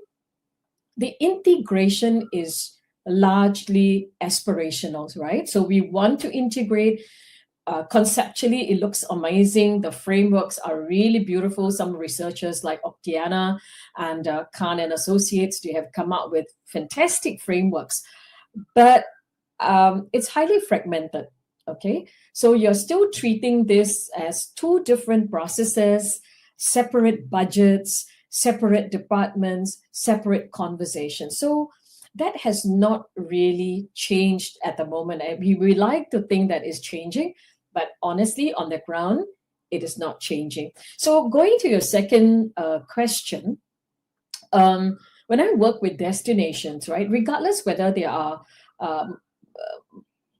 Muslim-friendly destinations or otherwise, right, you are facing this major problem. Rarely is sustainability a conversation from the start, meaning from the start of building a hotel, right? You don't really think about it, although some hotels are now beginning to start thinking about the infrastructure from the beginning, the first brick onwards, I would say. They're thinking very carefully rather than do it later, which can be economically not smart or strategic. So many of them start with, oh, I want to go into halal tourism.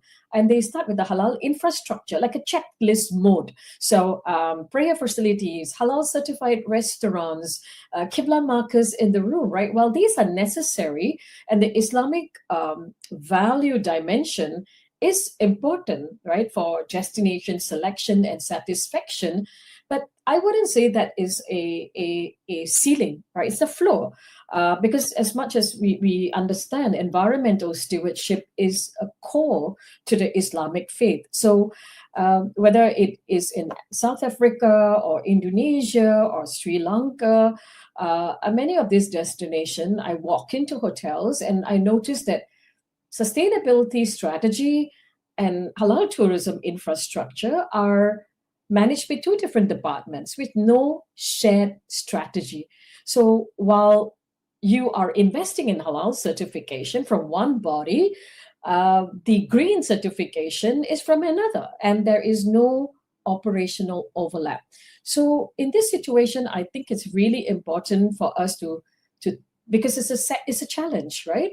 So when sustainability enters the conversation only when a government requires it or an investor says, no, it is necessary right now, but it is not emerging internally as an expression of the Islamic value. So what is really critical is that it shouldn't be an add-on, sustainability should be part of the architecture, right, of halal tourism infrastructure. So that's my take on this at the moment. Very insightful remark. Okay, I want to take back on, you did mention before how fragmented these two frameworks are, right? One is Muslim-friendly tourism readiness, and the other one is maybe we have SGD for sustainability. And right now we do have from Crescent Rating the RIDA framework to try to bridge that together. But maybe from Mr. Kevin, if a destination wants to integrate sustainability into its Muslim-friendly tourism strategy from day one, what do you think are the first 3 steps that they should take so we can make this more actionable? Oh, okay. So I'm only recently slightly familiar with halal travel. So I will do my best to answer this question. Integrating sustainability frameworks or practices into halal tourism or halal travel certification. I'm not sure if I can name you 3 things, but I think one of the crucial things would be Nisha mentioned checklists, and I sometimes tell stakeholders in the tourism industry that we seem to be obsessed with ticking off the boxes in the checklist. I worked with one tour operator, and one of the conversations in the first few weeks that I had with the management was that the checklist is a useful 1 or 2 pager that guides you to know what you should do and what you have done. But there is a very fine line between doing that and not really understanding why you should be doing the things that we see on the checklist. So I suspect that there are a lot of travel firms, and probably to the extent that we even have destinations where we are all so obsessed with ticking off the boxes on the checklist that we don't really understand why are certain things in the criteria. Why do certain criteria exist in the standard? The standard that is we're talking about certification standards. Why are there all these things that we call criteria, and why are we doing things in a certain way when it comes to the different criteria? So I think that is missing. We don't really seem to appreciate that there are reasons why we do certain things in a certain way. So the obsession, if I may use this word, of ticking off the checklist boxes is probably one of the barriers towards integrating sustainability into the halal travel strategy. I think we do understand that we may never see the day where we have a global standard for sustainability certification. As much as we try, the standards, we may never see the day where we truly will have a universally agreed upon a set of standards. And that is fine, because we have to consider differences in culture, and every destination is not the same, socially, politically, environmentally. So there are pros and cons, and I think one of the nice things about not seeing the day where we will have one global standard for sustainability certification, although we seem to have, when GSTC, when what the Global Sustainable Tourism Council or GSTC has done in the last nearly 2 decades is that they have produced something that looks like a global standard, but at the same time, stakeholders in the travel industry say that it looks like, but it still doesn't somehow feel like a universal standard that we can use. And I think the absence is not a bad thing, because it requires us to tailor to the specifics that every destination is not quite the same.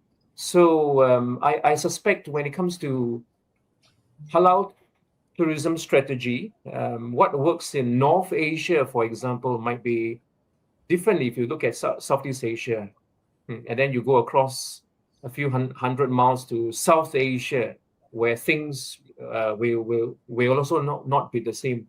So as much as my brain can think of now, these are the two things, two of the challenges, if you like, when it comes to integrating sustainability into halal travel strategies. All right. Okay. Thank you, Kevin. Maybe I would also like to get Dr. Nisha's perspective on this. If we do try to integrate it, who do you think should lead this, and how can we make it happen in practice? Yeah, I think it's a very important question, Miranda. And what Kevin says, when it's quite dangerous right now when you're looking at Muslim destinations as well as non-Muslim destinations are very eager because of the explosive growth in halal tourism, right? Certifications, halal infrastructure, checklists are coming. But if you are just merely looking at such infrastructure from a checklist point of view, right, and you're forcing onto the consumer and claiming it without proper integrated frameworks. I would call it halal washing, something like greenwashing, but today's discerning consumers can see the authenticity of that, whether it's lacking or whether it's genuine. So if we are going to go back to this and do it properly, my suggestion is threefold, right? Number one, anchor our strategy in Islamic values and not just global frameworks, meaning before we take any certification schemes out there, regardless of whether it is GSTC or RITA framework, and then do the checklist, we need to think about a values audit, right? So stakeholders could come together and look at mapping the Islamic values and principles and translate that into specific commitments when it comes to operationalizing it in the tourism context, within their local context. So it is not a theological exercise, I would call it. It's a very strategic one where you are coming up with an internal compass that guides your action, right? And I would say that not just for halal tourism, I would say that even for organizations which are really seriously thinking about sustainable tourism and regenerative tourism, you have to really be very committed to every decision, every action that is grounded on sustainability. And this would create a legitimacy among Muslim travel communities that I would say certification alone cannot provide, right? So also form alliance and work with, I would say, religious leaders, right, who can guide as to or validate, right, a destination's sustainability commitment as being authentic expressions of Islamic stewardship, not just borrowed from some secular frameworks, right? So that integration should be very clear. That's number one. Number two, looking at frameworks like RIDA, I think it's a very good framework out there right now. I would say one of the best, right? But it shouldn't be used as a marketing label again, right? So it came out to guide the industry, right? And it should be not seen as a marketing label. Again, you purchase that or you go into checklist one more time. So when you don't use that, right, as a promotional claim, but you look at it from a daily management tool, right, then you can see that it is genuine transformation towards sustainability and it avoids being halal washing, right? So that's number two. Number three, train. Big problem in our industry, right? We don't really walk the talk. So I would say this is consistently lacking in my field work with many tourism destinations, organizations. You find that the hotel managers, destination managers, tour guides, tourism fronting officers lack the integrated knowledge, right, to deliver on sustainable halal tourism promise. So they can tell you where the prayer room is, they can tell you whether a washroom has bidet or not, but they cannot talk to you about hotel waste management program, which is an expression of the Islamic stewardship. So they have not been equipped to walk the talk. So training must be dual layered. So there must be an understanding of sustainable halal tourism and that it requires to be operationally consistent with Islamic values.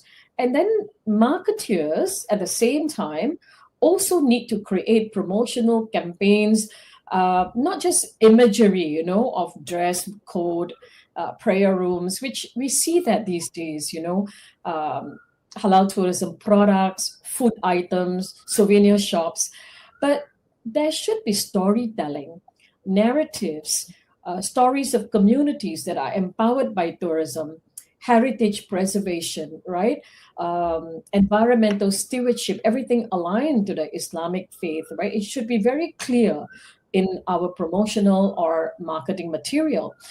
Charity, giving back programs, Sadaqah, for example, aligned CSR programs need to be expressed, told as stories, which enable the traveler, educate the traveler as well, and give them the opportunity to be co-creators, okay, to participate in community benefits. So it's not just like an act of worship, but you're giving a consumer the choice to co-create whatever our faith inspires us to do, as well as the importance, of sustainability at the moment in the world. Okay. All right. All right. Thank you very much, Dr. Nisha, for that very deep dive on how we can put that into practice, right? So it's clear from this discussion that sustainability and Muslim-friendly tourism are not actually separate agendas, but they're fundamentally aligned. The challenge is now not only in raising awareness, but also in execution. So how quickly destinations can move from merely concepts to its implementation. And perhaps more importantly, who will take the lead in driving that change?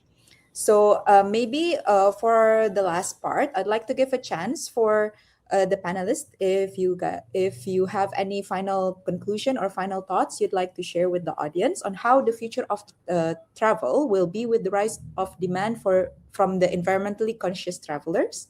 Maybe just a short 2 to 3 concluding statements, Mr. Kevin. Yeah. I'll keep this short. In my research of this topic, only in the last few years have I actually started to sit down and read up more about this topic, which I have in the past often seen as a very niche area, halal travel. And in my understanding, I seem to have the wrong mindset. It is not a niche area anymore. It's becoming more mainstream, and it shouldn't be seen as a niche. And I think the problem sometimes can happen when destinations see it as a niche. Halal travel is a niche, with increasingly so many more people in the Muslim world traveling, especially the generations after us. For halal travel tourism strategies in destinations to work, I think one of the crucial things is it should no longer be seen as a niche, but more mainstream, and that might be one of the keys to which we can integrate sustainability practices into this area. Yeah, that's the statement that I want to make. Thank you. All right. Thank you. What about Dr. Nisha? Would you like to share any concluding statements? Yeah. So I would like to speak from honesty and also a practical urgency point of view. We have lots of frameworks at the moment, but there is a gap. As I mentioned, we've got halal tourism infrastructure and frameworks. We have sustainability framework. The real problem at the moment is that we tend to specialize in one or the other. What we really need to do is a multi-stakeholder approach, come together and look at a integrated approach, an integrated framework.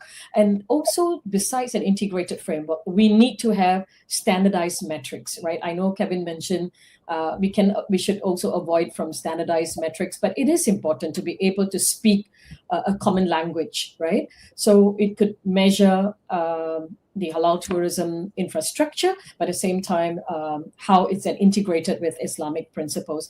The other thing is that we also need to have some stakeholders to come forward to look at tracking, right? If what you can't measure, you can't manage. So we are lacking in that, right? The tracking mechanisms, and that today with the advent of technology, digitalization and AI, I think there are solutions to that.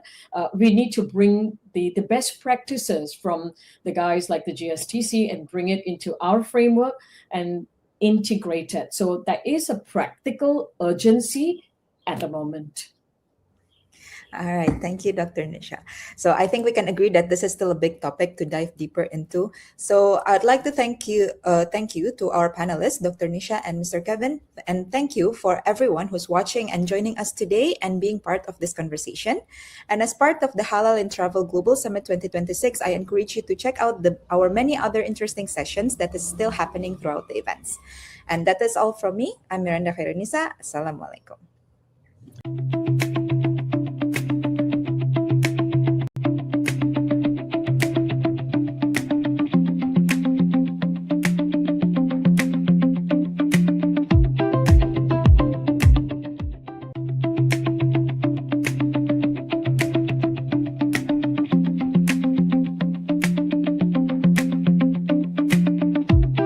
Assalamualaikum and a very good day to everyone. Welcome to the session of the Halal in Travel Global Summit 2026, From Arrival to Attraction, Elevating the Hong Kong Visitor Experience.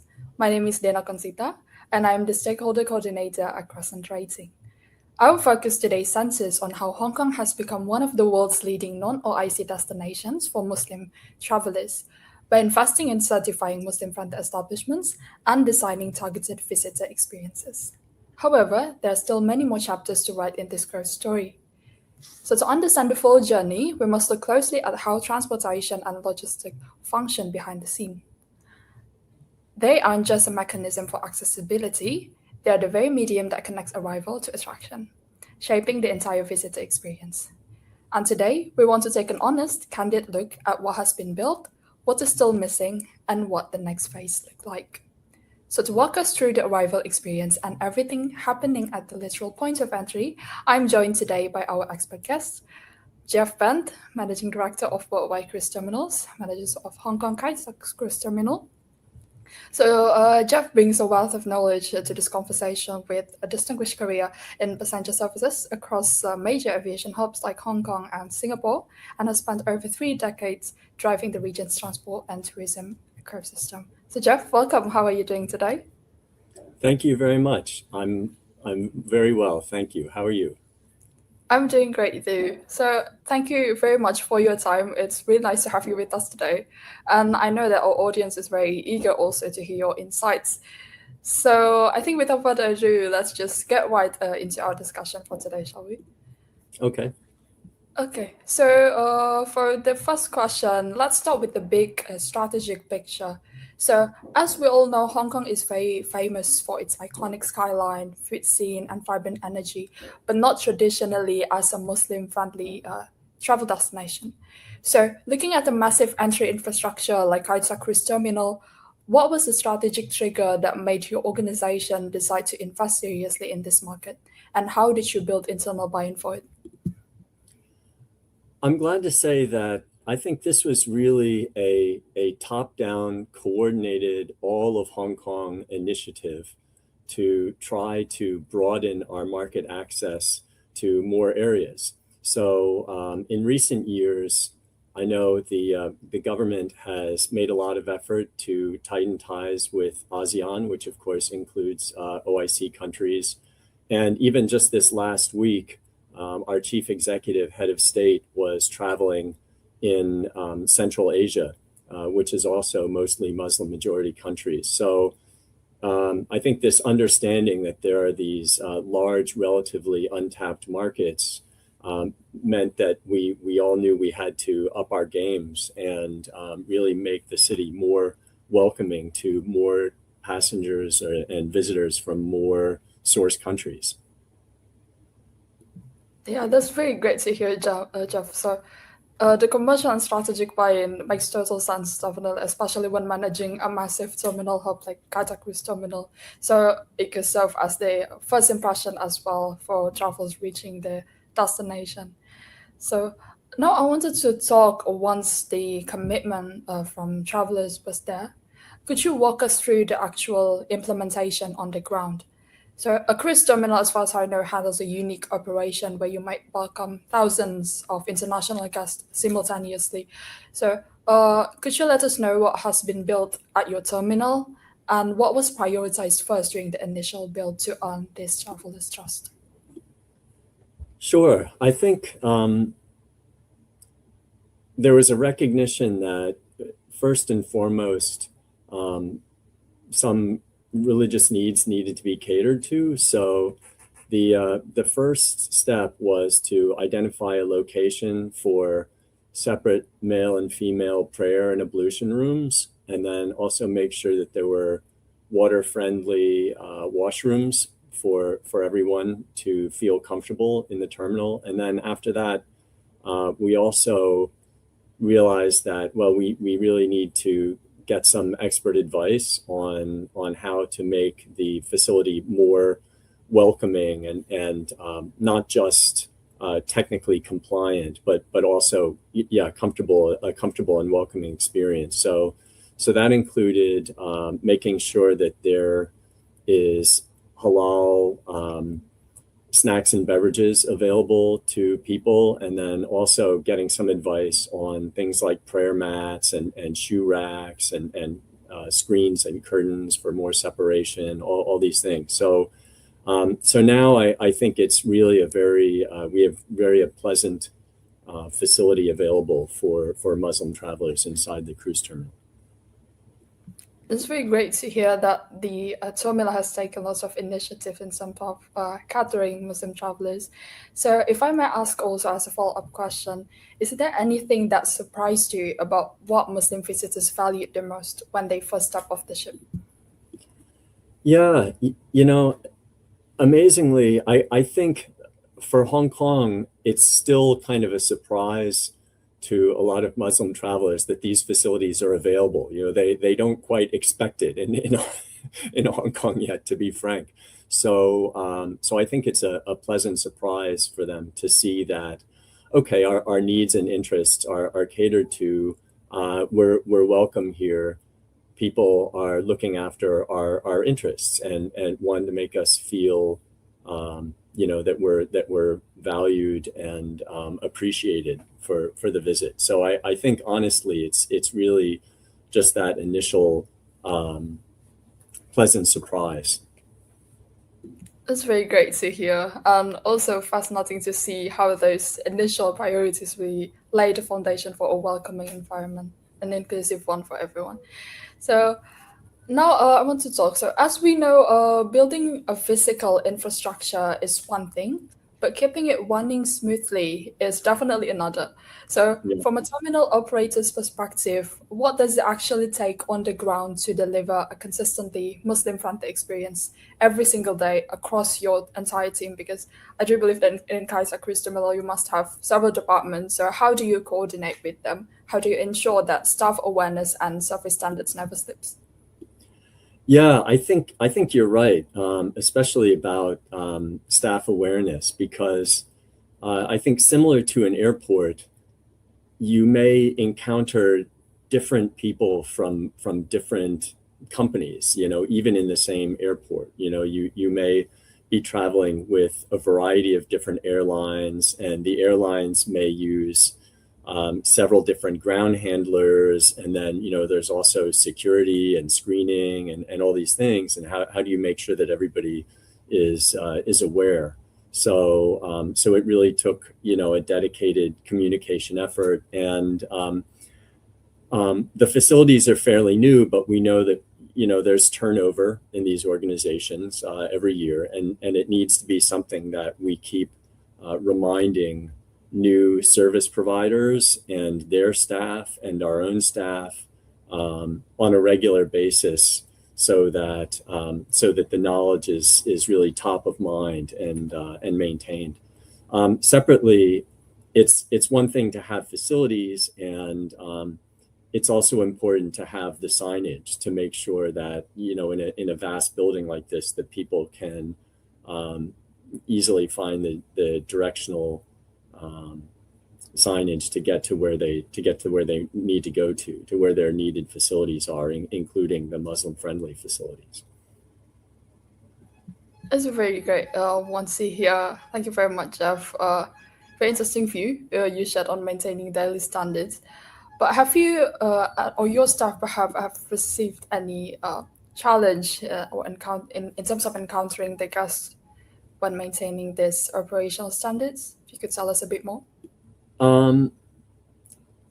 So far, I think it's been okay. The cruise terminal is maybe unlike an airport, ideally not a place where passengers spend a lot of time. I think for an airport, people go and they tell you to go 2 hours early before your flight, and then there's a lot of dwell time, and then it's very easy that within that 2 hour window there could be a need to pray. Whereas in the cruise terminal, ideally, the cruise lines like it if people can go from vehicle drop off to the ship within 15 minutes. That's the ideal standard, or from the ship to their pickup within 15 minutes. So much less dwell time. So it's been fairly smooth so far. The only thing that I've heard sort of indirectly is that around town, getting halal breakfast is more difficult. Not so much. I think people usually eat breakfast on board the cruise ship, so it's not so much a problem at the cruise terminal. But I think around town, the number of halal restaurants in Hong Kong has grown exponentially, and you can find lists on the web that shows where they are. But Hong Kong is sort of a late to wake up and late to bed kind of city. So breakfast is an area we need to keep improving. Yeah, that's definitely a good point. So consistency at the gateway also really sets the tone for the rest of the traveler's journey in Hong Kong. So thank you very much for sharing that. But now let's keep it candid, because definitely, like you said, the journey is still evolving. It keeps growing. So looking closely at your experience at the terminal, is there any other operational gaps that you are seeing right now? Or perhaps if you ever encountered any feedback, if you ever gathered any feedback or insight from the visitors that tells you perhaps that the job isn't fully done yet? We do regular surveys of passengers. So I'm glad to say, so far in the less than a year that our facilities have been up and running, we haven't received any feedback in our surveys from passengers saying couldn't find it, didn't know it was there, or this type of question. So far so good. We'll keep doing our surveys of passengers to make sure that if there are any issues, that we hear about them. Very good to hear that implementation. So identifying those pain points beforehand really exactly how we pave the way for future progress and improvement. So that's a really good implementation at Kai Tak Cruise Terminal. And at the same time, of course, to keep things moving in the right direction and also scale up these services, you also really have to look at the real world results. So I want to ask now, from what you're tracking on the ground, what is the data telling you about a Muslim traveler behavior in Kai Tak Cruise Terminal in terms of the arrival? So are you seeing any measurable returns that prove the investment is really paying off at the port? Yeah, I think while the overall figures are small, the number of visitors from OIC countries in 2025 was about double what it was in 2024.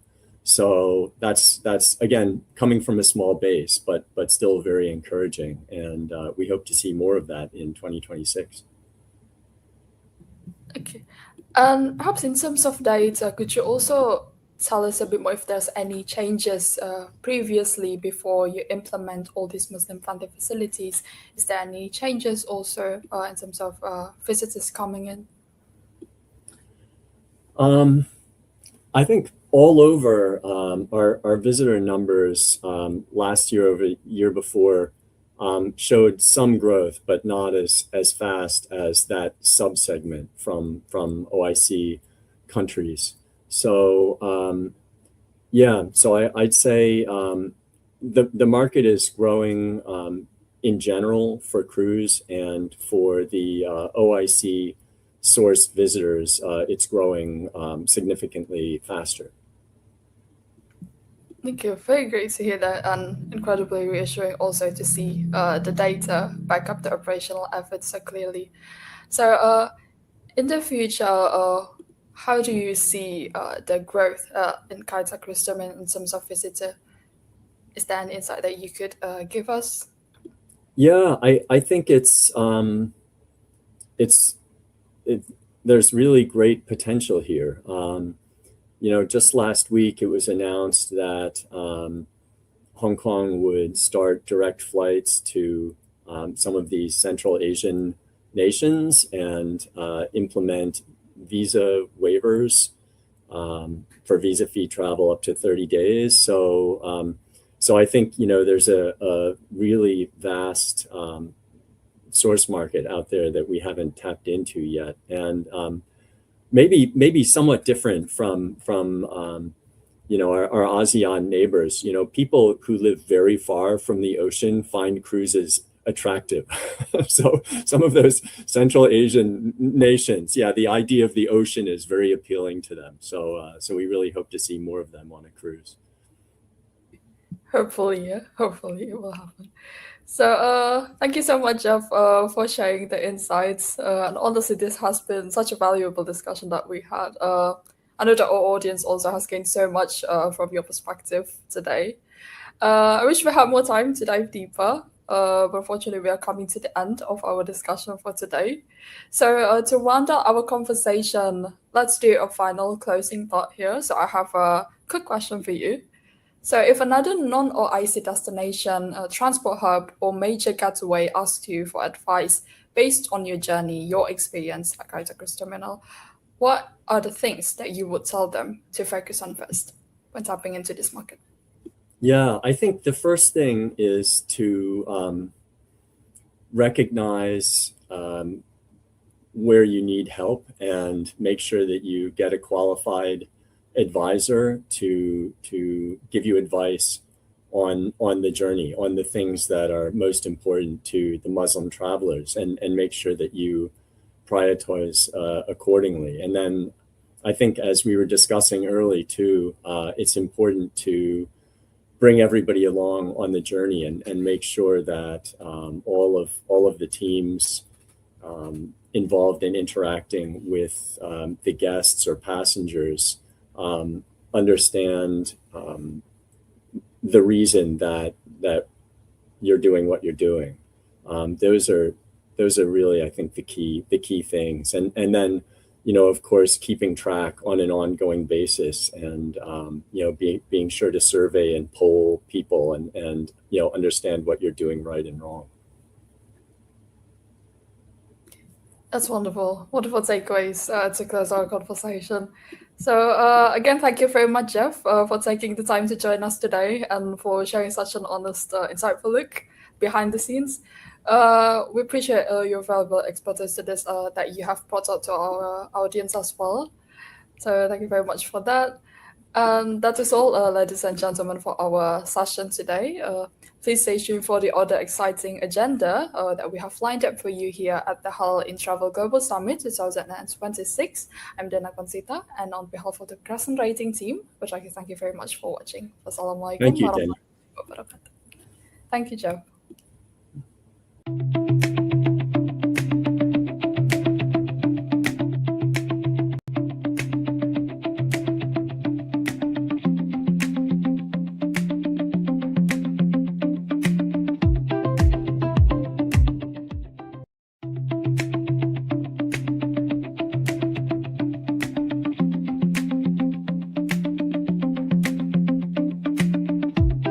Assalamualaikum everyone, and thank you for joining us today. My name is Farah, and I work in brand and performance marketing at CrescentRating and HalalTrip. So our topic today is about power and purpose, the rise of Muslim women leaders in global travel. This is a conversation that I've been really looking forward to, and I will tell you why in a moment. But I think first, let me introduce the woman, two women that joining me today. So the first we have Rim Al Shafaki. Rim is a partner at Dinner Standard, a growth strategy advisory firm where she leads the travel and tourism sector. For over 15 years now, she's been shaping halal travel strategy at the highest level, like advising government, working with global brands like Marriott and Thomson Reuters, and speaking to on the major industry stages, including the ITP Berlin. Assalamu alaikum, Rim. It's good to have you with us. How are you doing today? Walaikum salam wa rahmatullah. Alhamdulillah. It's great to be here and looking forward to our conversation, inshallah. Inshallah. Alhamdulillah, glad to hear that. And next, we have Rhoda Zaini with us as well. Rhoda is the Director of Operation at CrescentRating and HalalTrip, and also someone I have the privilege of working alongside every day. For over a decade now, she's been leading global destination marketing projects and building partnerships that turn the idea of better travel for Muslim communities into something real. Assalamu alaikum, Rhoda. How are you doing today?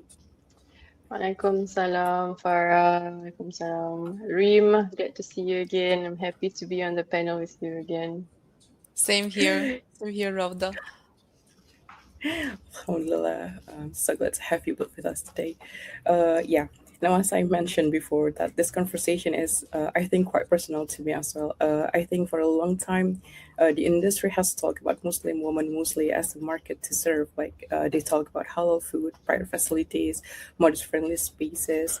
Of course, those things matter, but that's the only half of the picture, I think. While the other half is that Muslim women are also the ones shaping this industry, like leading teams, advising governments, building the products, and that side of the story is rarely told.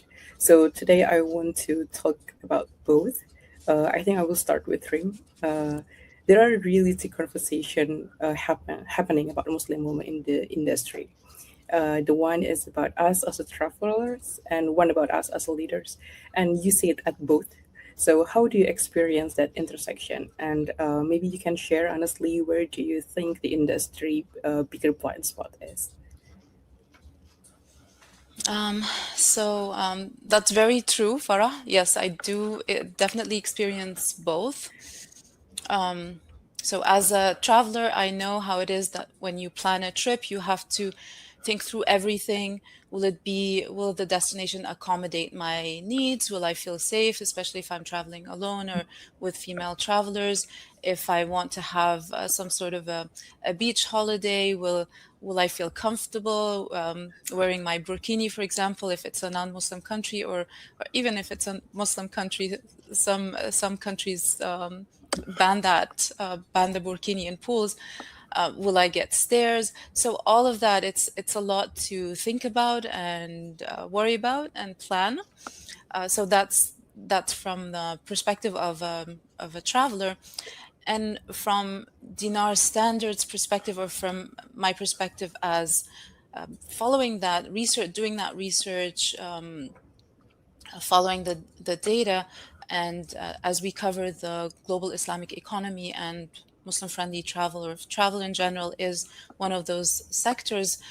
And I see that Muslim women traveler, they're not just asking for small accommodations that they need. They want to be able to fully travel, fully explore the destination, fully enjoy everything it has to offer in terms of recreation, while not compromising their values. And then in terms of leadership in the industry, what I've noticed is that there are really surprisingly few Muslim leaders in travel, and even fewer in Muslim-friendly travel.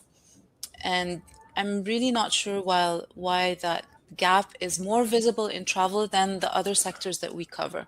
So, for example, in fashion, in media, we do see women leaders, but it's so much less in travel. And I feel it's so important just in terms of meeting Muslim women needs. If you have Muslim women as leaders, it just becomes so natural. And I saw that when I visited Bera Alanya Hotel in Turkey. It's one of the beach resorts in Alanya. and the general manager of that resort is a woman. It's a family business, and she's been a general manager for a while. And I really felt the difference. Like, she understood that the resort's role was not just to provide halal food or be family friendly, have family friendly entertainment. It needed to be a place where families, and women included, felt they could relax without constantly worrying about their values, having to compromise their values. And so I feel the industry, yes, it's beginning to understand Muslim women as traveler, but it needs to better understand them as leaders, or put them in more in positions of leadership, or women need to grab these positions of leadership so they could be the decision makers. I see, and I think that's good, right? And that's really a strong place to start the conversation with. I'd like to hear from Rhoda as well. Some question to you, but can you share your perspective from your seat, where you're building products from Muslim travelers who are being one yourself? How does that look from the inside of an organization? Thanks, Farah. Yeah, I think something very exciting for us is, we released a Muslim woman in travel report in 2019. We got a lot of interest in that report. That was about 7 years ago. And we actually also just released an updated version of the report in 2026. So when we were looking at those two reports, and we're looking at, what are the different trends, what's the growth like, and it's really interesting because it just really shows that this segment is unwavering. They are really traveling a lot more than before. Even when we did the report in 2019, it was such um, a interesting topic that everyone wanted to kind of know more about, because it was such a undocumented segment. I was really not a talked about segment a lot, a little bit because maybe some still view it as taboo, but really what we were doing was just it was already a trend that was happening 7 years ago. And now today, we're seeing that growth, upwards growth, a lot more than ever. Like in 2019, the report, we found that Muslim women represented 45% of Muslim travelers globally, and in this year's report, the number has grown 48%. So that's about 90 million women travelers traveling in 2025. So the scale is huge. And this kind of duality in identity, we hear a lot of identity narrative in throughout the report as well, because um, Muslim women, they carry many roles in business settings, in the family settings. You're not just a mom, but you're also a daughter. You're not just, you could be leaders. And the way you travel and the way you behave when you travel is also different depending on the company that you are with. So, we see that Muslim women are increasingly recognized for the influence in travel planning. I think that's for sure from our research. They are very influential in decision making when it comes to trip planning. While basic services like halal food and all of that have improved, there are still some challenges that Muslim women travelers face when they go overseas. So I think we'll unpack that a little bit more in the conversation. But I think the bottom line is for Muslim travelers, I think the industry is doing a lot. I think we can see efforts like, for example, the resort that Rim was sharing. We see really intentional efforts, but it really is driven by the people behind it as well, right? Because it's run by a female, so she understands needs. So again, it comes back to we need more Muslim women represented in positions of power, so that we're able to address their concerns better as well. So it is it all plays into a bigger picture. I see. Thank you, Rhoda. I think, yeah, I agree with it, and I also see that in the industry as well. And actually, kind of brings me to something that I want to get a bit deeper on with you and Reem. I think I'll go with Reem first, since you had a front row seat in the room where global travel strategy gets made, like government level, advisory level, working with global brands. So, what I want to ask you is something that what's the difference between being in the room and actually being heard in the room, and how you have learned to navigate that over the years? Sure. And first of all, I want to say I really appreciate that Crescent Rating has been highlighting women travelers and providing research and data on how important they are, that they are decision makers, and that they are a large segment. And this really helps. I feel putting data is very important.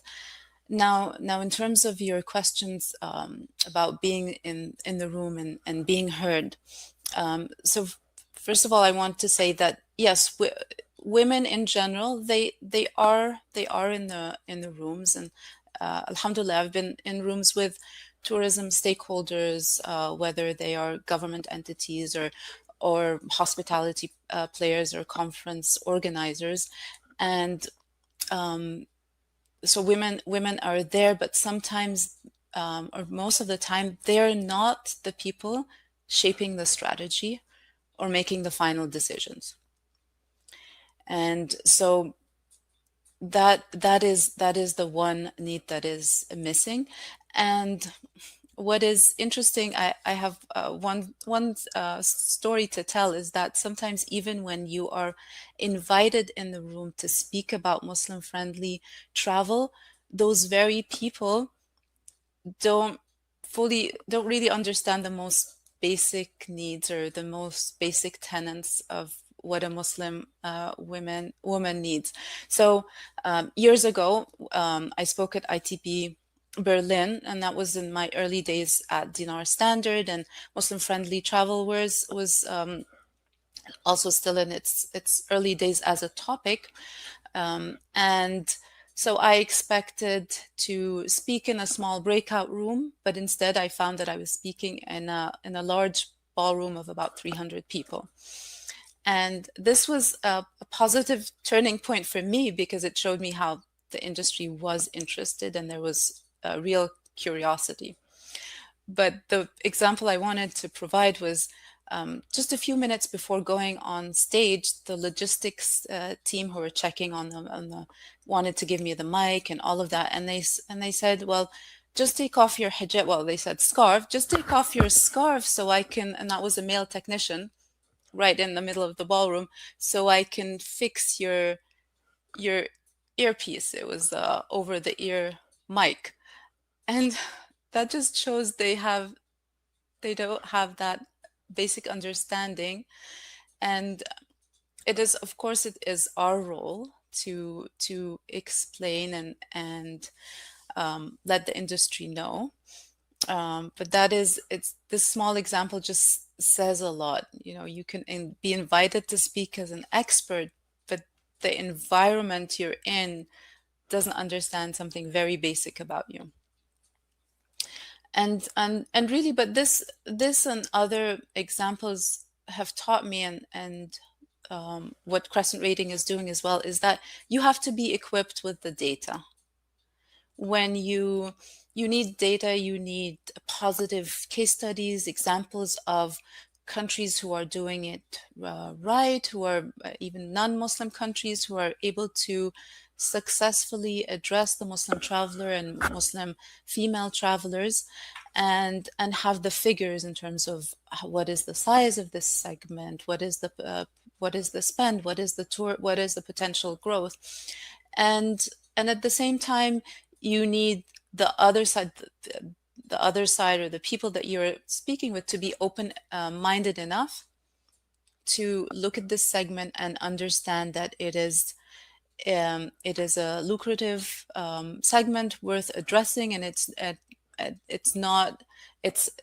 different than your mainstream tourism audience, but yet it is another segment that you could address effectively by just having a basic understanding and then doing what you can to address their needs. I think that's quite an experience, and I think what you're experiencing it names something that a lot of women in leadership feel, but maybe they could really say it out loud. And actually, what you're touching on, it's connected directly to what I want to ask Rhoda next, because there are the barriers that we name and also the barriers that we don't. So Rhoda, we hear a lot about the physical barriers, right? Like of representation, limited networks, cultural expectation, and things that Rim just said that the people still don't understand what the um Muslim woman leaders needs. But I want to ask you about the ones that you don't really talk about, the barriers that are harder to point to, but you feel them all the time. And yeah, I'd like to know what are those for you. Thanks, Farah. Yeah, I think just drawing on insights from again the report that we just released, because it's got a good framework of understanding what are the main pain points of Muslim women travelers. And I think what we have introduced is what we call the PAINS framework, which is PAINS framework, which stands for five areas of concern: privacy, amenities, identity, networks, and safety, which are, this across the board for all Muslim women travelers are areas that we find are areas of concern. So it's the foundation of really inclusive service design, and remains the key to understanding this segment. So just to give an example, so privacy, I think obviously privacy and modesty are really fundamental needs, regardless of attire and regardless from where, what culture that you're from. If you're a Muslim woman, you want to you have priorities and needs, where some destinations, when they enforce rigid dress code restrictions or provide facilities that lack adequate seclusion, that does not really fully address their requirements. And then you have identity, which is really navigating intersectionality. So Muslim women frequently navigate a lot of layered biases, right? So like I mentioned, we hold a lot of identities rooted in gender, ethnicity, faith, and expression. So identifying as a Muslim can really add an additional layer of potential prejudice in unfamiliar environments. So these are, some of the things that um, we struggle with, that we are concerned about, when we decide on which place to go, depending on who we are traveling with. Um, and they're just more than just concerns, really, for the modern Muslim female travelers. So they're really primary benchmarks that we use to evaluate whether a destination is truly ready or not for them. So in order to ensure, if you really want to welcome this segment, that these five areas are fully addressed.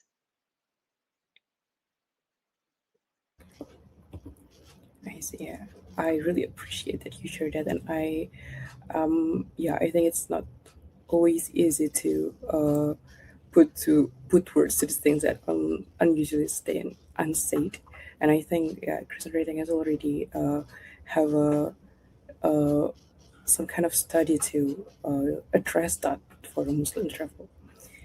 Yeah. Okay. So maybe moving on to Riem. So we'd like to understand more, since you've advised destination and governments and on exactly this question. So what Muslim travelers actually need. And what I want to ask you is, when you think about Muslim women travelers today, what's the moment where the industry still get it wrong, and where, despite years of conversation around this, the gap is still quite wide? I feel, and some of the things I'm going to say, I feel Rauda also addressed in the Crescent Rating framework, but I feel they look at the very basic needs, and in terms of just having the halal food, prayer spaces, but they don't look at how just feeling, for example, emotionally safe, both in terms of physical safety and emotional safety, that I will not be harassed, for example, for standing out as a Muslim because I'm wearing a hijab. So one thing that I feel the industry needs to be aware of is that women travelers need to have that confidence even before they travel. They need to have the confidence that when I arrive at the destination, I will feel safe, I will feel welcomed, I will have that privacy, as Rauda mentioned, and the destination will align to my values. So I think what the industry is missing is giving that assurance before Muslim women travel at the planning stage, and not having, as a traveler, to be scrambling around gathering that information from scattered sources, from online reviews, from asking on WhatsApp groups, or looking here and there and trying to piece together that information. Providing that information in a very reassuring and complete way to Muslim travelers, I feel that goes a long way. Yeah, thank you so much. I think that's really useful for everyone in the room to hear, especially I think the people who are shaping these decisions. And I think what you're describing makes me think about our next generation, because the standards we accept today shapes what young Muslim women coming up will think it's normal. So I think, Rhoda, this one is for you. So when you think back to when you were earlier in your career, or when you think about young Muslim women starting out today, what kind of representation would have actually made a difference? And I don't mean just seeing a Muslim woman in a panel. I mean like a deeper kind, the kind that shapes what feel possible to you. Yeah. Um, I think even growing up, I think seeing representation in media was probably very influential in any young Muslim female. I think being shown possibilities in whatever kind of opportunities, with the sports, with the travel, or whatever. If you're seeing someone that looks like you in skin and color, in attire, you would feel a lot more. I feel like the possibilities are endless, really. I think even now, of course, we are seeing a lot more representation, especially when we talk about um, advertising destinations who are advertising themselves to this segment in particular. We're seeing a lot more representation for sure. But I think sometimes it can be specific to a certain geographical area, or it may not appeal to all, right? So again, I think there's a lot more that can be done. We really see, I think, a very uh, I think also another perspective of it is, being so present on social media, as social media is so prevalent now. You see so many content creators who are unafraid to really venture and travel and share their experiences. I think some of the content creators that we have worked with, like Jasmine, based in Singapore, who is a Muslim revert, she shares about her journey becoming Muslim, and also her travel stories. So that's very inspiring. Even now, where I am when I'm watching her, I cannot imagine. I can only imagine, like, for all the young Muslim women who are kind of looking up to her and what she represents and what she is able to do. It can only, bring about, I think, more, hopefully, more Muslim women leaders of the next generation. I think that's what we want to see around the whole conversation that we have today. Is really more Muslim women in positions of leadership, so that they're able to again influence positively the next generation. So we're seeing a lot more content creators, and I think even our Halal Trip content creators thank event, which we had a couple of days ago. In terms of applications that we have received, we're receiving a lot more Muslim women travelers applying from all around the world. So I think that's a very interesting statistic that we noticed.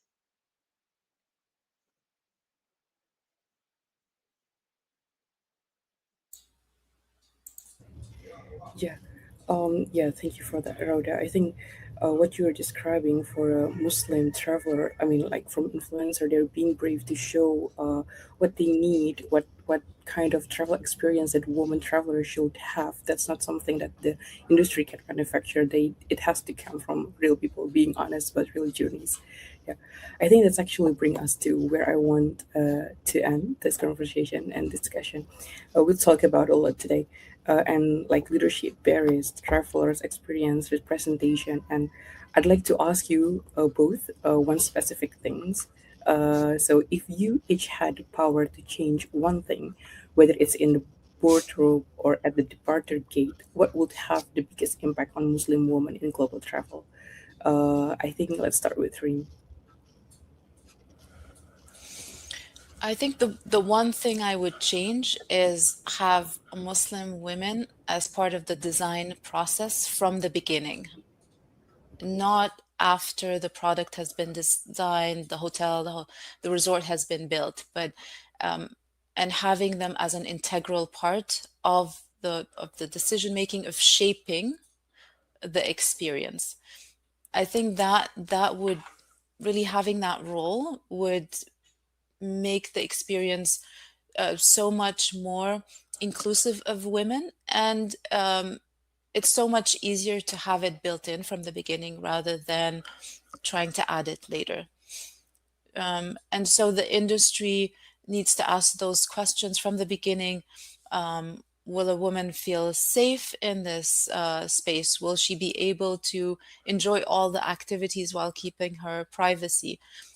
So really having her involved in that experience, having the woman in the boardroom and writing the strategy rather than coming at the end. So that is one thing I would change. Thank you. That's really clear one. I think let's go with Rhoda. Your turn. Same question. Yeah, I resonate with Rim's opinion. I think similarly, I think what's missing is the absence. There's an absence of really systemic, visible inclusion and safety across the entire journey for Muslim women travelers. So I think what we need is really a fundamental shift where these needs are embedded into the very fabric of organizational policies, guidelines, rather than treated as an afterthought. Yeah, so I completely agree with what Rim said. Understood. Yeah. Uh, I think that really great closing statement from both of you. So I think Reem and Rhoda, thank you so much. Thank you genuinely. This is the kind of conversation that I think this industry needs to be having a lot more of, not just on panel like this one, but in the rooms where the real decision got made, just like both of you saying. And thank you for everyone for joining us today. I really hope you walk away with at least one thing you are going to do differently, because honestly, that's what makes decision like this really matters. I think that's all from us. Assalamualaikum warahmatullahi wabarakatuh.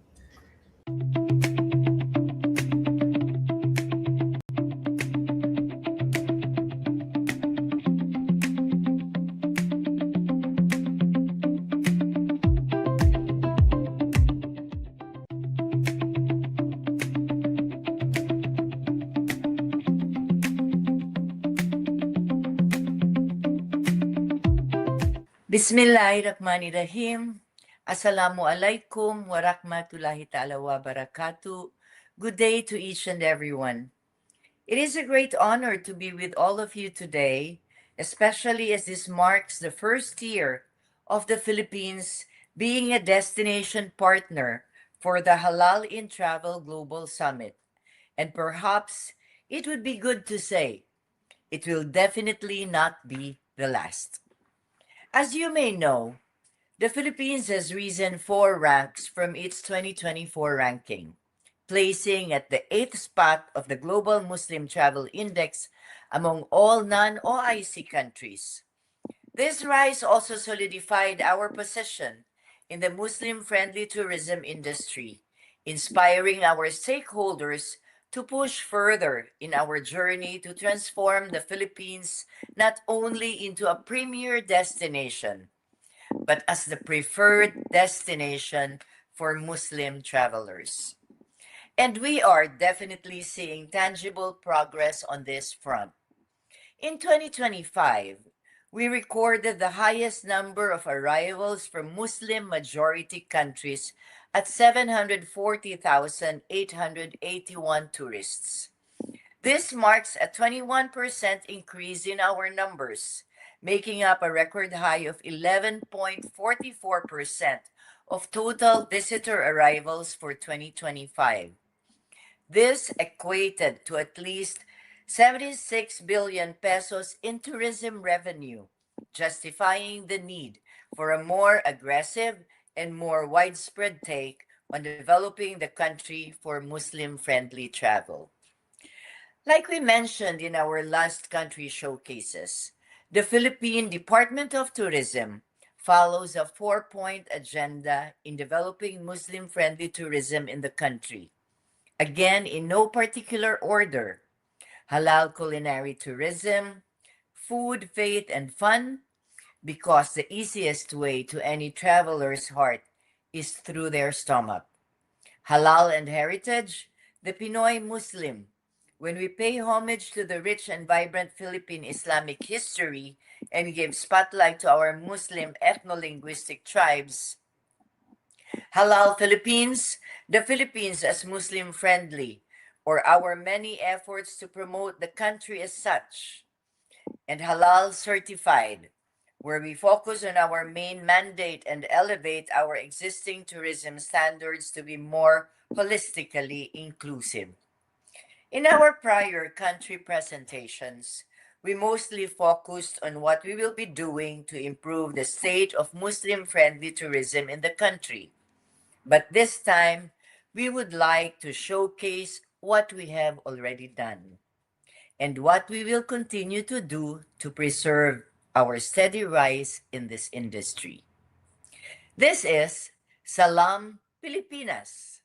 As the Philippines grows ever further in its Muslim-friendly journey, these are the plans, programs, and initiatives that we have been doing in order to sustain our gains and encourage our stakeholders to take part.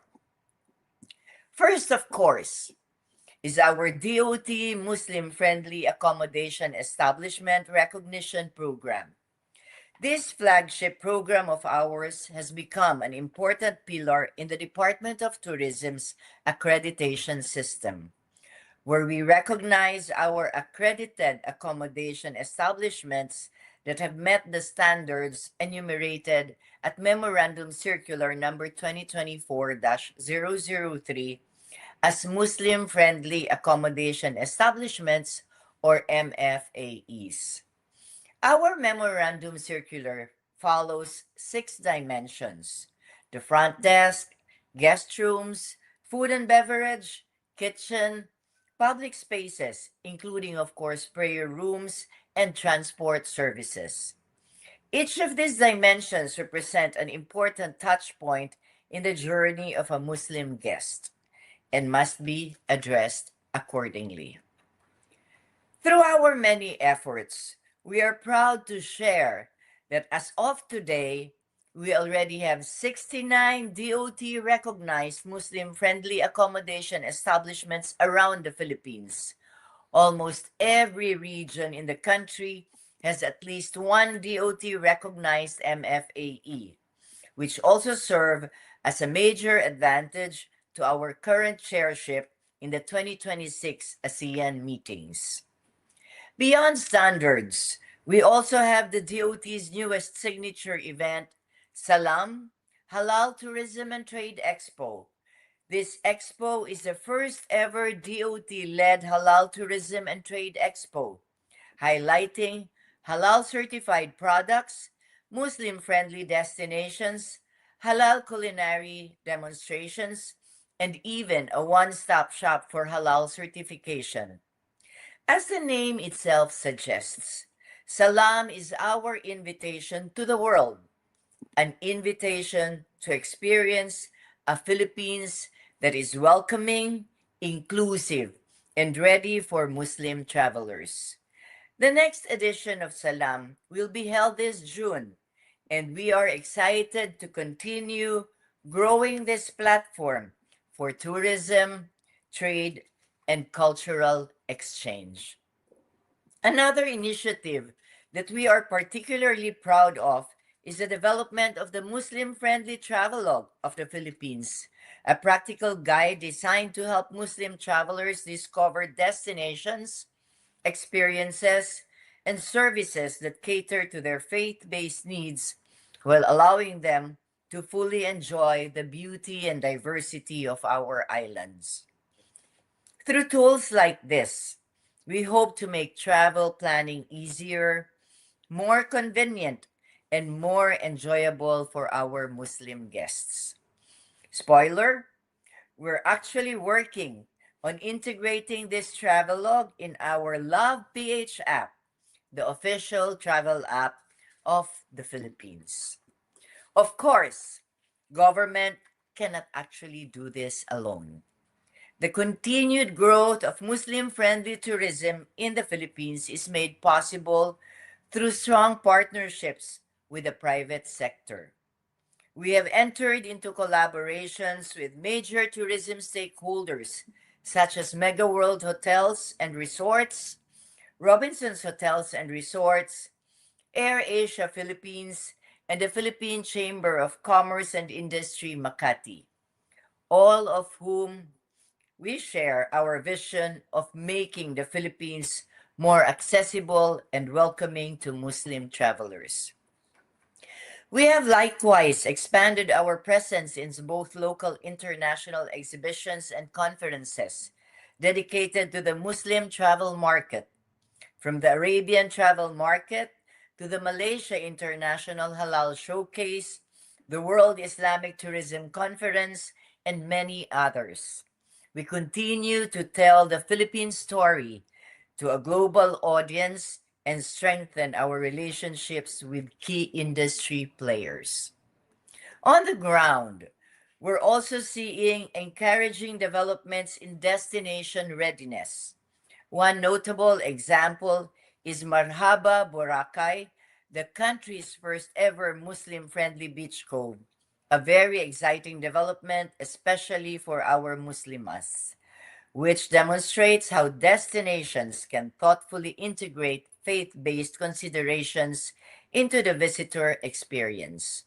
Similar efforts are now being explored in other destinations, while Muslim-friendly facilities continue to be developed in various transport hubs around the country. What is perhaps even more encouraging is that Muslim-friendly tourism is no longer being driven solely by the national government. Across the Philippines, local governments are beginning to develop their own policies and initiatives to support this sector. We have been growing interest from provinces, cities, and municipalities that recognize both the economic opportunities and the importance of inclusivity that Muslim-friendly tourism brings. Most recently, the provincial government of Cebu passed a resolution supporting the province's transformation into a Muslim-friendly destination. Of course, standards, policies, and infrastructure can only take us so far. At the heart of every successful Muslim-friendly destination are people who understand the needs of Muslim travelers and are equipped to deliver meaningful experiences. This is why the Department of Tourism Philippines continue to invest heavily in capacity building and continuing education for our tourism stakeholders. Through orientation programs, workshops, seminars, and training activities, we work closely with accommodation establishments, tour operators, travel agencies, tour guides, local government units, and other partners across the tourism value chain. Our objective is simple: to cultivate not only awareness, but genuine understanding. Muslim friendly tourism is not merely about facilities and amenities, it is about hospitality, respect, and cultural sensitivity. By empowering our stakeholders with the right knowledge and skills, we ensure that Muslim travelers encounter a welcoming environment wherever they go in the Philippines. As more destinations and businesses embrace Muslim friendly tourism, these capacity building initiatives will continue to play a critical role in maintaining quality standards and ensuring that our growth remains more sustainable and inclusive. The value of these efforts was perhaps most evident during the Philippines' successful hosting of the ASEAN Tourism Forum 2026. As chair and host country, we welcome tourism leaders, delegates, buyers, media representatives, and industry stakeholders from across Southeast Asia and beyond.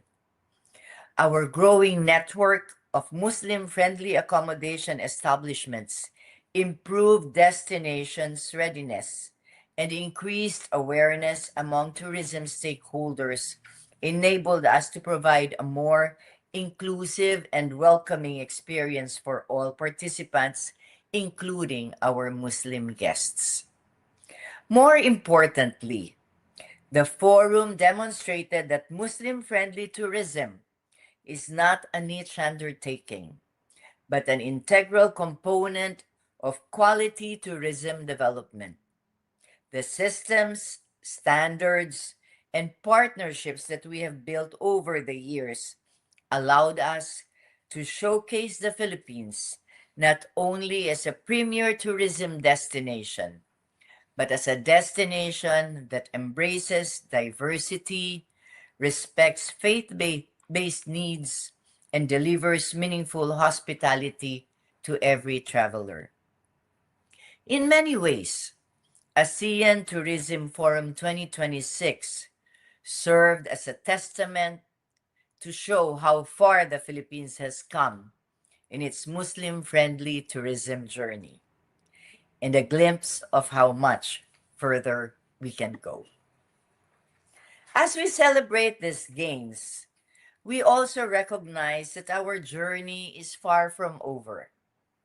In the coming months and years, the Department of Tourism Philippines will continue to strengthen the foundations of Muslim-friendly tourism through the development of standards for Muslim-friendly restaurants, the improvement of tourism infrastructure, the creation of more Muslim-friendly travel packages and circuits, familiarization tours for key opinion leaders and media partners, and programs that empower content creators to tell authentic stories about Muslim-friendly travel in the Philippines. The story of Muslim-friendly tourism in the Philippines is ultimately a story of partnership.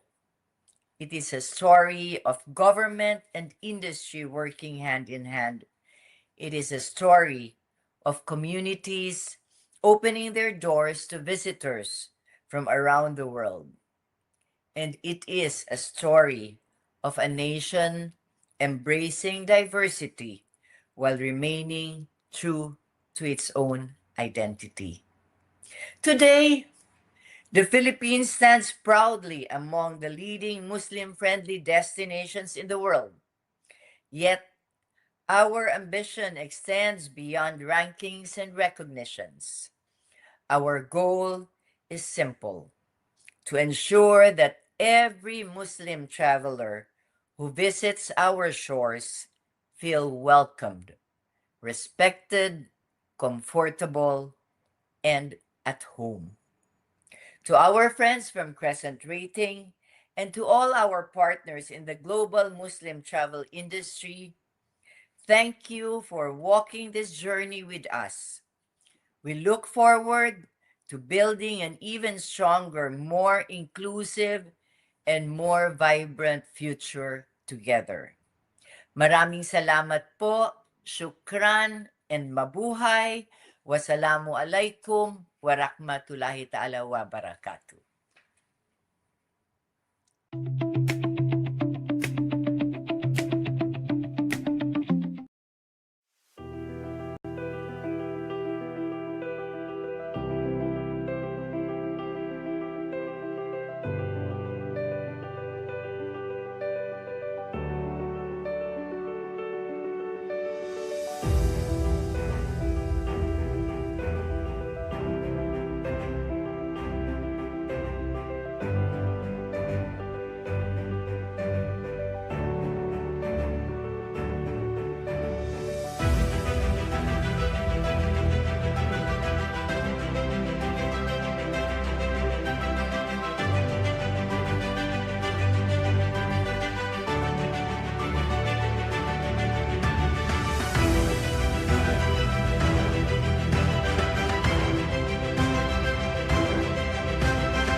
Ladies and gentlemen, welcome back to another Halal in Travel Global Summit 2026 session.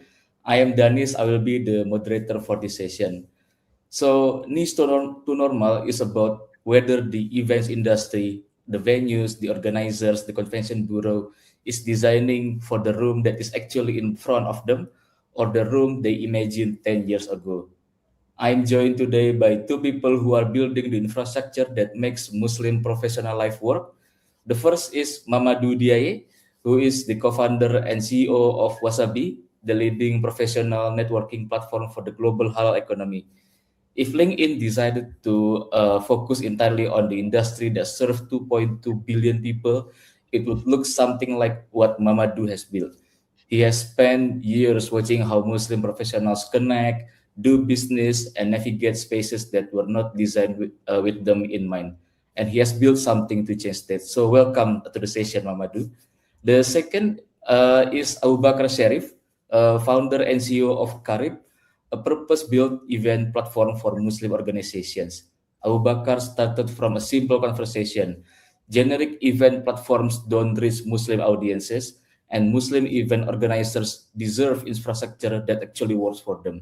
He bootstrapped Karib from the ground up, and in doing so has developed a practitioner's understanding of exactly what breaks and what works when you design events for Muslim communities.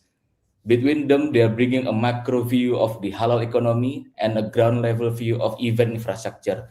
That combination is exactly what this conversation needs. So let's start with something general. Muslim professionals are attending international conferences, exhibitions, and summit in growing numbers. From where you sit, Is the events industry keep a pace with the shift, or is there still a significant gap between who's in the room and how the room is designed? Let's go with Mamadou first. Bismillah, Assalamu alaikum wa rahmatullahi wa barakatuh. Thank you very much for having us. It is an honor to be here. Thank you very much for the question. It's an honor to be here.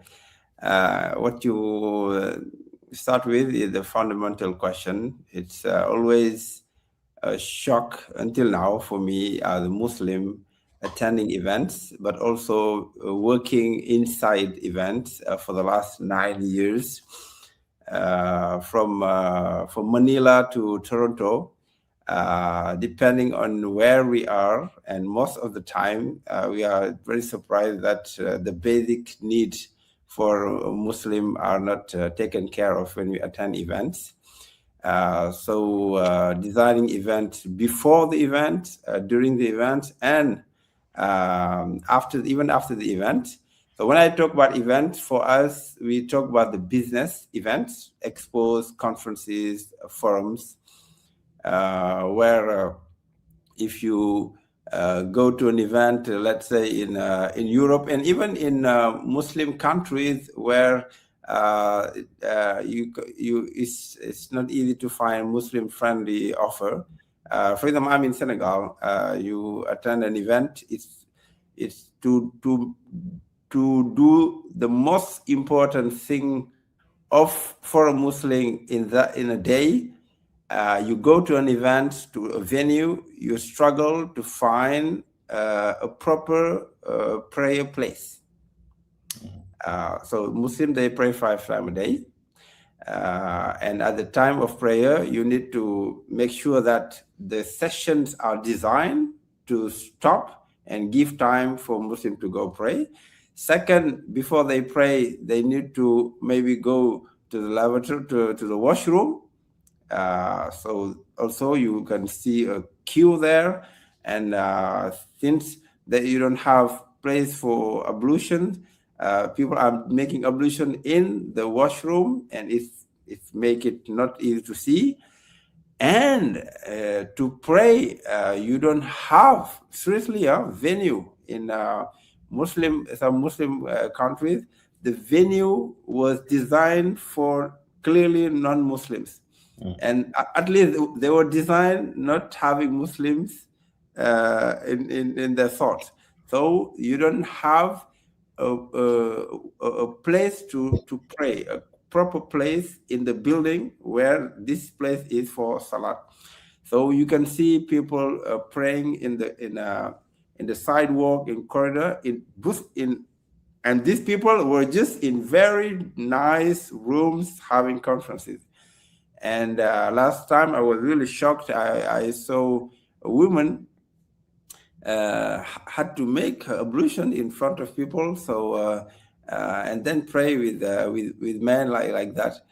So yeah, that was just an example to show that some basic needs, either for non-Muslim. I don't even talk for non-Muslim countries because I'm also French, so this is something that I lived for 15 years. So the event has really something to do because they are receiving, let's say they are receiving the fourth 25% of the global population, maybe it's less. And they are receiving high-level business people.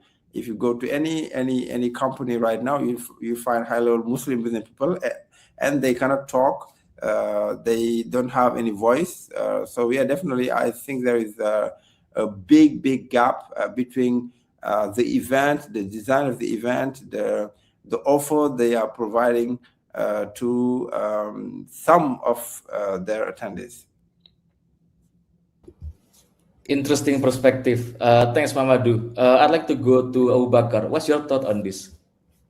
Yeah, I would agree with pretty much everything Mamadou says. There's definitely still a huge gap where a lot of these events that are taking place globally have a high percentage of Muslim attendees, and the needs are still being reactive, right? So there's no intentional design behind this. So I think the opportunity here is to really design more thoughtful and kind of just globally aware experiences that take in consideration of this demographic.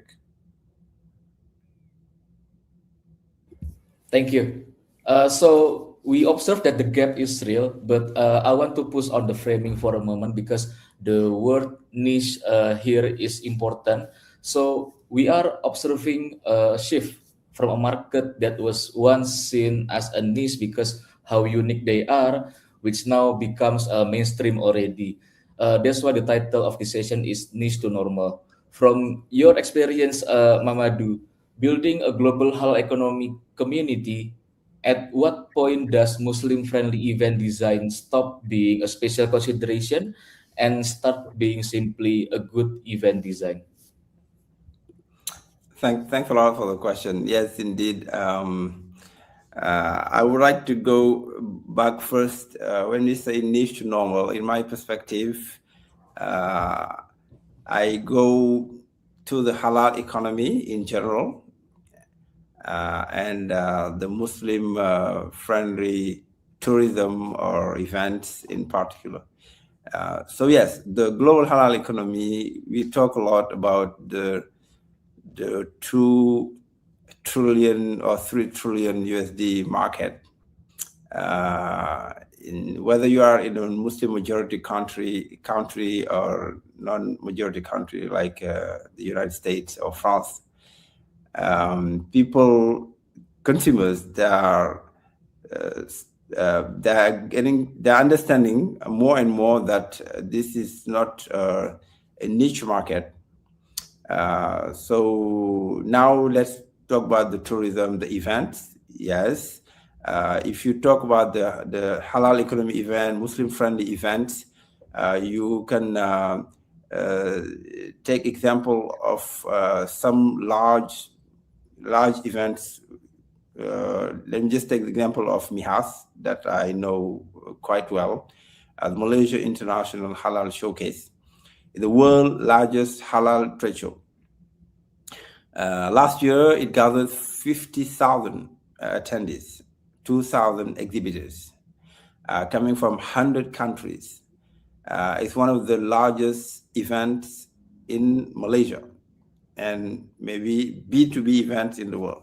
So this is not niche event. It's a normal event. It's a large-scale event. So it's happening in the world-leading halal economy country. So it can be an example to normalize this thing. So in this event, then you can see maybe the global standard of what would be, of course, a halal economy event. So they try to apply to give to attendees what they need. Are the Muslim? Of course, this event is open for Muslim and non-Muslims, and it's very smooth. If you want to do your prayer, you pray. You don't see alcohol clearly in anywhere in the venue. So even the recommendation for attendees, man or woman, is to dress modest, like a modest fashion. So all the sectors of the halal economy, you can see the effort made in that event for it to respect the Muslim friendly type of event. And then now you can travel to some other places. You're going to go to Indonesia. Indonesia, you can see in another level for example, in Mihas, you can see a woman without hijab. In Indonesia, some events they don't allow a woman without hijab for those events.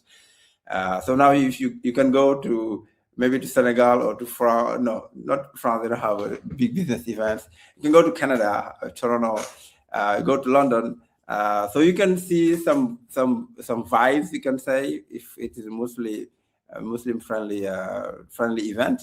But still, after the event, for example, we went to a European country. We had the Halal Expo there. After the event organizer brought the partners to a restaurant. And it was a big learning for me because it was my first time in London. So we went to the event, and after the event, we went to the restaurant. So when we entered the restaurant, I saw that there was alcohol in this restaurant. So I was surprised. So why this Muslim event organizer is bringing us to a restaurant with alcohol? So, and then I asked, okay, is this halal? He told me everything is halal. No, not everything, of course, but the meat is halal. So yeah, it was a big restaurant. So it's a normal kind of restaurant in London, but actually the meat is halal. So you see Muslim, but you see majority are non-Muslim, but actually it just goes, everybody knows the meat is halal here, you can eat. And that's London. So they could not find, I don't know what happened, but we went there and there were alcohol there, but it was halal meat restaurant. So yes, you can eat there, but definitely as a Muslim, I would prefer to go to a restaurant where I would not see those things. And this happened from an event organizer, and with the critic kind of the feedback we gave. So I believe the next time he would try to bring us in a restaurant where it is more convenient, more normal for Muslims. So that's what those example I wanted to give, maybe to be precise. Let me know if that answers your question. Yes, thanks very much for sharing the experience with us. So we see that the market has moved. So now the question is whether the operational infrastructure has also moved with it. I believe this is Abu Bakar's territory. So Abu Bakar Karib was built because generic platforms don't serve Muslim event organizers well. From a design standpoint, what are the 2 or 3 things maybe that any event needs to get it right, regardless of the scale, before it can genuinely call itself a Muslim-friendly event? That's a very good question. I would say one of the first things would definitely have to be intentionality, right? Muslim events shouldn't, the design shouldn't just feel improvised or last minute or just, having to make accommodations, right? And the second thing would be inclusivity, as Mahmoud was saying earlier around this culture of alcohol. Most professional networking events today is around this culture of alcohol-centered environments, and I think there's an opportunity to create spaces that are just as high quality, but also inclusive as well of the overall attendee experience. So I would say those 2 things really, when it comes to design, is really just being intentional about it and also inclusive. I see. Thanks so much. So those are the fundamentals, but I want to also explore about the conversation that happens before any of that gets implemented. That is the budget conversation. So some organizers still treat Muslim-friendly design as an added cost, like the extra catering option for the halal meals, and then designated prayer space, and then adjusted scheduling to accommodate the attendees to pray. So how do you reframe that thinking, and what's the actual return when you get it right? Let's start with Abu Bakar first. That's another very thoughtful question. And just as I was saying before around intentionality, inclusivity, I would want to move from just simply calling it accommodating for this audience to maybe just, a shift from accommodation to the overall attendee experience. And I think the return on that is when you have attendees who's been thoughtfully cared for, they're more fully engaged, they're likely to return. And these things are usually just, operational design decisions that, if considered at the very beginning, it makes a huge difference into the overall attendee experience. I see. Thanks, Abu Bakar. How about from perspective from Mamadou? What do you think of this? So yeah, so event organizers indeed. So also always my perspective is mostly expos and conferences, forums. So yes, event organizers, if you talk about expos, their biggest problem is to sell space.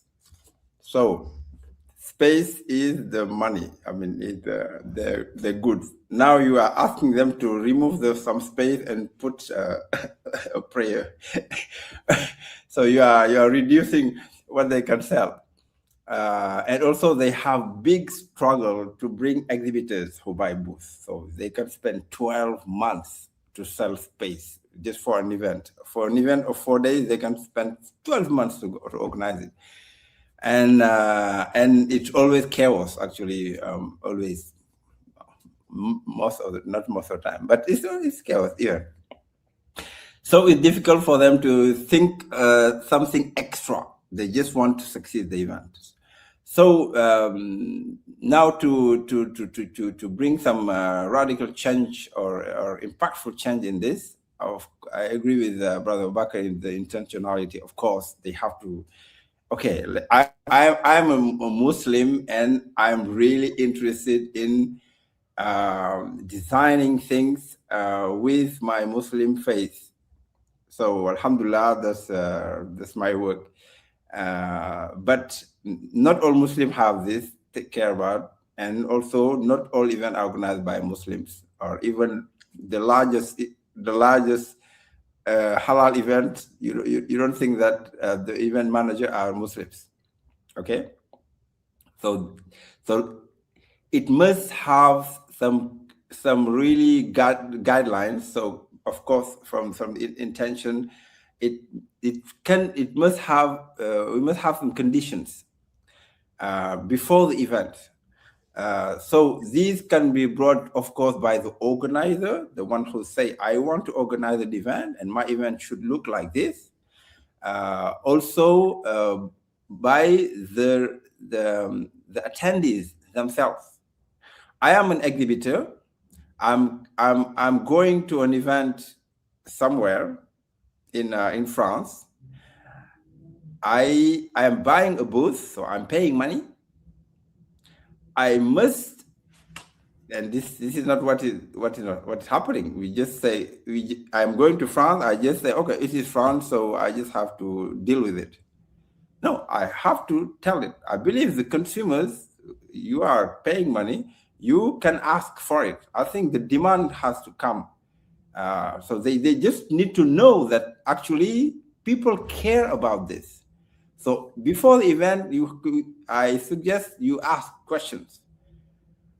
Also after the satisfaction, the survey questionnaire you get after that, respond, take the time. As a Muslim, I believe you have to take the time to respond to that and say, I would prefer to have a place to do my prayer. If you go to the airport, you can find a place to do your prayer. So why not at the venue? I'm spending the whole day and I don't live here, I'm a traveler. So at least give indication. Oh, our venue is next to a prayer place. You can go there. Like they say, our venue there is next to a cinema or whatever else. What else? So they need to have this knowledge. So and this comes back to crescent rating. Maybe crescent rating. Maybe you guys are doing it, but maybe you should have a special. You can tell me a special program for these venues to understand halal economy. As you're having it for hotels, of course, tell them, okay, among your attendees, you have Muslims. They are decision makers. They are your clients. They need this, and it's really important, and more important.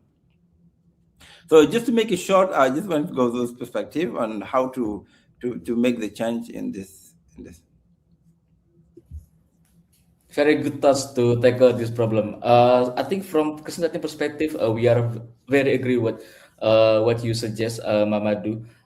We need more and more MICE venues or event organizers to come to sit in together with us, and so that we can share what are the challenges or problems that we are trying to solve here, especially when it comes to hosting events around Muslim attendees. Thank you very much. So we are approaching the end of our session. So last question for both Mamadou and Abu Bakar. So if someone in this room today watching this session, be it an event organizer or a venue operator, a convention bureau, wants to start now, wants to start welcoming Muslim travelers attending their event, what is the first concrete thing that they should actually do? Let's go with Abu Bakar first. Yes, I think it's a good question. I think Mamadou summarized it really well. I would say the first step is simply trying to understand this audience better, right? Whether it's from an attendee to the organizer, but I think it could come from the organizer perspective just by simply collecting data, right? They say know your customer. You can also know your audience, like, what are any special dietary requirements or any special accommodation. So these surveys that are sent out or questions, these are important signals that allows any event organizers to kind of curate that experience, or simply doing either basic research or the recommendation that was made to bring these operators in this industry together to share insights, to educate them. And I think from there, you could see where the friction exists and overall see where the opportunity is to make the overall attendee experience better for Muslim attendees. Thanks so much, Abu Bakar. How about you, Mamadou? What's your take on this? And I believe it's indeed the education. They need to understand indeed that it's not. It is a market. It is a market worth taking care of. So we talk about the Muslim-friendly tourism, 300 billion USD. And it's not only about the Muslim-friendly tourism; it's about also the Muslims' clients' perception about their event. So they should be aware that this is a thing. It's really important, getting more and more important for decision makers. Muslim and non-Muslim, because as you know, the leaders in the halal economy, they are not non-Muslims, and so yes, they need to be aware. There is a lot of awareness to do for these venues receiving Muslims. Also, the feedback, I believe they need to get on top of awareness, general awareness, the Muslims who are interested in for the venue to take care of their to give them offer services that take care of their values. They have to say it. So you have to take the time to give feedback, to tell them, actually, I was expecting this, I need this and this and this and that. They have to know it, because if they don't know it, they can curate it. And also, definitely, Abu Bakar and I, we are tech guys. So if you use our platforms, Abu Bakar platform is fully designed for Muslim, everything Muslim, all the way.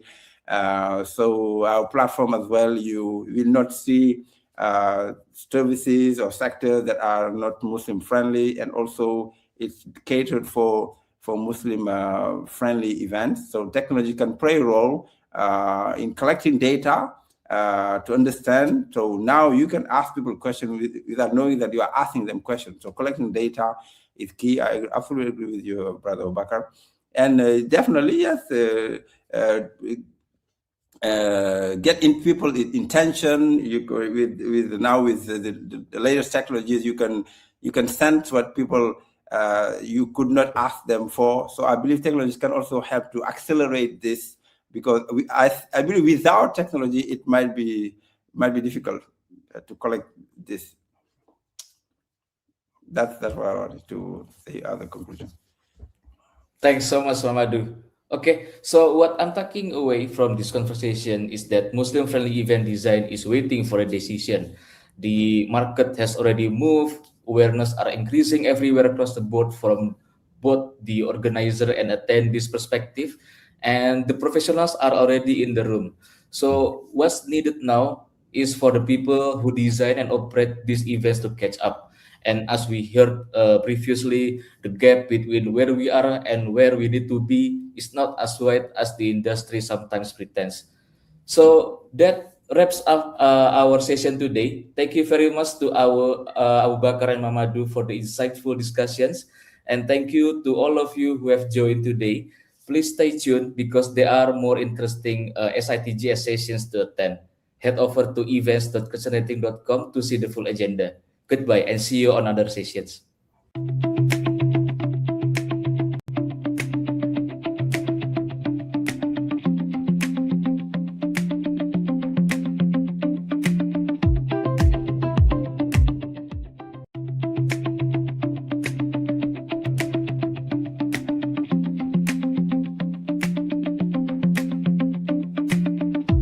Assalamualaikum and good afternoon, everyone, and welcome to the Halal In Travel Global Summit 2026 by CrescentRating and HalalTrip.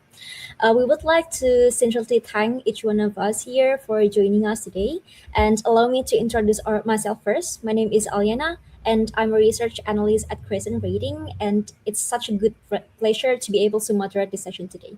So today's discussion is actually something that is very, very important in this industry, and the title to today's discussion is actually Raising the Bar, Education's Role in Advancing Muslim-Friendly Hospitality. So for just a short context, over the years, we have seen a huge growth into the Muslim travel market rapidly across destinations, hotels, airlines, tourism, and experiences worldwide, for example. But while the industry itself has made a strong progress in this sector, for example, like in infrastructure or certification, one challenge that continued to stand up until today is actually the human element itself, the people who actually work within the sector.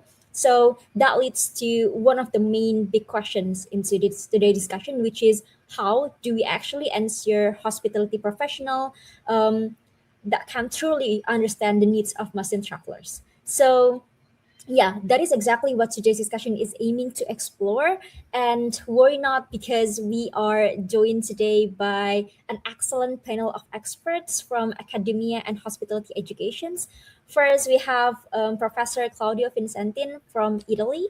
He is a professor at Università della Svizzera Italiana, and he is an expert in tourism history and the use of history in tourism or heritage interpretations. Professor Claudio, how are you today? I hope you're doing well. Very fine, very happy. This is the only time that we can connect during the day because we have different time Yeah, schedule. I'm always that's very correct. happy to be with Crescent Rating, you know. Thank you so much. I am very glad that you are doing well. Okay, and secondly, we're also joined by Dr. Siti Salwa from Malaysia, and she is actually the assistant professor at the Department of Tourism, Kuliah of Sustainable Tourism and Contemporary Languages, with extensive expertise in tourism education and sustainable tourism development. Dr. Siti Salwa, are you doing great today? How are you? I hope you're fine. Alhamdulillah, doing good, doing great, and ready to give my input, inshallah. Yeah. Okay, inshallah. I mean, okay. And finally, we also have Professor Catherine Chong from Hong Kong. She is the Associate Professor and Associate Dean at the School of Hotel and Tourism Management at the Hong Kong Polytechnic University, whose work spans into hospitality management, tourism education, and industry development. Professor Catherine, are you doing good today? How are you? I'm good. Thank you, Aliana. Thank you for the opportunity to share and to speak with the other speakers. Thank you. Thank you so much. I'm glad to hear that. Okay, and thank you once again, everyone, for being here with us today. And since we only have around 20 minutes together, I will jump straight into the discussion. So, okay, let me start with the very first question. I would like to start with some kind of like an honest an assessment. So imagine if I enrolled in one of the world top hospitality or tourism management programs, how likely am I to actually be graduated with any meaningful understanding of how to serve Muslim travelers, and what does that actually tells us about the current state of our like hospitality educations? So with this very first question, perhaps we can start with Professor Claudio. Do you have Oh, yes. any two Oh, cents yes. on this? Yeah, sure. Yes. So I think, yes, it's true, it's correct. Halal tourism is rarely a part of an academic curriculum, but I don't think this is intentional, It's present in an occasional way, but I don't think this is intentional. This year, I teach in the master program in international tourism at Lugano University, and especially explore a new kind of tourism. And for instance, this year I work on roots tourism and people traveling back to their origins, or historic car tourism, so very different forms of tourism. And I always discover very important and meaningful experiences. And these are not exactly niche, it means they are really sector important, expanding sector. The big problem is that we do not fully understand, in my opinion, the importance of some sectors. We are very traditional in the way we consider tourism.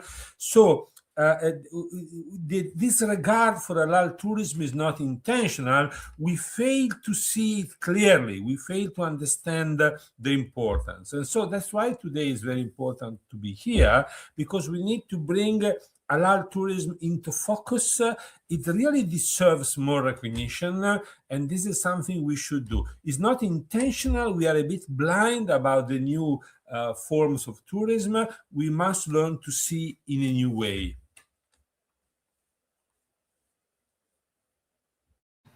All right. Thank you so much, Professor, for the insights. That is actually very interesting. And I would like to extremely agree that there is quite a lot of things going on today, and we have to open our eyes to be able to comprehend all of the things.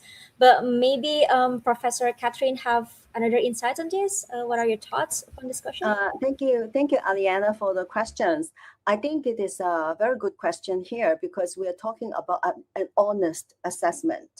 The curriculum is subject to changes, and depending on the situation, the market situation, the current environment. So I think at the moment we are going through a transition to inclusive hospitality and tourism. And we need to have an open mind, and we need students to have a good understanding of different cultures, because hospitality and tourism is about empathy, is about belonging. So this honest assessment is very important. So for the School of Hotel and Tourism Management, our students have to undertake internship. So the internship actually give a very good opportunities for students to learn to serve the real customers. And the real customers are the of different religions, and the Muslim travelers, which is becoming very important to our travel and tourism market. Students actually depends a lot on the practical learning during the internship to have a hands-on environment for them to understand the Muslim travel market. So, for example, students have to know about the halal dietary requirements. They have to understand, let's say, the prayer facility needs, and also the communication and the cultural sensitivity. So all these are important, and students can definitely learn in a real practical experience in a hotel during the internship. We are very lucky here in Hong Kong, because we have a teaching hotel, the Hotel Icon, which we integrate our hospitality education with the hotel real setting.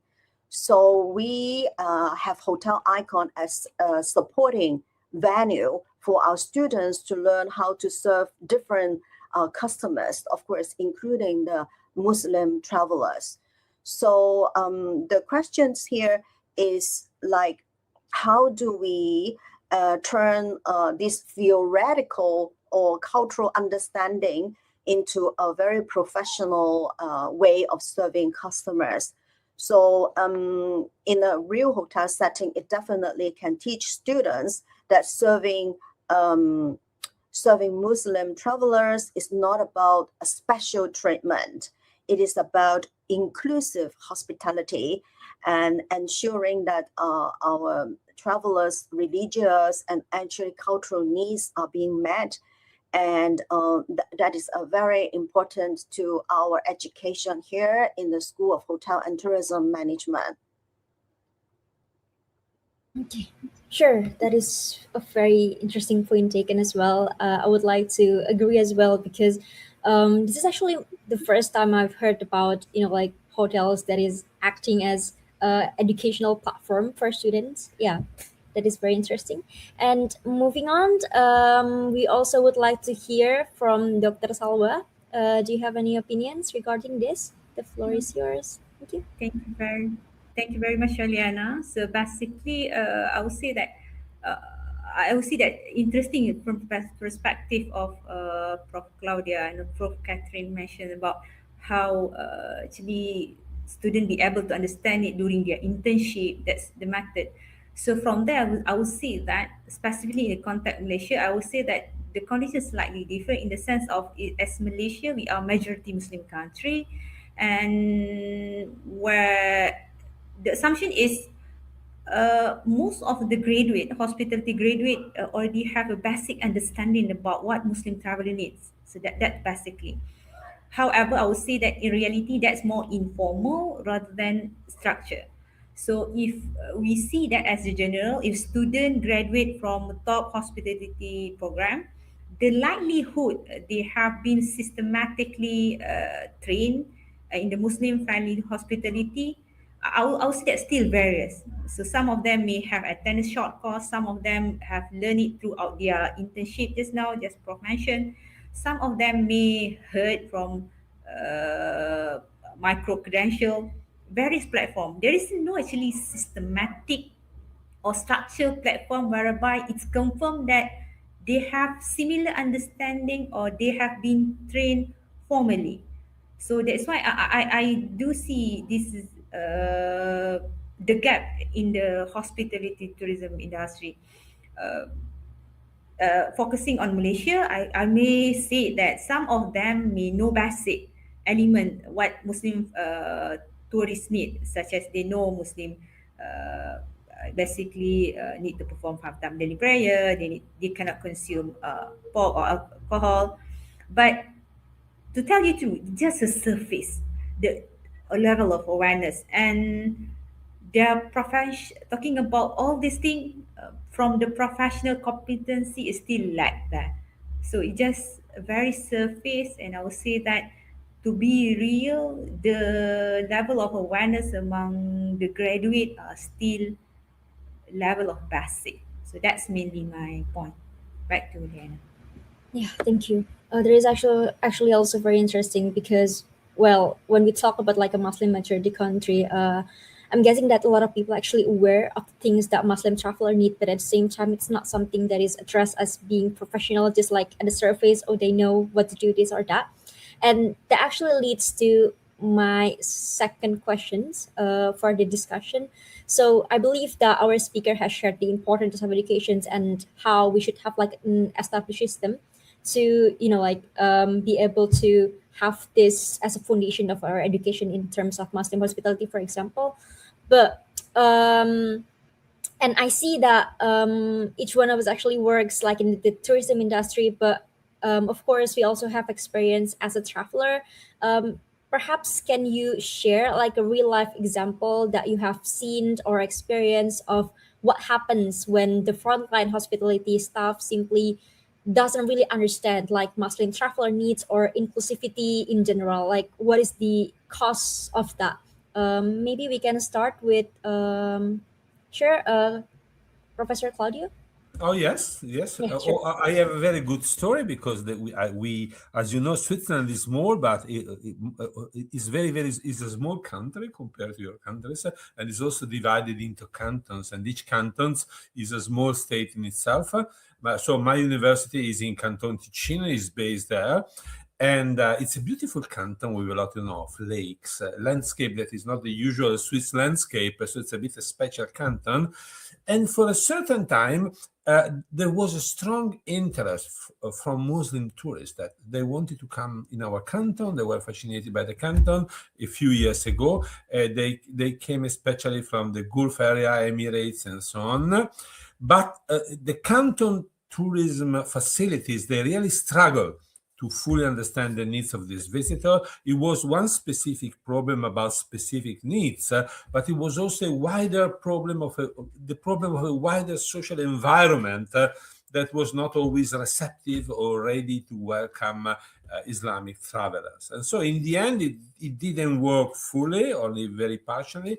And these were also top spending customers. I mean, they brought a lot of resources to the canton, but in the end, it was a missed opportunity on two levels. One of the level of the single organization, the single hotel, not ready to welcome them. But the second one was also the general environments. We had a lot of quarrels and discussion about politics and so on. And in the end, the Islamic tourists, they didn't feel welcome fully, I think. And so at the moment, I think this is a missed opportunity in terms of visits, in terms of resources and so on. So this is really the story of the canton where we are. And something went wrong, not dramatically wrong, but something really went wrong. And the result is very easy. You lose customer, visitors, guests, but you also lose human contact, interaction, cultural growth. You lose on every side, on every aspect. Thank you, Professor Claudio. That is actually a very interesting point taken, because it's not just about like losing customer, but losing our sense of sensitivity itself. Okay, so we would also like to hear Professor Catherine thoughts on this question. The floor is yours. In the past, there are examples of hotel frontline staff not able to recommend halal food restaurants dining to Muslim travelers. And that makes it very embarrassing, because they are not aware of the dietary requirements, needs of the halal of the Muslim travelers. So, but because of the promotion and of the Hong Kong government to really welcome Muslim travelers, the situation actually changed. So the Hong Kong Tourism Board work with CrescentRating to give Muslim workshop, Muslim friendly workshop to hotel frontline staff and also to the food and beverage staff. And this is very, very helpful, because this gives a good understanding to the employees about the requirements of the Muslim travelers because of their religion. And there is because of this initiative, actually it becomes more friendly, and we can see the proactiveness of the hotel frontline staff in serving the Muslim travelers. And that also promotes, as I said before, is the inclusive hospitality. So examples there in the past, I can see, not able to understand the food requirement, but now I think the situation actually changed. Yeah, that is also a very good example. I learned a lot from today's discussion alone. And last but not least for these questions, we also have Dr. Salwa. Do you have any thoughts perhaps upon this one? Okay, talking about experience-wise about story, I would say that if you travel in Malaysia, basically for us in Malaysia, talking about halal for restaurant or hotel, basically they should get halal certificate from the authority we call JAKIM. So they come with the rules whereby other than hotel or restaurant that didn't have halal jakim, they are not allowed to use the term no pork, no lard or Muslim friendly food. That's basically the idea. However, what really happened if you travel around Malaysia, there's basically list of restaurant, even hotel that actually mentioning they are Muslim friendly. They serve food no pork, no lard, which is somehow it from operational perspective, we can see that the intention you need to attract Muslim. However, this thing from the perspective of Muslim traveler, you can see that this label without clear certification, without authority, uh, uh, accreditation, it show that it create uncertainty among tourists. So even somehow when you ask the staff there, what do you mean by halal? They only know no pork, no lard, but they didn't know that halal is beyond than that. So and the ability to explain further or clarify to make us as tourists somehow feel uncertain. Are you three? Do you really serve halal food? That's why, if you see that from the hospitality perspective, this uncertainty can create an effect of trust and influence the dining decision. Even when ingredient appear it acceptable, but you see that many Muslim travelers rely strongly on recognized certification. So in the course of this ignorance, you can see that not only about terminology just now, no pork, no lard, but more importantly, about regulatory clarity and consumer trust. And at the end, the credibility of the food experience in Malaysian halal tourism ecosystem has created somehow people become uncertain. Which one is halal? Is it can we really dining into Muslim friendly restaurant or restaurant that mention no pork, no lard? All this scenario has created uncertainty to certain customer. So that the cause of ignorance that I do see now. That's from my perspective, Alian. Thank you, Dr. Salwa. That is also very, very insightful. And yeah, I would like to agree as well because in my country, it's also that way. Despite of being like a Muslim majority country as well, but sometimes we mistranslate it between halal and just merely no pork and no lard. And yeah, interesting point taken.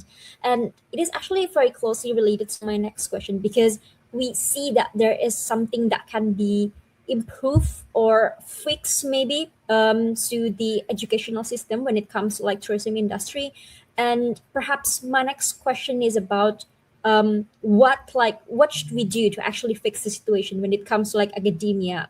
Should we like improve the curriculum, for example, and how do we actually propose? And I see here that we are blessed with speakers whose university is actually very supporting to but towards this matter, but we also cannot really overlook that maybe like some of the institutional out there still not incorporate Muslim friendly educational in terms of their curriculum.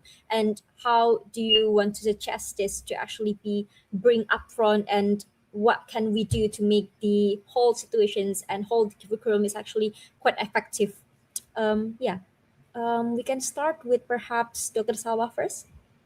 Floor is yours. Thank you.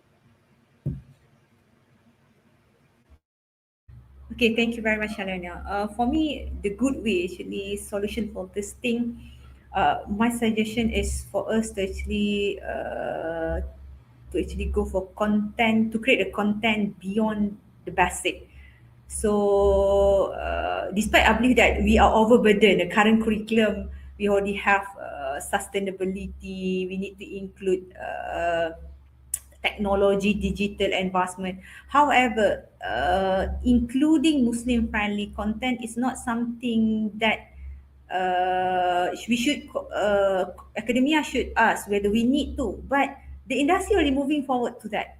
So it by all means we need that, and when we have this, we need should include beyond that basic. And I think that another thing, not only including in the theory, I'll say that from my university perspective, we have done the first phase, which is we already integrate Islamic perspective, what are the Muslim need into all the curriculum.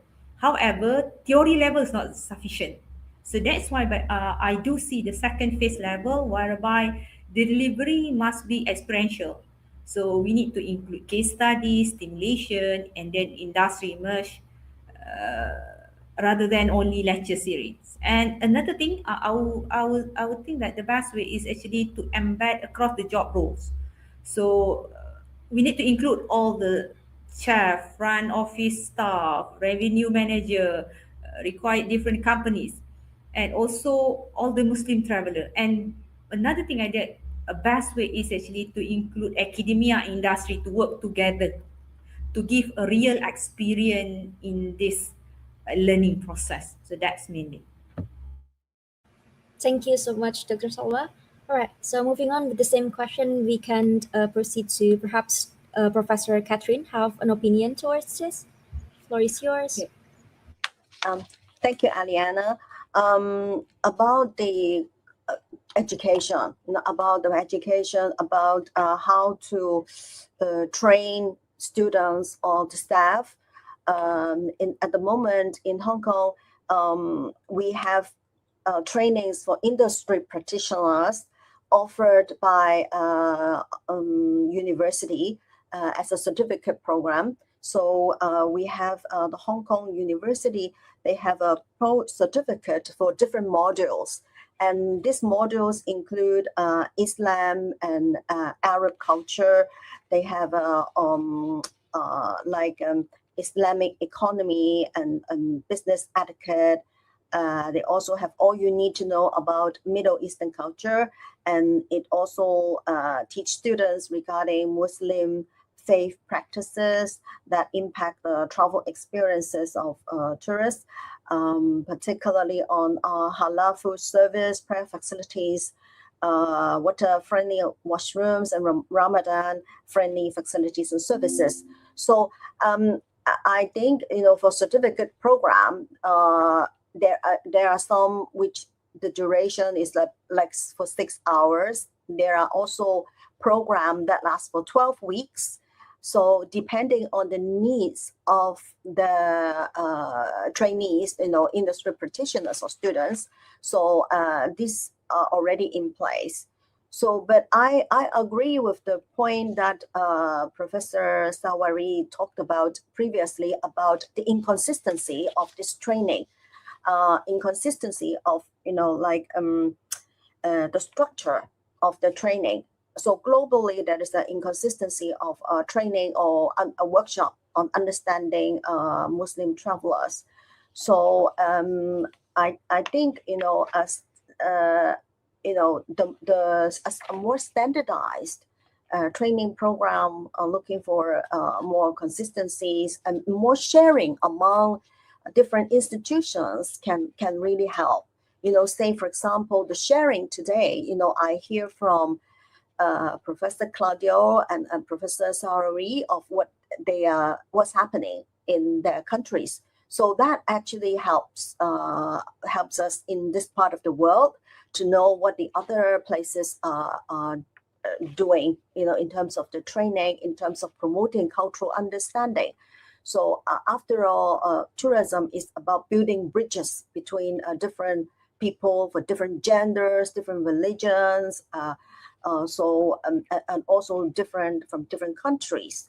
So this communication is very important. So I think workshop like local one or regional one or global ones will also help a lot for majority of the people to understand about Muslim-friendly hospitality.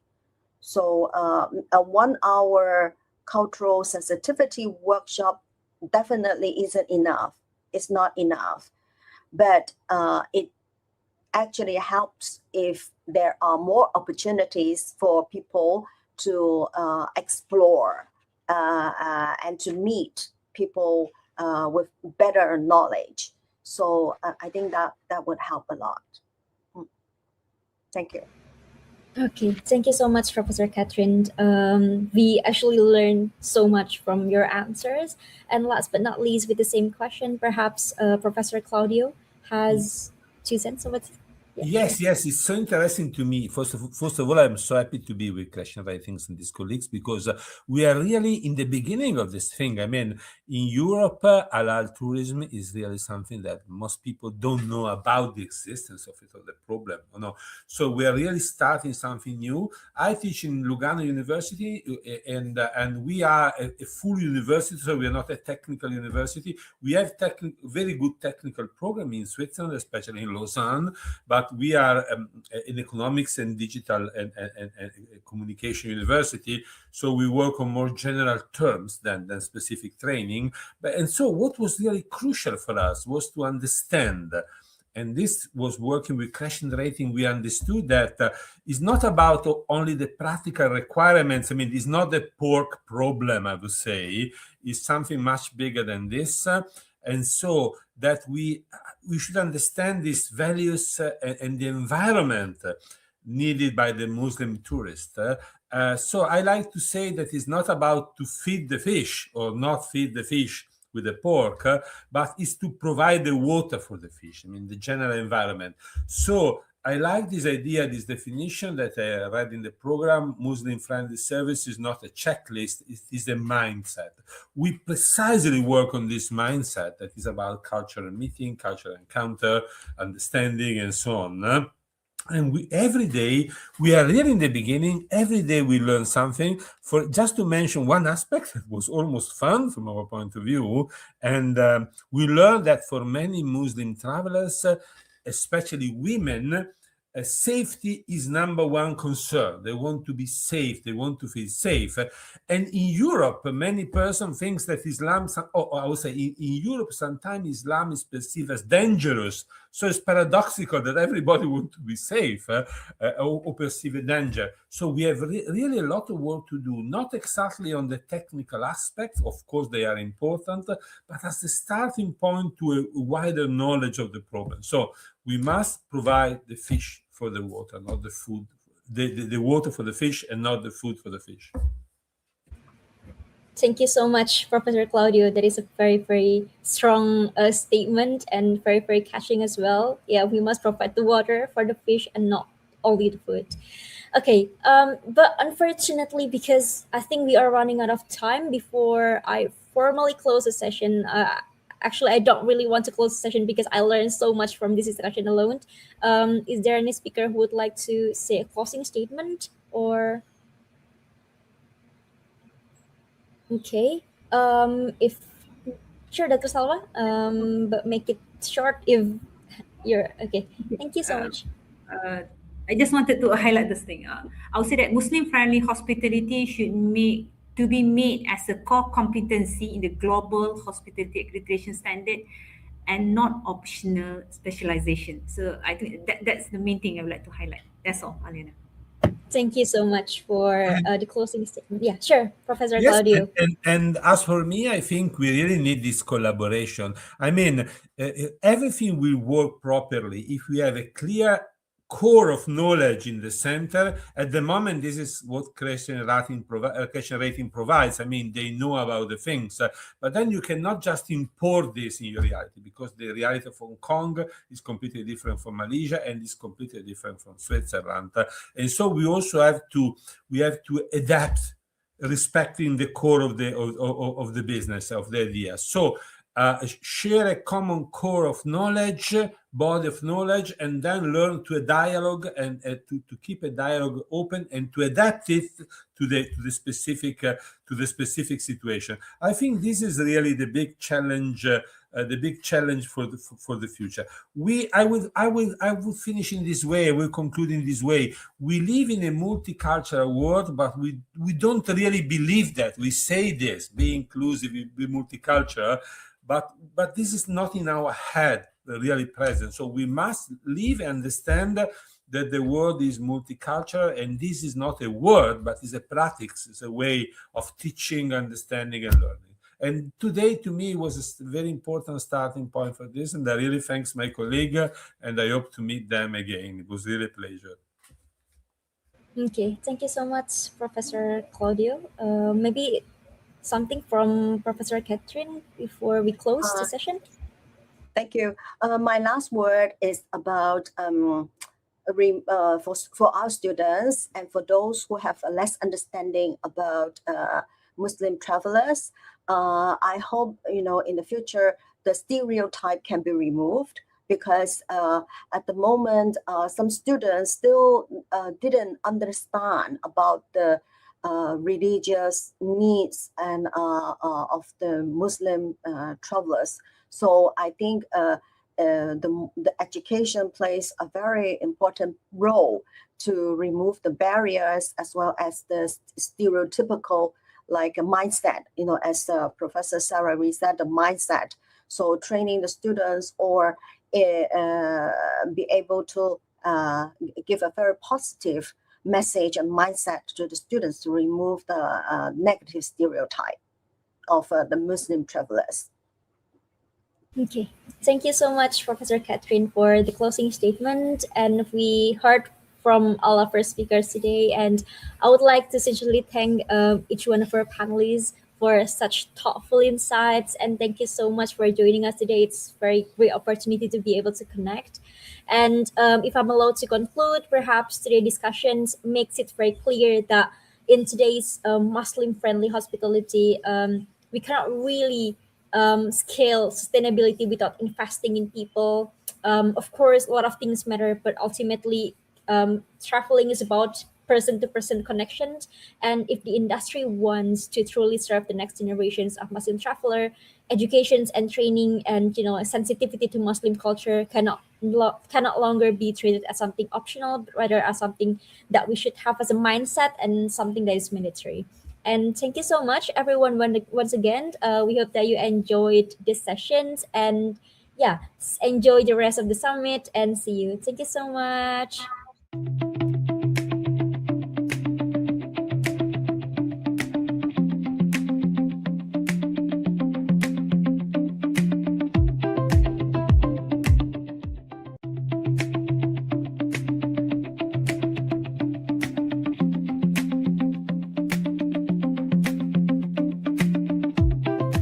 All right, Assalamu alaikum, everyone.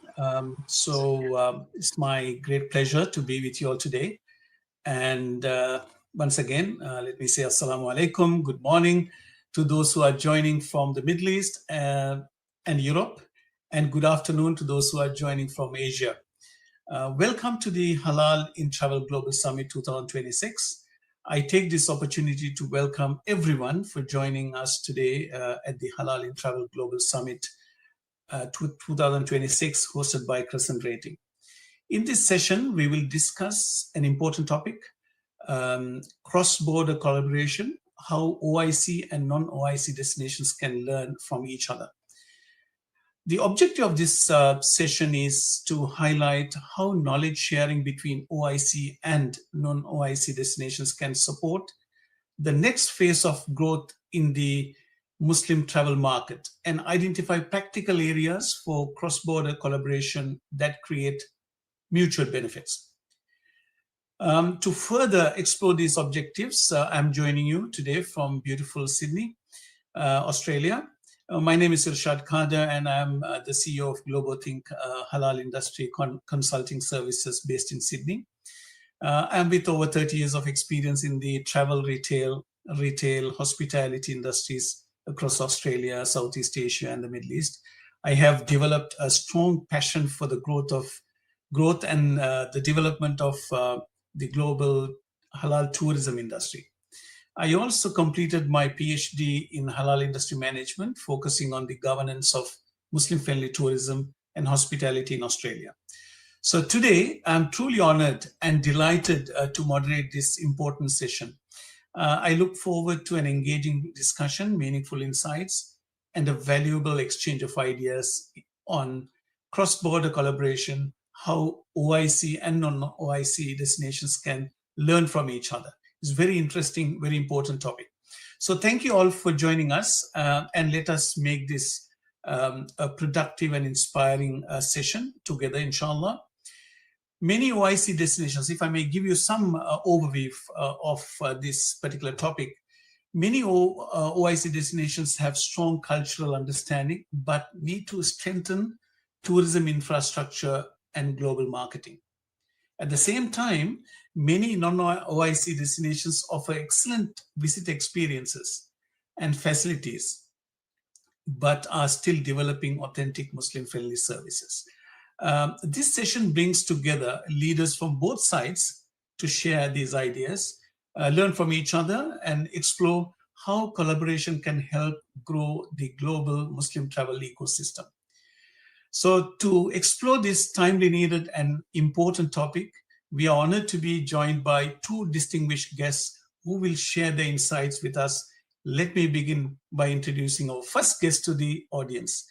Brother Mahmoud Godel, who is the Chief Executive Officer, if I may say the Arabic term, Arabic name of the organization, Al-Halal Al-Mubtakira Al-Alamiya.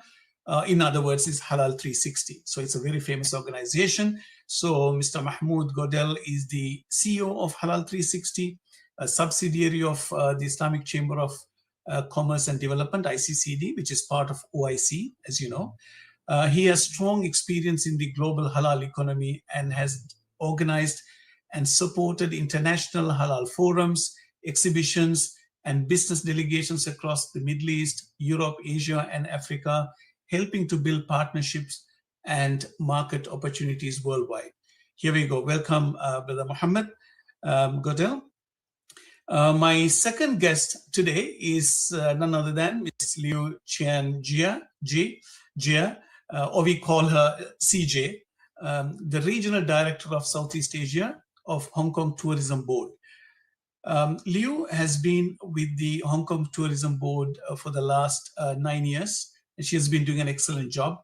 Prior to this, she served as an Assistant Director at the Singapore Tourism Board for nearly 8 years.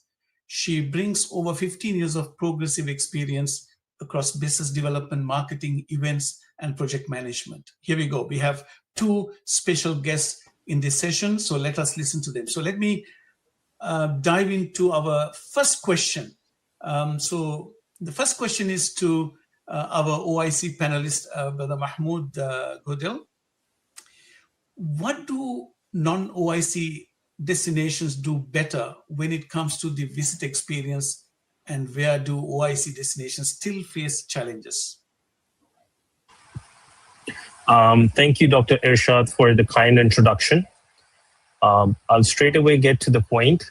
First, I believe both OIC and non-OIC destinations have achieved remarkable progress, and importantly, both continue evolving.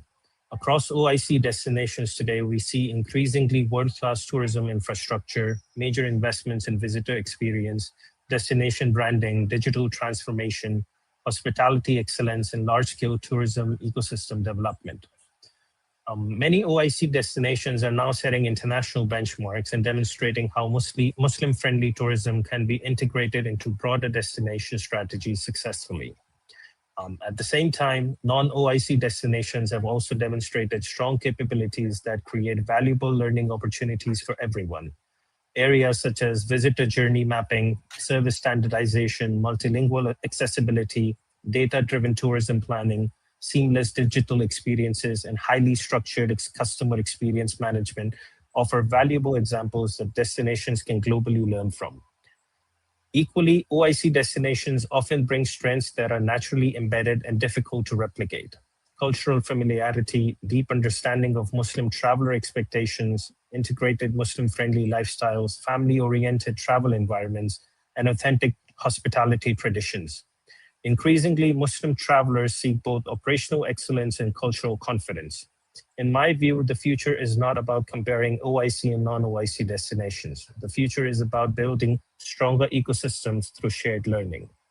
The strongest destinations of the future will increasingly be those that remain open to learning, continue investing in traveler experience, and combine operational excellence with authentic understanding of traveler expectations. Thank you. It's very interesting. And you said it's not the comparison between OIC and non-OIC, but the future is how strongly we can build the halal tourism ecosystem. Fantastic. So let me ask the same question. Let me pose this question to our non-OIC panelist, Ms. Liu Qian CJ. What strengths do OIC destinations have that are difficult for non-OIC destinations to match? Yeah. Hello, everyone. Thank you for having me. I think to me, many of the OIC destinations have a domestic base of Muslim consumers. So naturally, in terms of cultural familiarity, that is, it is already present, whether it's for the food or the prayer facilities and even social norms. So when Muslim travelers, when they go to OIC destinations, they will feel an immediate sense of familiarity and the kind of assurance that cannot be easily replicated in a non-OIC destination. For example, halal infrastructure in OIC destinations are usually more deeply embedded into everyday life. So it is really curated specifically for the locals rather than in a non-OIC destination where it is done more for tourism. So it is this kind of intrinsic level of user friendliness, I would say, that is very difficult to replicate for a non-OIC destination. Second example I can give is in terms of the hospitality workers. They have I would say they possess that natural cultural knowledge, and they will definitely understand the needs of a Muslim traveler better. So they don't even need extensive training for them to have such understanding. Whereas for non-OIC destination, that is really very much needed, and we have continuous education and structured certification efforts that is needed. So all these factors will be what I think contribute to a sense of comfort for a Muslim traveler when they go to an OIC destination. And because of that, also, there is the benefit of a strong domestic Muslim consumer base that is local. So this kind of critical mass will really make it easier for Muslim-friendly businesses to be more commercially viable and sustainable. And therefore will create a lot more, will create an ecosystem that really supports greater variety as well as depth in terms of all the offerings, which is not the same for a non-OIC destination. But despite all these challenges, I would say non-OIC destinations like Hong Kong is really a good showcase of how Muslim-friendly tourism can coexist within a global, multicultural and non-Muslim majority environment, and at the same time still deliver a very vibrant and interestingly diverse kind of halal dining scene and Muslim-friendly tourism experiences. Yeah, thank you. Yes, CJ, I also noticed in the recent past, the media carried a lot of noise, made a big noise about Hong Kong Tourism Board promoting Hong Kong as a Muslim-friendly destination, especially as a business hub. And I think, please correct me if I'm wrong, you all had a campaign of certifying 100 hotels in Hong Kong, being halal certified hotels. So that's something that you're building a strong halal ecosystem and to get into the global halal Muslim or halal tourism industry. If I may go to Brother Mahmoud Godel, what often focus on the basics of Muslim-friendly tourism like halal food, accommodation, and prayer facilities. But where else do you think destinations can improve to really stand out, for example, in service quality, staff training, guest experience, or digital services? So by learning from each other across borders like non-OIC and OIC, both segments, how best we can improve further? What else we can do? So, Dr. Irshad, I believe that halal food availability and prayer facilities remain essential foundations.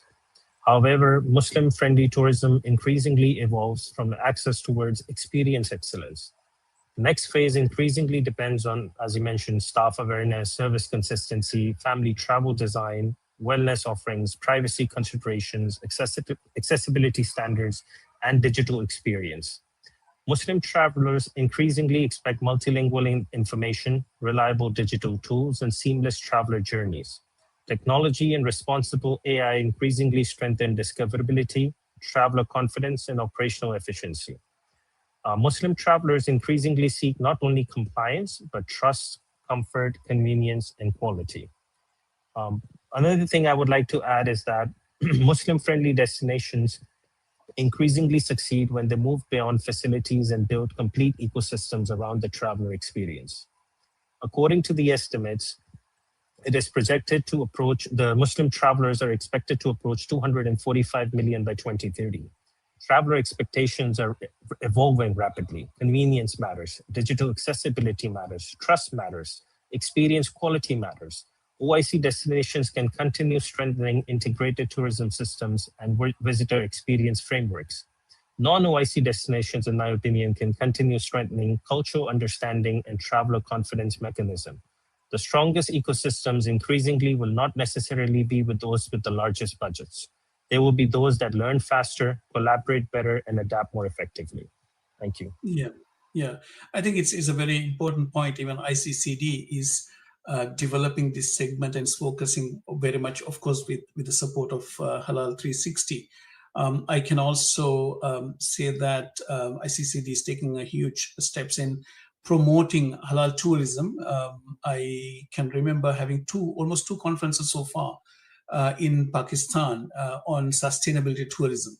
That's an amazing initiative by ICCD, and also tea tourism as well. So these are activities that I can see that you are reaching out to global stage to get even mainstream tour operators and hospitality industry players to come on board and to understand more about halal tourism and halal hospitality.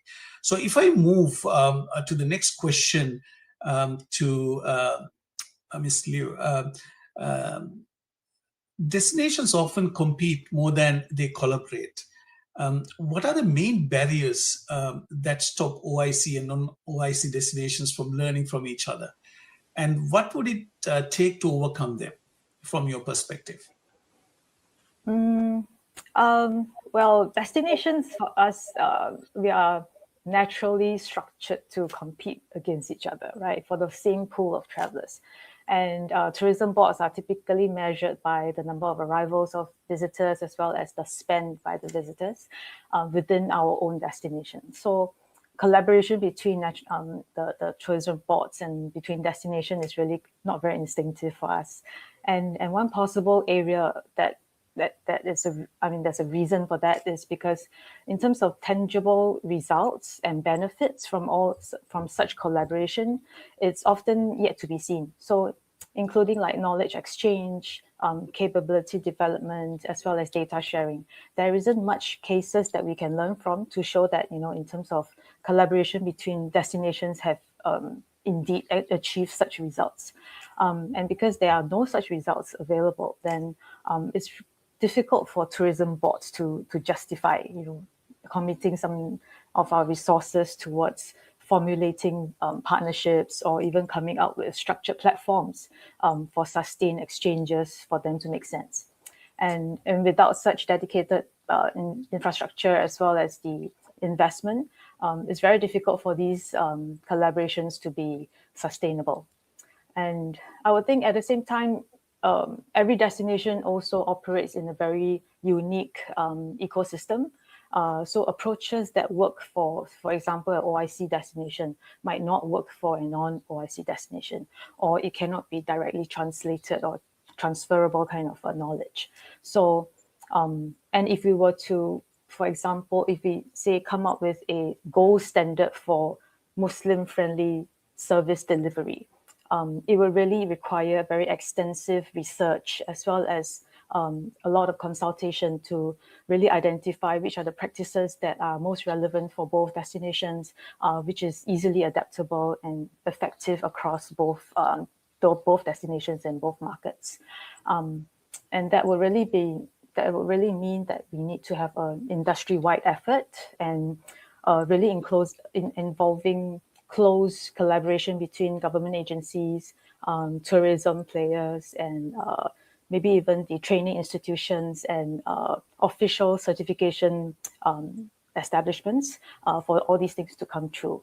And only if we have such collective kind of gesture, we can really have very meaningful meaningfully implement some of these methods and for them to be more practical as well as sustainable within both destinations. Yeah. Yeah, I totally agree with you. And sharing knowledge is it's important because in this case, when I was doing my research based on Australian context, and I found that the awareness part is still lacking in the non-OIC destinations. What is Muslim-friendly tourism is all about and how this can be developed.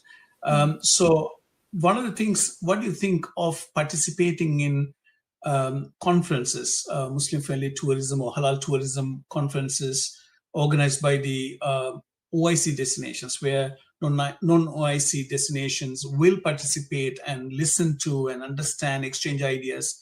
What do you think from your perspective, CJ? I think to participate in conferences that are relevant for us to learn from is definitely a good starting point.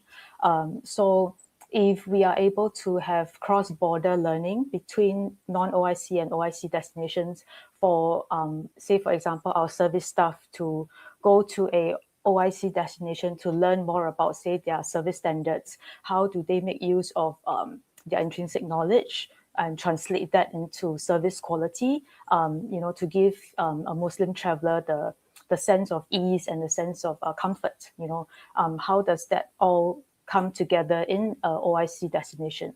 I would think it's really beneficial for a non-OIC destination to have our tourism players attend such seminars if available. Yeah, I think it would be very beneficial. Yeah. So what do you think? Thanks, CJ. What do you think, Brother Mahmoud, of this particular idea of sharing knowledge with the non-OIC destinations, like you being organizing such number of events, global events across the continents? What do you think about this particular idea of inviting non-OIC destinations to attend OIC destinations tourism events or expos or conferences? So definitely, Dr. Irshad, this is a very valuable segment that the collaboration can take place. And as I mentioned to you previously as well, that even in our events, the Makkah Halal Forum, the London Halal Forum, we do have segments of tourism, and we do invite people from non-OIC countries as well to promote themselves for business networking, for stronger collaboration. This is the framework that I believe should include destination knowledge exchange programs, capability development initiatives, even staff training, sharing traveler insights, public-private engagement mechanisms. These all come under this segment.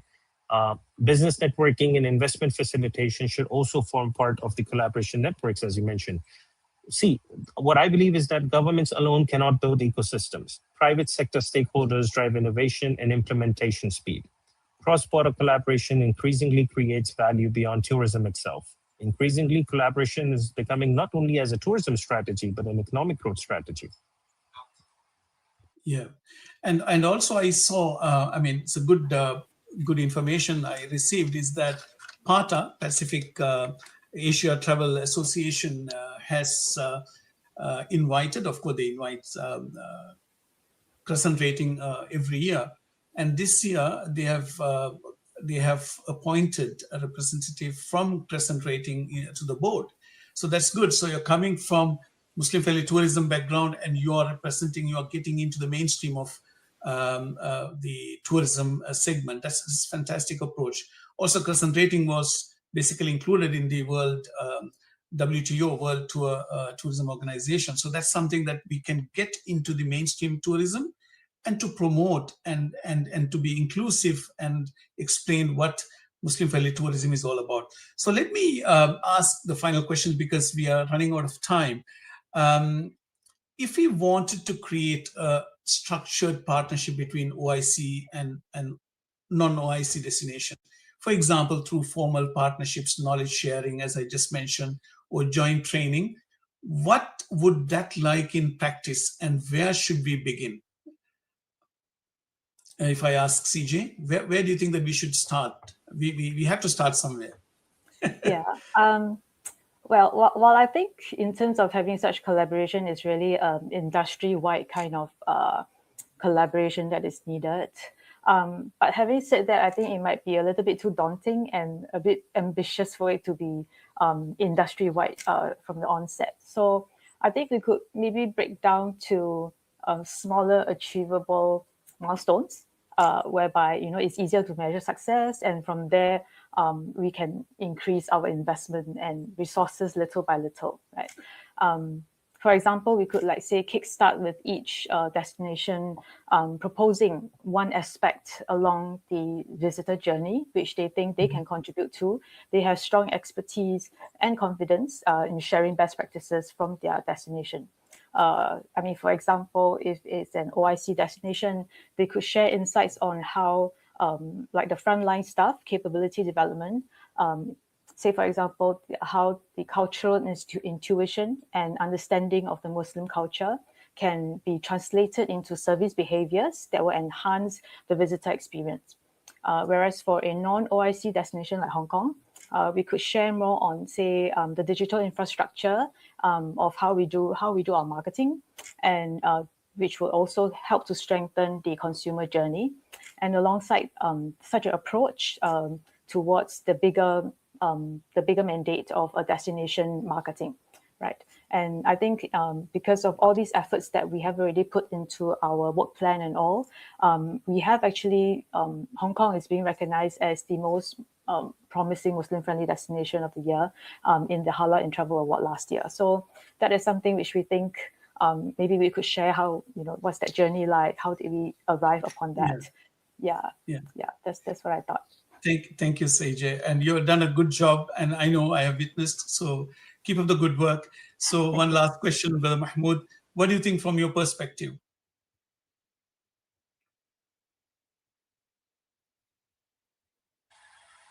Sorry, Dr. Irshad, can you just repeat this last part?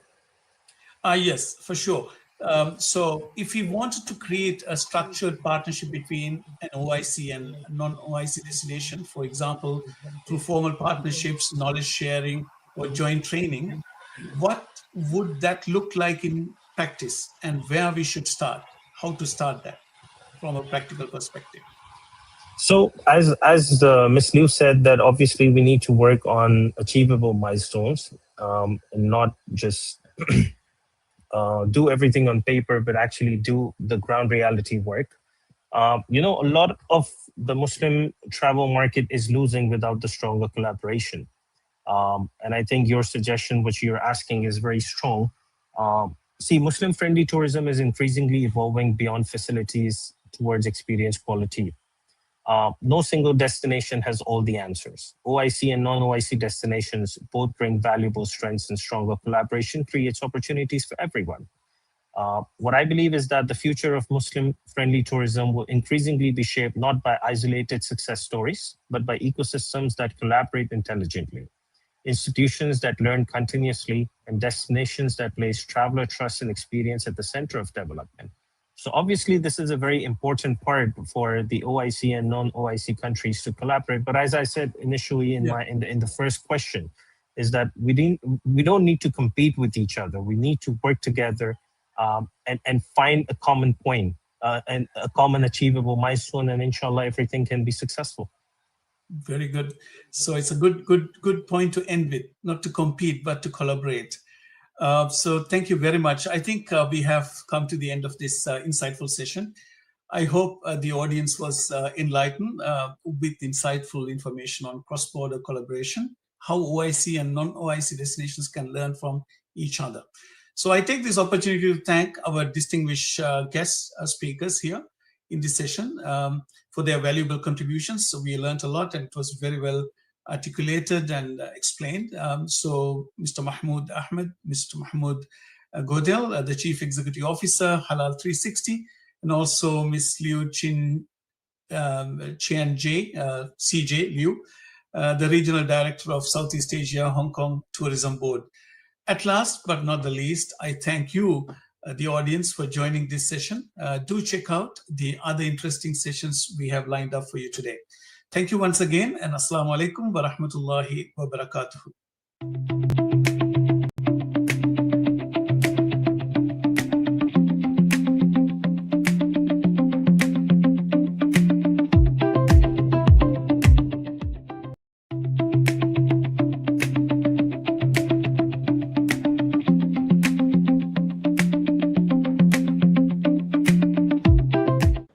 Hi everyone. For the next 20 minutes, instead of talking about what AI might do for our business, we wanted to show you what it's already doing inside ours on a normal day. I'm Faris. I'm in Indonesia, and that's Ridwan. He's in Singapore. So we are recording from two different countries, which is actually how a lot of our team works most of the time. So everything you are going to see here is real. It's either running today or it's very close to it. Yep. So a bit of context before we start. So the number of Muslim travelers around the world is growing fast. Around 186 million international trips last year, and it's expected to reach 245 million by 2030. So that's more travelers, more questions, more places to rate, and more content to publish. So we started using AI, not to replace the people doing the work, but to take a lot of the slow, repetitive parts of their plate. The thinking stays with us, the speed comes from AI. Okay, 5 short bits. Here we go. Alright, so the first one is about writing. We have two brands that sound nothing alike. Crescent Rating is the serious one, it talks to governments, hotel groups, tourism boards. While HalalTrip is the friendly one, it talks to families planning a holiday or any travel of the sort. Same team writes for both, and switching between those two voices all day is generally very tiring. So, we built a copy agent for the HalalTrip team. You open it, type /help, and the menu comes up with the different types of content you can write. You pick out the ones you need, drop in the brief, say we've just launched a new guide to Istanbul, tell it which platform it's for, and it writes the copy in HalalTrip's voice. So the whole thing takes about 30 seconds and the team uses it every day. For our longer articles, the in-depth pieces we publish on HoloTrip, we've built our own writing assistant. It's trained on our brand voice, the way we like to write, and the kind of information our travelers usually look for. The way it works is this. So a writer starts by giving it the rough shape of an article, a topic, a few angles, the destinations to cover, the things readers will care about. Say a guide to visiting Lombok. The assistant walks them through it in stages, figuring out the angle, pulling it together, suggesting a structure, and then drafting the piece itself. What comes out is a really useful starting point, but it's only that. From there, our writer takes the draft into Google Docs and edits it properly. As seen on screen, things crossed out, sections rewritten, comments down the side. That's where the angle gets sharpened, the cultural details get added in, and the piece actually becomes ours. Only after all that is done, it actually goes up on site. And we're upfront about working this way because that human editing pass is the part that protects the trust people have in our publications. Next one is the part of the company we are probably best known for, which is rating things. So hotels, airport, restaurant, all destinations, we check how welcoming they are to the Muslim travelers, and we give them rating. What people don't see is the work behind the rating. So it's a lot of paperwork, video calls with the property, documents going back and forth, and internal signs off. It's slow, and it's where AI has saved us most of the time. A quick word on what you are looking at. So the actual paperwork in this process belongs to our clients. So we are not putting it on the screen, but the shape of the work is roughly this. A hotel or a restaurant or any establishment signs up to be rated. We set up the audit. They send us a lot of documents and in a lot of different formats. We do a video call with their team, and then we put it all together and issue the rating. At every step here, AI is quietly helping in the background. It helped us write the first version of emails to the clients. It reads through the document they send us, no matter what safe they arrive in, and pulls out the important parts. It records the video call, write up a summary, and lists out the points our auditor needs to check. What used to take 3 days of back and forth now usually lands on our auditor's desks the same afternoon. The auditor still makes every call. The only thing that changes is how long they are waiting around for the paperwork. Next one. We run the Halal Trip Gastronomy Awards every year. where we recognize the best Muslim-friendly restaurant around. The scale of it is a bit ridiculous. Hundreds of restaurants nominated and dozens of evaluators spread across different cities. It used to live in spreadsheets and emails, but now we have an app for it. Behind the scenes, our teams uses it to manage all the restaurants, the evaluators, and the clients in one place. And when an evaluator goes out to visit a restaurant, they just need to open the app on their phone, fill out the assessment on the spot, and submit it. It will go straight to our system. No spreadsheet to chase, no forms going missing in someone inbox, and no one typing things up later from a notebook. This one is the smallest thing we have built, but probably the one that we use the most. So we go to a lot of events and we come home with a lot of business cards. So now when someone hand us their card, we just open this app, take photo of it, and that's it. Their name, their company, their email, their phone number, all of it ends up in our contact list. No more sitting in the hotel room at the midnight typing cards in. No more piles of cards in a drawer 6 months later, wondering who anyone was. Same idea on the hiring side. When we put out a job opening, we usually get a lot of CVs. So before our HR sit down to read them, AI give the stack of first pass. It reads through each CV, compares it to what we said we are looking for, and hands back a sorted list of the strongest matches, with a few lines explaining why each one made the cut. Our HR still reads every CV that matters, and the people who get interviewed still get interviewed by humans. We have just removed the bit where someone's staring at 50 CVs at 11 o'clock at night. So two more things that quietly run in the background while the team is sleeping or on a flight or just busy doing something else. First one is listening. So we use a tool that scans the internet for anything written about Crescent Rating, HalalTrip, or Muslim travel in general. So it could be news articles, posts, mentions. On its own, that's just like a wall of noise. So we built an AI step on top of that. It reads through each one, works out what it's about, whether it sounds positive or negative, and the most useful bit, whether it's something our team should be sharing on our own channels. It drops a tidy little card into our content team's chat with all of that on it. So the topic, the sentiment, a snippet of the article, the link, and a clear recommendation. Can promote or cannot promote. Our team picks it up from there and decides what to do with it. So they're no longer wading through hundreds of unsorted bullets, trying to find the ones worth doing something with. They're just dealing with a clean feed that already has a recommendation attached. The second one is on our website. So we've got a chatbot on CrescentRating.com that she tries to answer visitor questions using what's already on our site and in multiple languages. So it covers what we do, the services we offer, how rating works, that kind of thing. It's deliberately a simple tool. It doesn't try to be clever about anything outside what we've already written, and when it can't answer something, it doesn't pretend to. It just points the visitor to our general contact page so they can reach out and it will get back to them properly.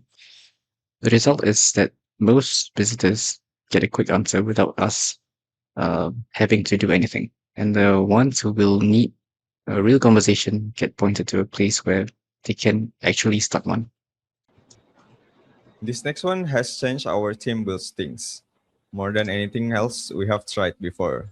We're giving it a few minutes because it's the part that we are most excited about.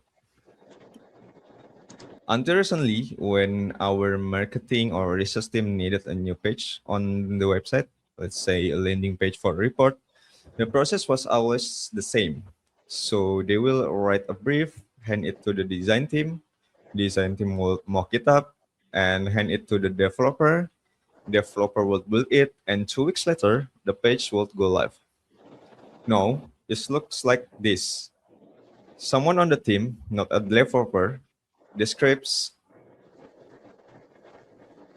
No, it works like this. Someone on the team, not a developer, describes what they want to an AI coding tool. They tell it what the page is for, point it at our brand, and the first version of the page just get built. They send a GitHub link to our designer, who reviews it and adjusts it as needed. Once that's sorted, our developer takes one final look and push it live. The slow part used to be getting the first version into existence. Now, that part is almost free. What's left is the polish, which is the bit where our designers and developers add the most value anyway. So instead one team building every page, now every team builds the first version of their own. One thing worth flagging that's still in progress. Muslim traveler comes from everywhere, and right now most of what we publish is in English. So the next big thing, the next big piece of work inside both of our apps, which is Gastronomy Hours and the Main HalalTrip app, is to support more languages. English, Bahasa Malaysia, Bahasa Indonesia to start with. Not just running things through a translator, but properly adapted with the right details for each audience. It's not live yet, it's in the works, but it's the thing that we're probably most looking forward to shipping next. And under the hood, our dev team works with agentic coding tools every day, like Cursor, Codex, and Cloud Code. The team is smaller than you'd expect for the output. That's the point. So last one, everything you've seen up to now works because of a small. Last one, everything you've seen up to now works because a small group of us really got into it. That the much harder question, and honestly the one that we spend most of the time thinking about, is how do you get from 5 people doing this confidently to everyone in the company doing it? Someone who does research, someone who does marketing, someone who manages partnerships. How do they use AI comfortably as our developers do? So 3 things have been working for us so far. The first is what we call our AI clinic. It's an open session every week where anyone in the company can bring something real they're stuck on, and we'll sit down together and try to solve it with AI. Not in theory, the actual problem. So that afternoon itself.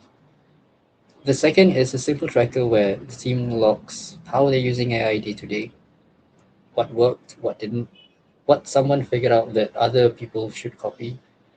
It's gentle peer pressure in a good way. And the third is our internal hackathon, which is coming up soon. So no job titles, everyone gets to build something. The honest version of what we're doing is this. It isn't really about the tools, it's about the way the company is changing around them. We're trying to become an AI first organization and we're figuring out as we go. The honest version of what we're doing is this. It isn't really about the tools, it's about the way the company is changing around them. We're trying to become an AI first organization and we're figuring it out. The honest version of what we're doing is this. It isn't really about the tools, it's about the way the company is changing around them. We're trying to become an AI first organization and we're figuring it out as we go. So that is 644 in 20 minutes across 2 brands, all of it real. Thank you for spending time with us today. We hope you enjoy the rest of the Halal in Travel Global Summit 2026. Be sure to check out the other sessions. Take care. Bye bye.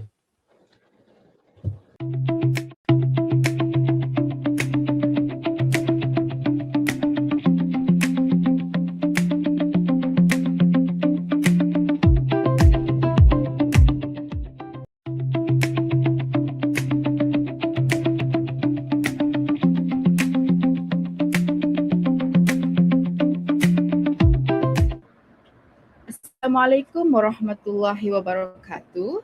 Over the past decade, halal tourism has gone from a niche academic interest to a recognized field of study. We now have journals, frameworks, and a growing body of research. But growth doesn't always mean depth, and more importantly, it doesn't always mean relevance. So today's discussion is not about celebrating the field, but re-interrogating it and what kind of research will actually move the industry forward. To unpack this, we have 2 perspectives. First, we have Dr. Professor Batur, Associate Professor at Asharkia University.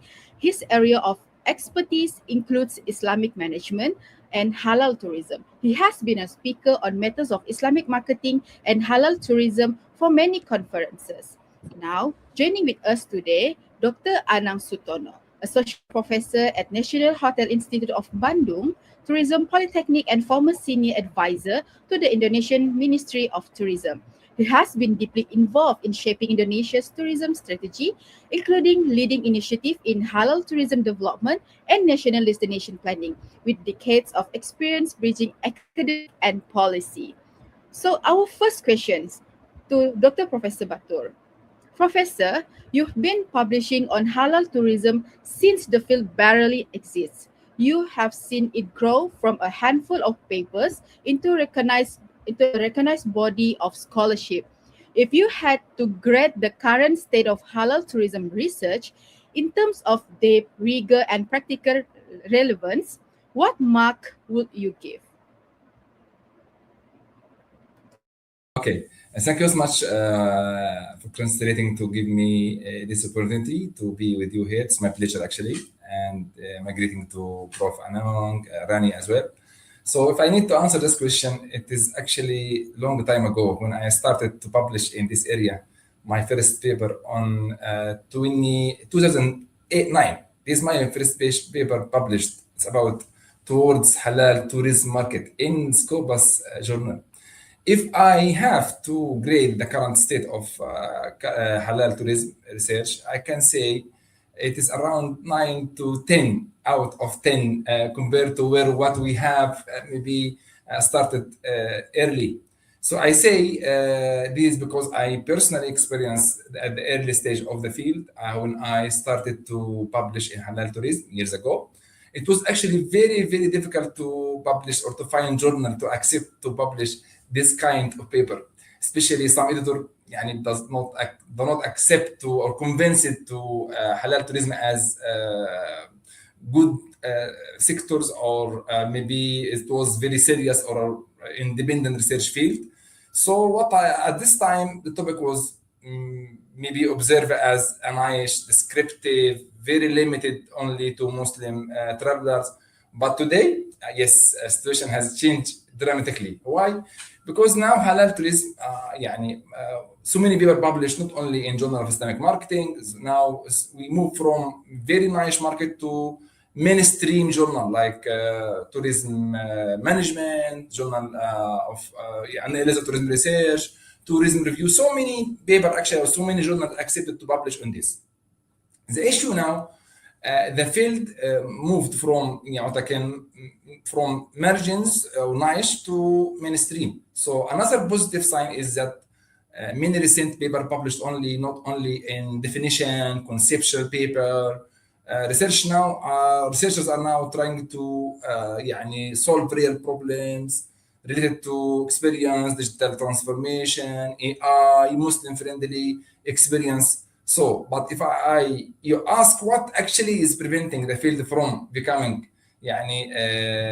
even stronger, I would say still we need some papers or some journal accepted some topics that researchers go beyond theory. They move from conceptual theory to be repeating existence model repeated for many journals. So also there are many papers in longitudinal study, cross-cultural studies. We need stronger collaboration between industry and academia. So, and I can say more innovative methodology now need to be beyond traditional survey, only survey, collecting data and quantitative data. But I believe the future of halal tourism will depend on whether we can position it not only as a religious tourism, but as a part of global discussion on ethical or inclusive, on experience-driven tourism. So at the end, overall, I am very optimistic about this because now the halal tourism sectors is growing in terms of publishing paper in academia. So many journals, top-ranking journals accept the topic now to be published. So I'm optimistic, inshallah, we will go beyond only niche market and will go to be mainstream or be one of the tourism sector in the global tourism. So inshallah will be يعني more better than before. Thank you so much. This is my answer. Alhamdulillah, I do agree with Prof. Batu regarding the broad perspective of halal tourism. Now we move to Dr. Anang. Dr. Anang, do you agree with Prof. Batu's assessment? Like, oh, where you sit right now, especially in Southeast Asia, does this field look stronger or weaker than that? What's your point of view on that, Dr. Anang? Well, thank you very much indeed. It is truly my great pleasure to meet Professor Dr. Batur and Rani. So it is also my appreciation. Prof. Batur, I do really agree. Any single statements coming from you, because I've been also serving my academia perspective in line with halal tourism, or what is it called? Indonesia right now is getting much more popular with the Muslim friendly tourism. This is also one of our, what is it called? Unfinished debating with the terminology, but that is still fine for me. Well, related to the question, whether more specifically Muslim-friendly tourism or halal tourism in Southeast Asia is getting stronger or weaker, well, it depends on the perspective, I guess. If we see from the perspective of academia, well, let's say I do absolutely agree with the statement coming from Prof. Batur that we are getting stronger. The platform, the journal publisher, even what it is, I guess it is owned by Prof. Batur himself, is Q1, Islamic Marketing, if I'm not right. So it is getting bigger and bigger, getting stronger and stronger. I'm very confident that for the next future, time will be much better. That is from the perspective of academia. When I see from the different perspective from the industry, let's say, well, I would say, frankly, that seeing those kind of perspective can be seen from this is my opinion, Prof. Batur, from what so-called pentahelix, or it is increasing not only pentahelix but hexahelix. Means that there are 6 bounded elements that is merged together, involved together. Well, of course, seeing from the academic perspective, then there must be another element that is very close related. If we can see from the government and tourism authorities, well, I think right now, if I can see from Indonesia itself, Thailand, and then Singapore, of course, Malaysia, right? And then whether it is OIC or non-IC countries, even Germany, even Korean, even Japan, and many other countries, still that they are now focusing on Muslim-friendly tourism in the perspective of government and tourism authorities. Means that if we are trying to find the gaps, what kind of the gap is actually in the perspective of ourselves, Prof. Batur? Well, of course, we are always saying that what is the intention of government seeing from the state earning? Well, I guess government is talking about something which is more, what is it called, more feasible. Well, they are creating a kind of government policy, government regulation. They have to focus on how the state earning is coming. That is if it is international tourist arrival. But if it is seen from the perspective of a domestic Muslim travelers mobility, we see that the economic, microeconomic sustainability and how dynamic it is influencing. So I think there are a lot of homework from the perspective of research. I think it is not only from the government and tourism authorities, but industry perspective. You know, Pak Batur, when I say industry means that it is quite simple. When we say accommodation, the hotel is thinking about something which is very simple. When they claim that I'm Muslim-friendly tourism accommodation and hotel, and then I trying to get the certification from the authority, and then it is not improving the return on investment. It is not improving the room occupancy. It is not improving the quality of the, what is it, the quality of break-even point. Then he is going to say, nothing is different. So it means that we have to search more in line with how the gaps of the research connecting between what we are thinking as the academia and going down to what happened in the research, business research entity. I think it is my statement. Principally, even in Southeast Asia, I do believe that it is getting stronger, but we need more collaborative partners to make the good quality of our research. I think that is my point. Thank you very much. Back to you.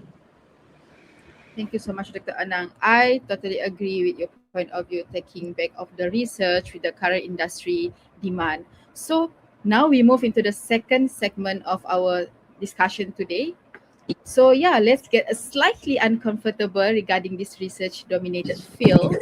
And we know certain topics have been dominated this halal field. For example, halal food certifications, Muslim traveler motivations, satisfactions of studies. So to both of our speaker today, perhaps we can start with Prof. Batur. Prof, what have we over-researched to the point that we diminishing the returns? And more importantly, from your point of view, why does this field keep going back to the same topics?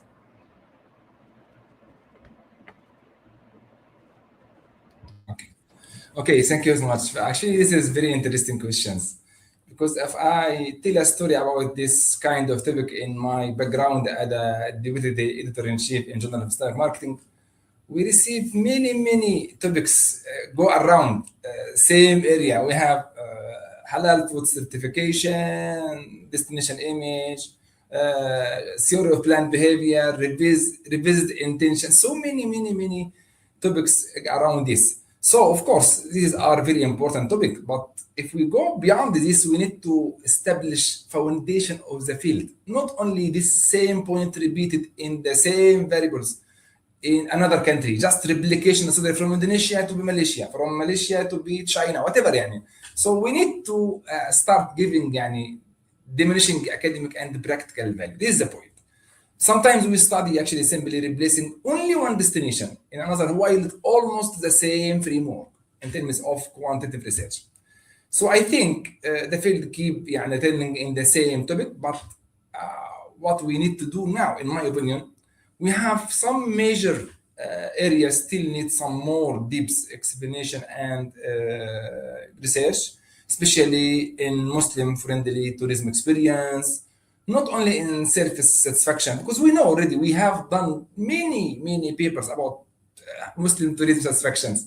We need holistic experience of Muslim travelers. We need some solidation or foundations about this. I can say we have still some gaps, and especially for Muslim customer journey. This one will, of course, maybe increase industry background and also increase theoretical background. So, for example, we have some mini gaps. I always told my PhD students, for those who starting to do research about this, we still need some research in emotional experience for Muslim traveler, spiritual comfort. How can we study family dynamics, especially from digital experience, trust, psychology, safety, all these topics still we have gaps. Even also we have sometimes we write this in future research recommendations for some papers that we need to go beyond the same topic.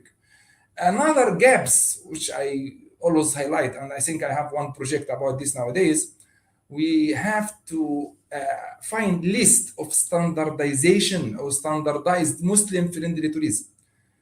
Either index, maybe something related to framework. Of course, this one will help us as an academic or as a practitioner also to understand all the dynamic work in Muslim-friendly tourism.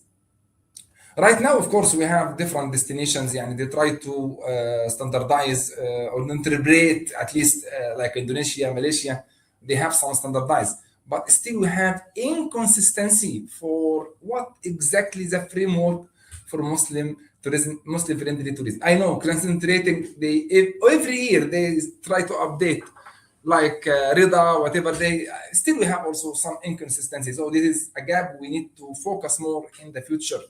I believe the future of halal tourism, especially in terms of research or Muslim friendly tourism, we need to go for beyond theoretical. So no need to repeat again the same theory, same topic as you mentioned, satisfaction, certificate. We need to go beyond this. That is what I think the next real contribution will come from. We go beyond this same topic. We need to find a solution for industry. We need to fill the gap between what exactly in the industry and what exactly in academia. I think I agree with Prof. Anong about this. So this is my answer for this question. Back to you.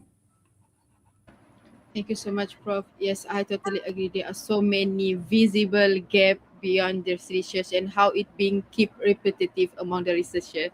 Now we move back to Dr. Anang, coming from academic background and a policymaker background. Dr. Anang, do you agree on the fact that this research is actually being keep repetitive? What's your point of view? Yes, yes. Well, I'm blessed. I'm very happy also when I was, and I'm still being as the journal editors and journal reviewers.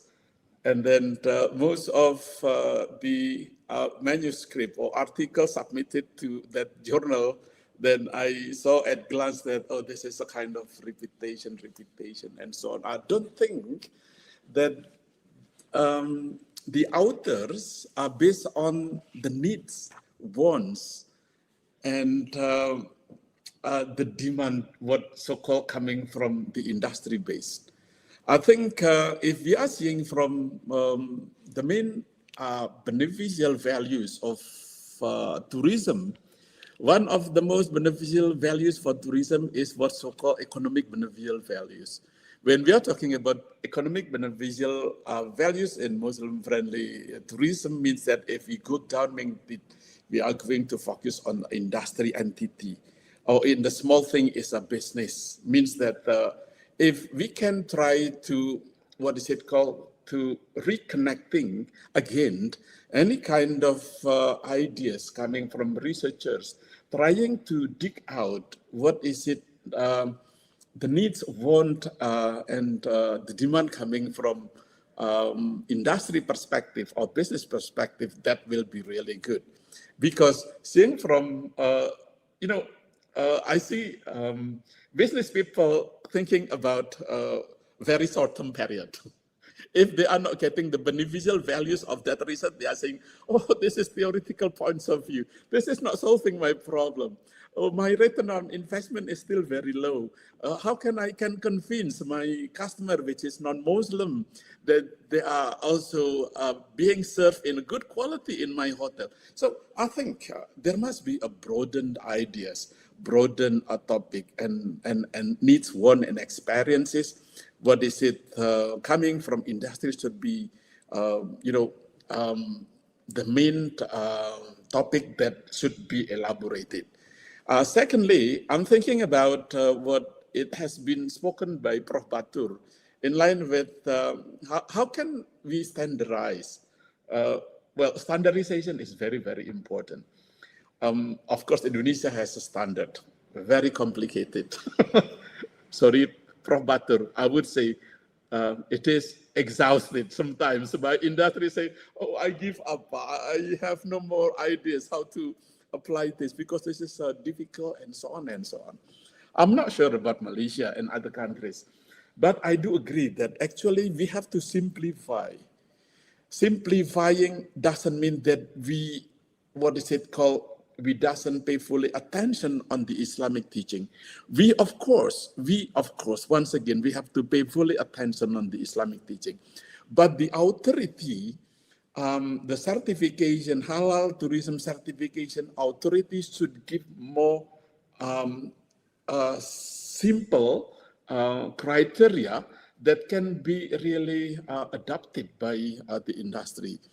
I'm thinking also, Prof. Batur, when I went to Thailand and I went to Cambodia, they have a very simple certification. You know, the Muslim Authority Certification Body from the Thailand spoke to me. Then, Pak Anang, this is quite easy in Thailand. This is quite this. And then I'm trying to do a kind of research. I think I have shared to Prof. Batur as well in line with the remodeling of Muslim-friendly tourism ecosystem. So I proposed only two standard of certification. It should be based on the fundamental principle of the basic needs of the Muslim travelers. That is the first criteria. And the second criteria is only what is the needs and experiences needed by the visitor or the tourist coming to our destination or coming to our hotel. I think we should be able to sit down in one forum. Well, we get together, we try to harmonize the standardization. I think CrescentRating has a good idea to collect many standard coming from different countries, and I think we can sit down together and we can simplify, because the most important thing that the memorable Muslim traveler experience will be number one, because it will be impacting to the industry life. Because when the industry is happy, the business people is happy, I think there will be a trickle-down effect. Even though I would say that the farmer vegetables is going to be served in good quality. I think this is my short opinion in line with that questions. Thank you. All right, thank you so much, Dr. Anang. Such a very broad topic to be discussed, and I totally agree that there's a certain demand or expectation from the industry player as well. Now, we move into the last sections of our conversation, which is to find the commission between our discussion today. So, yeah, to Dr. Batur, if you could commission 3 research projects tomorrow that would have be the biggest impact on halal tourism over the next 5 years, what would that be? What is your visions of the long-term preparation for the impact of halal tourism? Okay. I always say that, especially for Islamic marketing or halal or Muslim friendly tourism, I always say knowledge without practice like a glass eye, all for show and nothing for use. Meaning that we need to connect between gaps in the in industry and what we need to apply in our research. I think the major issue in research nowadays, they try to create problems in their mind and try to solve this problem from their mind. So what we need to do in this is we need to find real research problem in our field. Then we need to connect between practitioners and academia.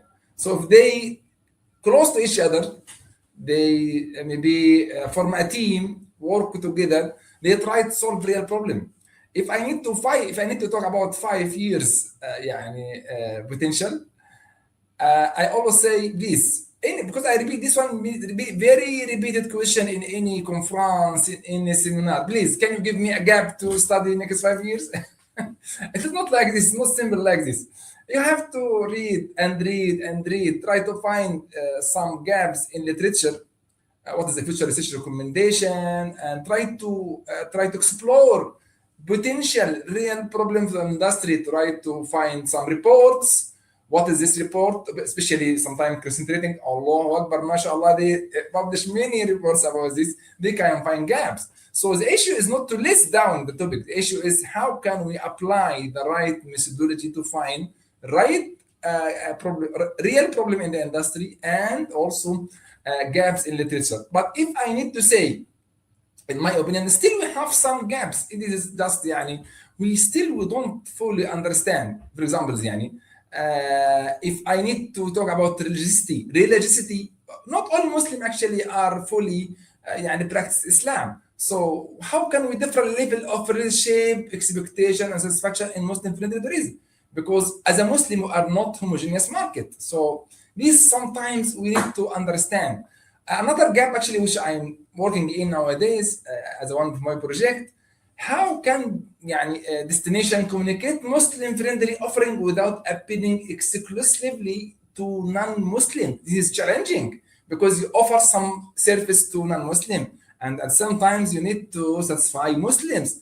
Of course, we have clash now because the needs of Muslim is totally different from non-Muslim. So this also sometimes يعني, how can we adapt? How much adaptation is enough to يعني, satisfy both non-Muslim and non-Muslim? This is challenging. We need more research. We need practitioners, industry to provide this kind of problems to academia. They try to solve this problem. So I cannot actually list down specific يعني, topics, but what I need to know, we need to different kind of topics that may be experience focused, interdisciplinary tourism, not only focus only on Muslim friendly tourism. We need other disciplinary that might be help us to understand more the full framework. So my question is, it's not simple to answer this kind of questions. We need to conduct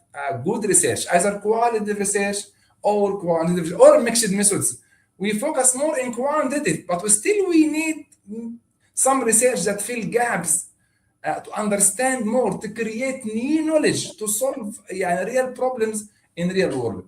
I think it is my answer for your questions. Hopefully, I get some points that help, inshallah, in the future. Thank you so much. Back to you. Thank you so much, Prof. I actually agree with the point of view because I believe that Islam is rahmatan lil alamin. So any kind of halal tourism is not specific only limited to Muslims, but it should be non-Muslim as well, because Islam is the real rahmatan alamin to bring peace to the all humankind. Now to Dr. Anang, to support this statement, Dr. Anang, what are the three kind of research or anything, it could be the research or research gap that you want to highlight and you want to prioritize as well, Dr. Anna? Well, let me start by strengthening the statement coming from Prof. Batur and coming from Ranisha that tourism is for all. That is the thing that we have to underline. When we are talking about tourism is for all, means that whether it is religion background, cultural background, and any kind of background that should be accepted. If we see coming from UN, WTO, Global Code of Ethics for Tourism, is actually it is close related. And then second thing, let me once again remind me myself that actually what is the main vision of tourism? Tourism is improving people's quality of life. And then what is research in terms of education? Prof. Batur, I still remember what it is spoken by Nelson Mandela. Mr. Nelson Mandela is saying, education, of course, research inside is the most powerful weapon to improve people's quality of life. It means that when Ranisa asked me three fundamental things in line with the next research for the next 5 years, well, I listed many. At least there are 7 areas that we should focus, but I can simplify. Well, number one, I think, Prof. Batur, I think you agree with me when we are, as the academia, talking about epistemic area, epistemic values, means that knowledge delivery is very important. What happened in halal tourism right now, or in the Muslim-friendly tourism now, is the knowledge management is only in the tacit area, never going down into explicit area. So this is really a problem.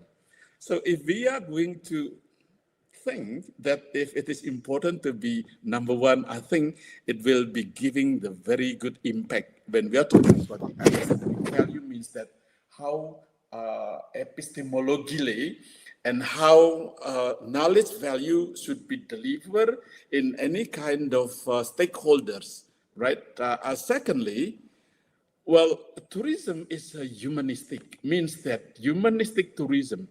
Well, of course, when it is close related to Muslim-friendly tourism destination, let's say, we are thinking about the humanistic tourism. What about the employability? What about the experience delivered by in a good quality and having a memorable experience? So number one is how can we focus on the transfer from the knowledge management, which is from the tacit to explicit, and secondly, we have to also thinking about humanistic tourism. We are talking about the employability. We are talking about certification. We are talking about good quality service in every Muslim-friendly destination, or in a hotel which is claimed as a Sharia hotel, or in any kind of Muslim-friendly hotel, and so on. And then the third, I'm still very concerned what so-called a digital maturity. I think digital maturity is something which is close related to Internet of Things. I think I do agree what has been spoken by Prof. Batur that we have a lot of homeworks. Why digital maturity is very, very important. Well, we have learned, I guess, one of my favorite theory, Prof. Batur, is coming from Professor Nelly per push and pull factors, right? When we see Nelly per talking about the tourism system, how can actually the international Muslim travelers' mobility could be seen from the perspective of push and pull factors. If we are seeing from those system of thinking, which is delivered by Professor Neleper, then we can see what is the approach is actually from the perspective of the Internet of Things. Well, I think we know, we can see that Crescent Rating has also having the result of research that Z generation right now, and what is it called right now? The popular one is a strawberry generation. No, I think Rania is a strawberry generation, a McDonald's generation. So I think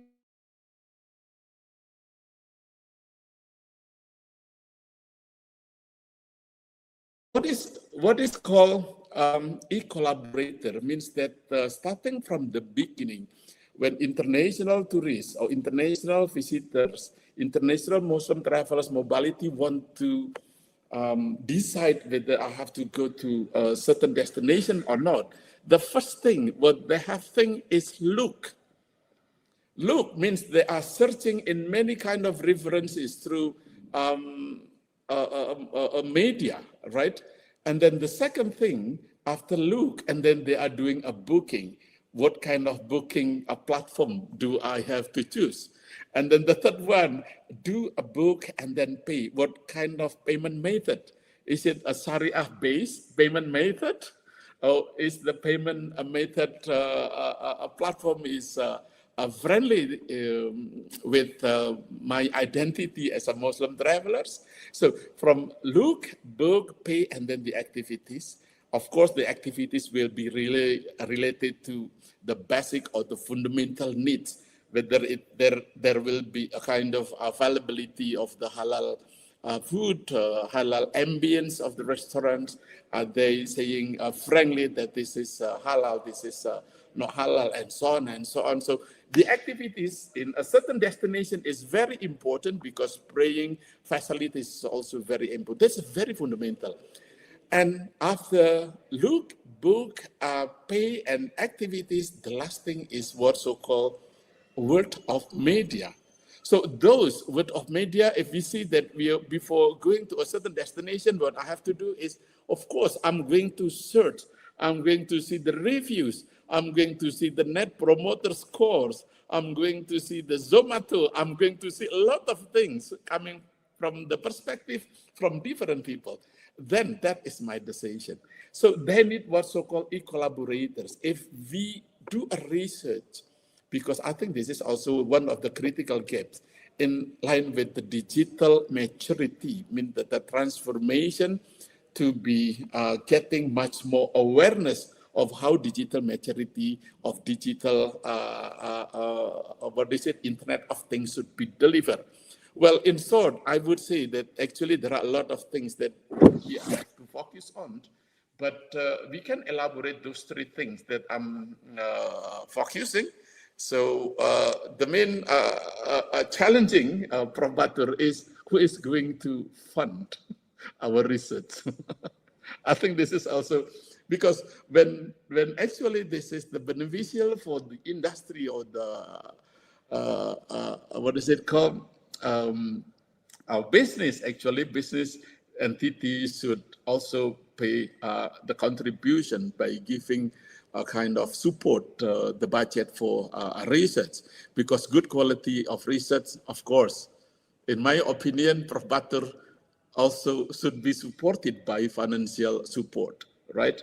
If we are depending on the government, let's say, government, I do believe that government has intention as state earning, right? So government is also responsible to give financial support, but how big it is.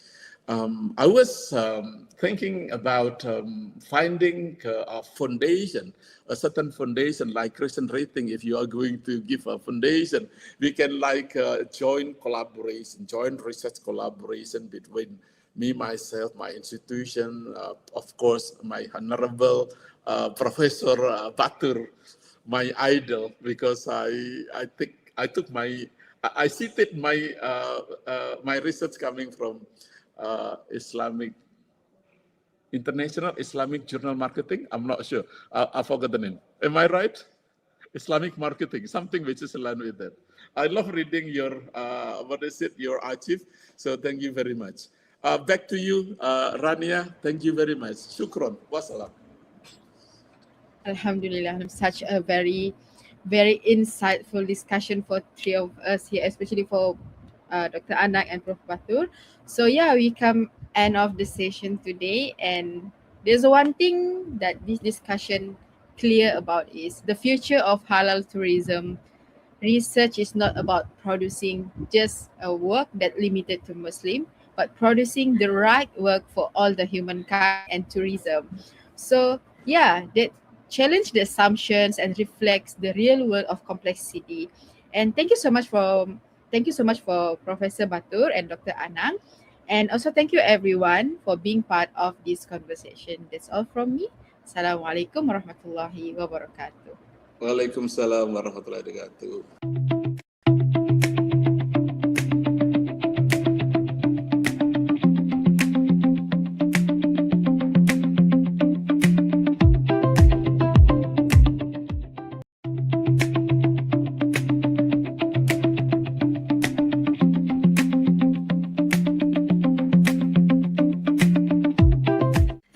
Wrap on day one of the Halal In Travel Global Summit 2026.